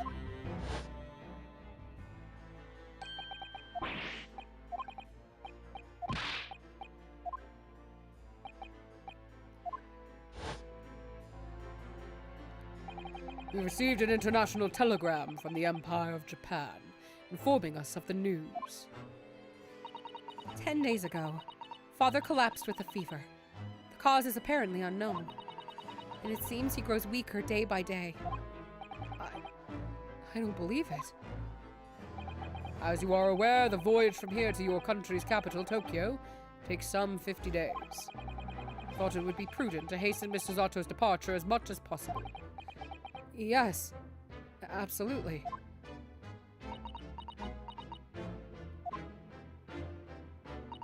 I will leave London first thing tomorrow morning. I can't believe this is happening.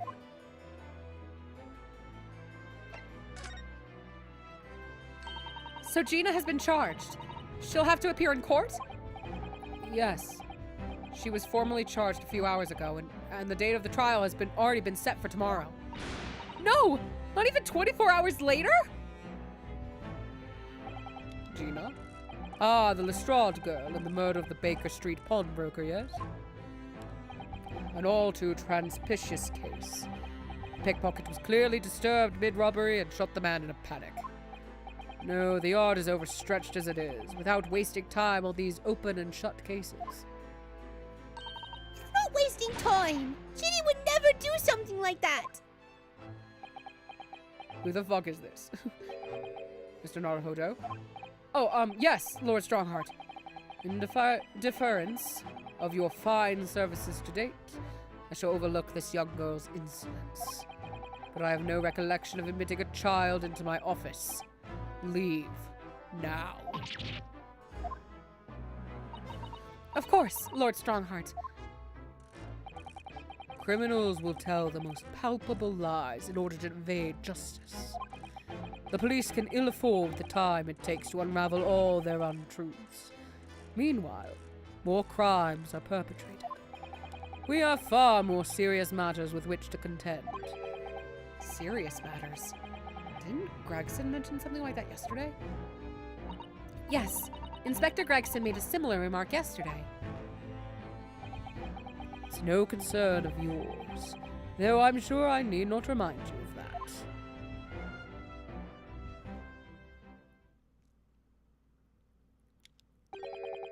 "3 minutes precisely until my next meeting. You must excuse me." There's just one more thing, Lord Strongheart, which is Miss Lestrade's trial. It's Miss Lestrade's trial. I wonder if you might permit me to defend her. A timely suggestion. Sorry?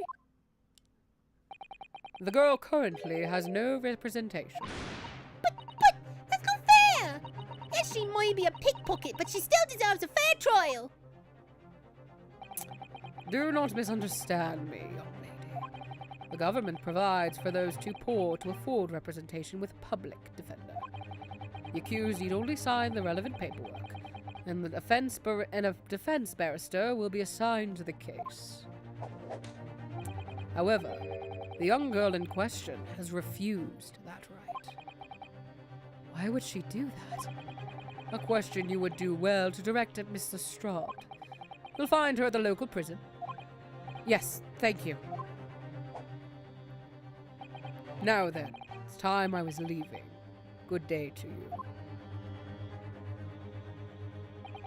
What a day. Gina charged with murder. Susato-san about to leave.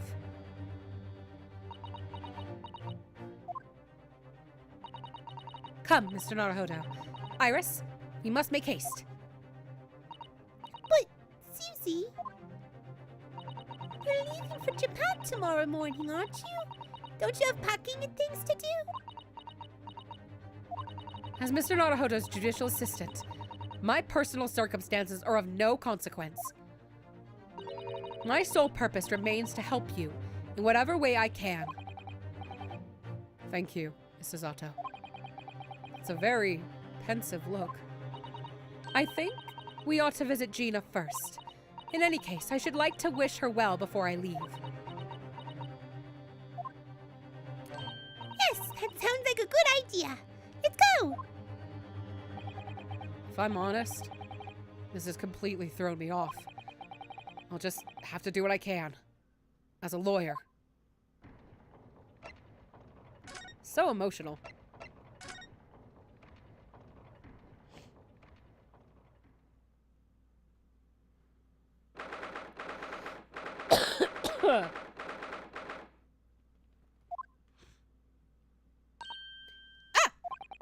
Hello again, Gina. Oh my god, girl.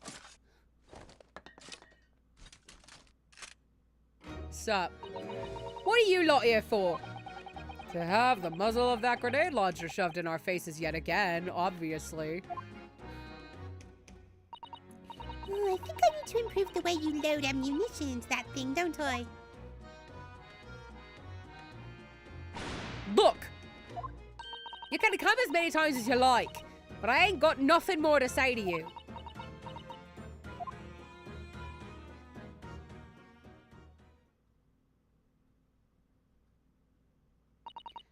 Gina, I wonder if you might hear me out. There's something I'd like to say. What?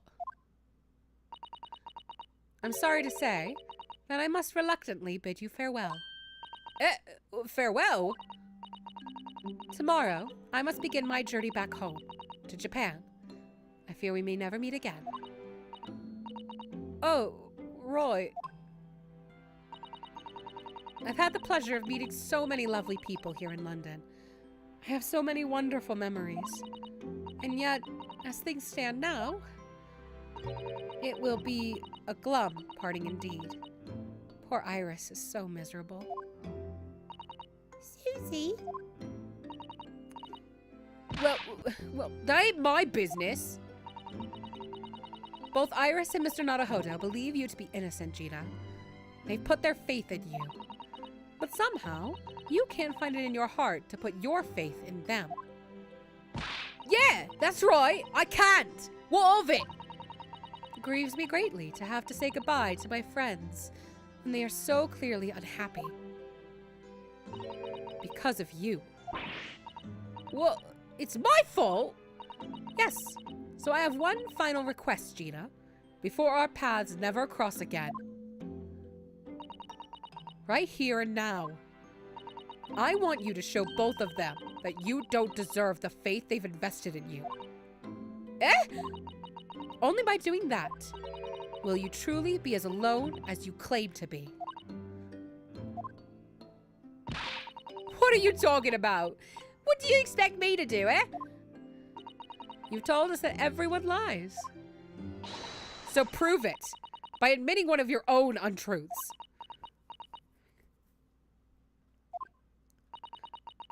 What about what you said before, Ginny? You said something about unforgivable lies. You must tell Mr. Naruhodo and Iris the truth now. That is my last request before I leave. My last request as a judicial assistant. No, I can't. Whatever these lies are, they're obviously weighing very heavy on Gina's mind. Gina, I could be wrong, but is it something to do with what happened 2 months ago? Something about that trial? The one in which Magnus McGilded was acquitted?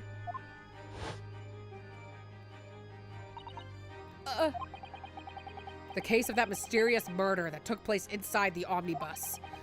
You were called as a witness by the prosecution. Is that what this is about? Yeah, you're right. Because in that trial, I lied. I lied like you wouldn't believe. Will you tell us about it now?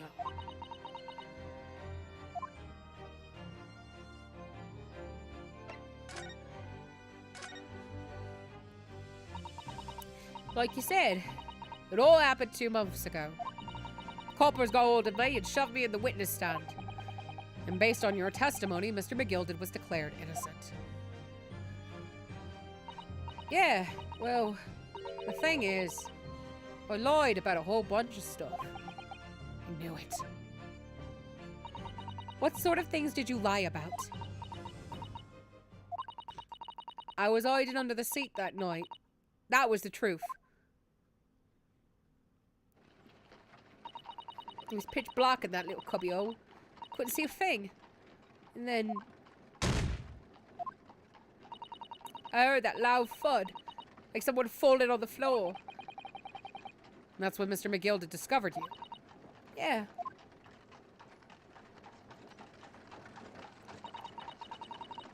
He pulled me out from under the seat and sat me next to the dead man. There weren't much light to see by, but when I looked at my hands, I had the cove's blood all over them. I was so scared. Couldn't even speak. You had his blood on your hands? In other words, it was Gina that the witness on the roof deck saw through the skylight. Then Mr. McGilded started asking you questions, I suppose. Who you were, and why you were hiding under the seat. Yeah, he did. Only, that's not all. What do you mean? I mean, he threatened me. Threatened you how? He made me swear. About what I'd seen and what I'd heard. And about what he was going to do after the cove was found dead.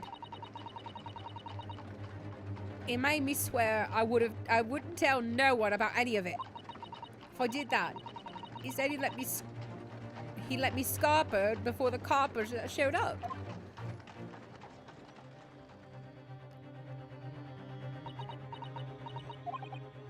Gina, you must tell me what he swore you to secrecy about. What you saw, what you heard, everything.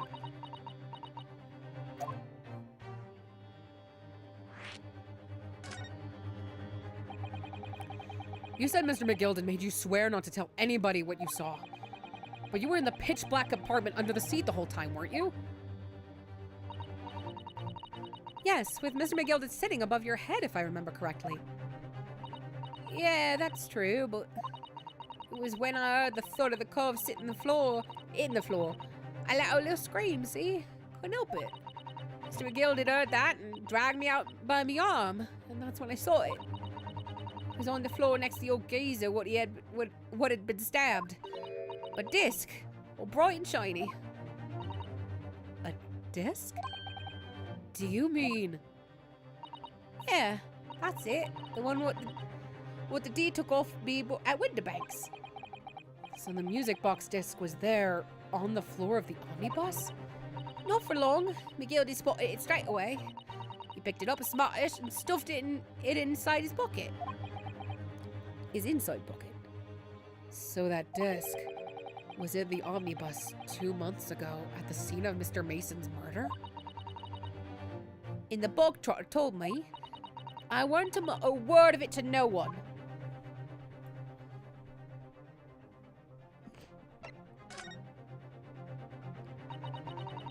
Because it was so dark under that seat in the cab, I was straining my ears the whole time. After a while, I heard the door and footsteps inside the cabin. Presumably that was Mr. McGilden getting on board. Nah, not only him. Oh.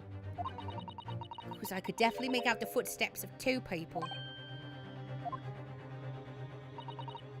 In that case, it would seem likely that it was Mr. McGilden and the victim.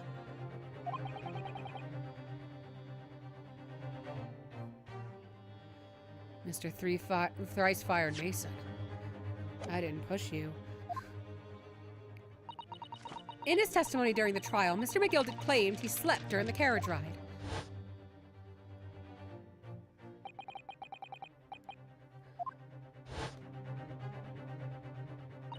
And your own testimony, Gina, supported his.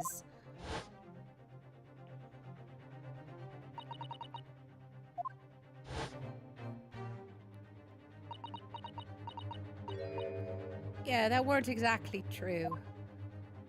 Neither of them was asleep. I could hear them talking the whole time in low voices. What? What were they talking about? Sorry, I don't know. The sound of the horses and the wheels was too loud. But that still tells us something. Mr. McGilden and the victim knew each other. So McGilden was lying, as I suspected.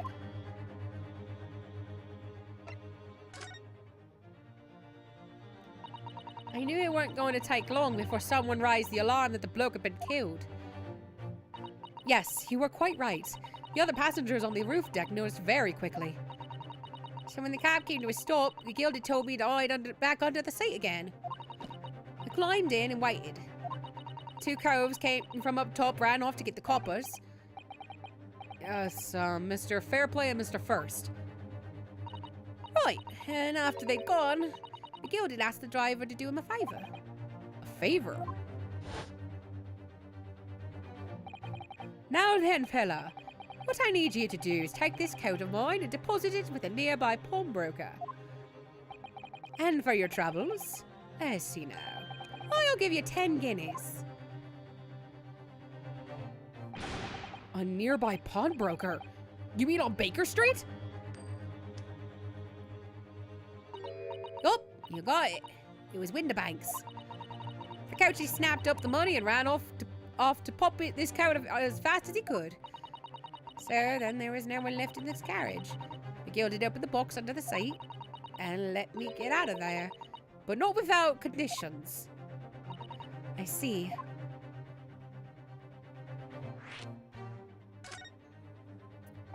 What were McGilden's conditions then? For letting you go free, I mean. Not telling a soul. Not for anything. About what I saw and what I heard. And there was something else as well. There's more? Yeah. It's the most important thing. He said, I'm after sending the coachman on a little errand for me. with some small change in his hand.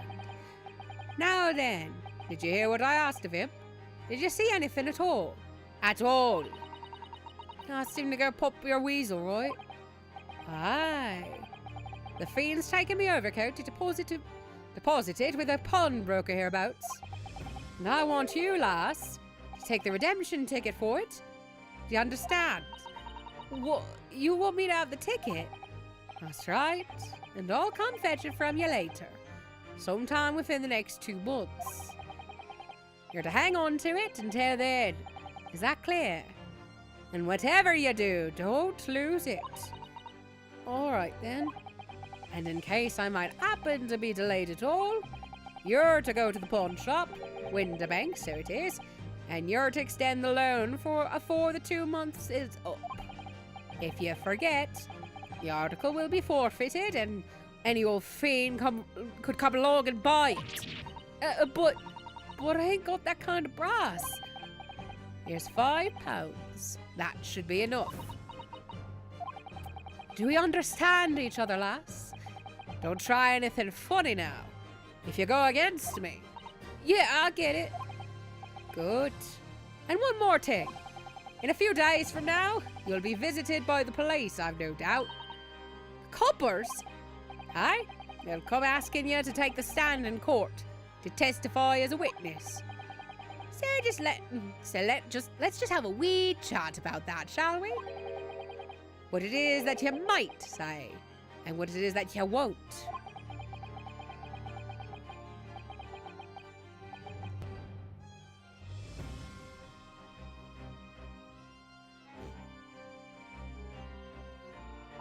After he'd gone over it all, I piked it.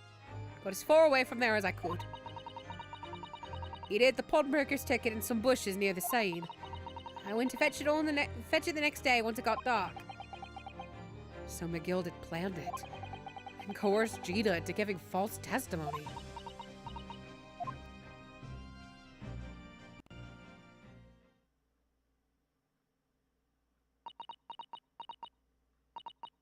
Bet you're ready to string me up, huh? I lied. In that big old courtroom, I told some corkers. The thing is, he said he wouldn't make it so he couldn't live in the East End no more. That's what he threatened me with. What a wicked man. He knew everything what went on in the back slums. I didn't click you. He knew we had no one to look after us. And we was all just looking out for each other, getting by together. So you mean Mr. McGilded would have, in an heartbeat, he could have had the lot of us chased out of there if he wanted.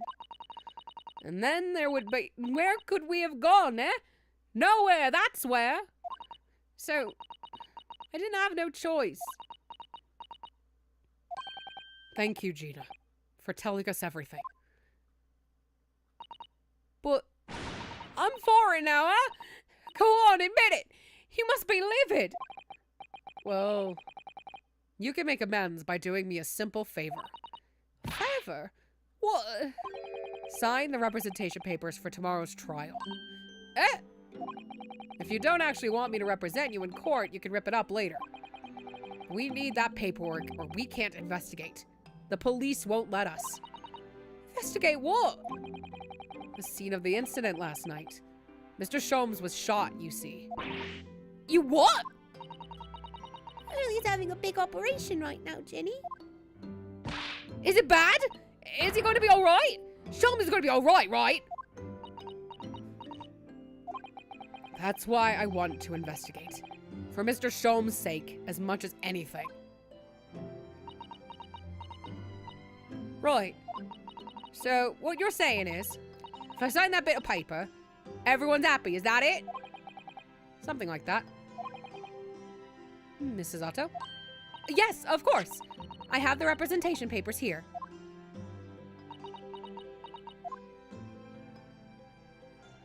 I don't know how to write my name. Help. I don't need no one to stick up for me, though. No lawyer, nothing.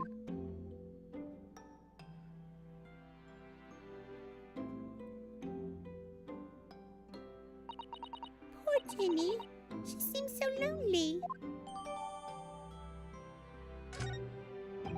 Well, at least this should mean we can investigate the scene at Windibanks now. Yes, and perhaps we can come back to visit Ginny when we're done there. I feel like we finally cracked Gina.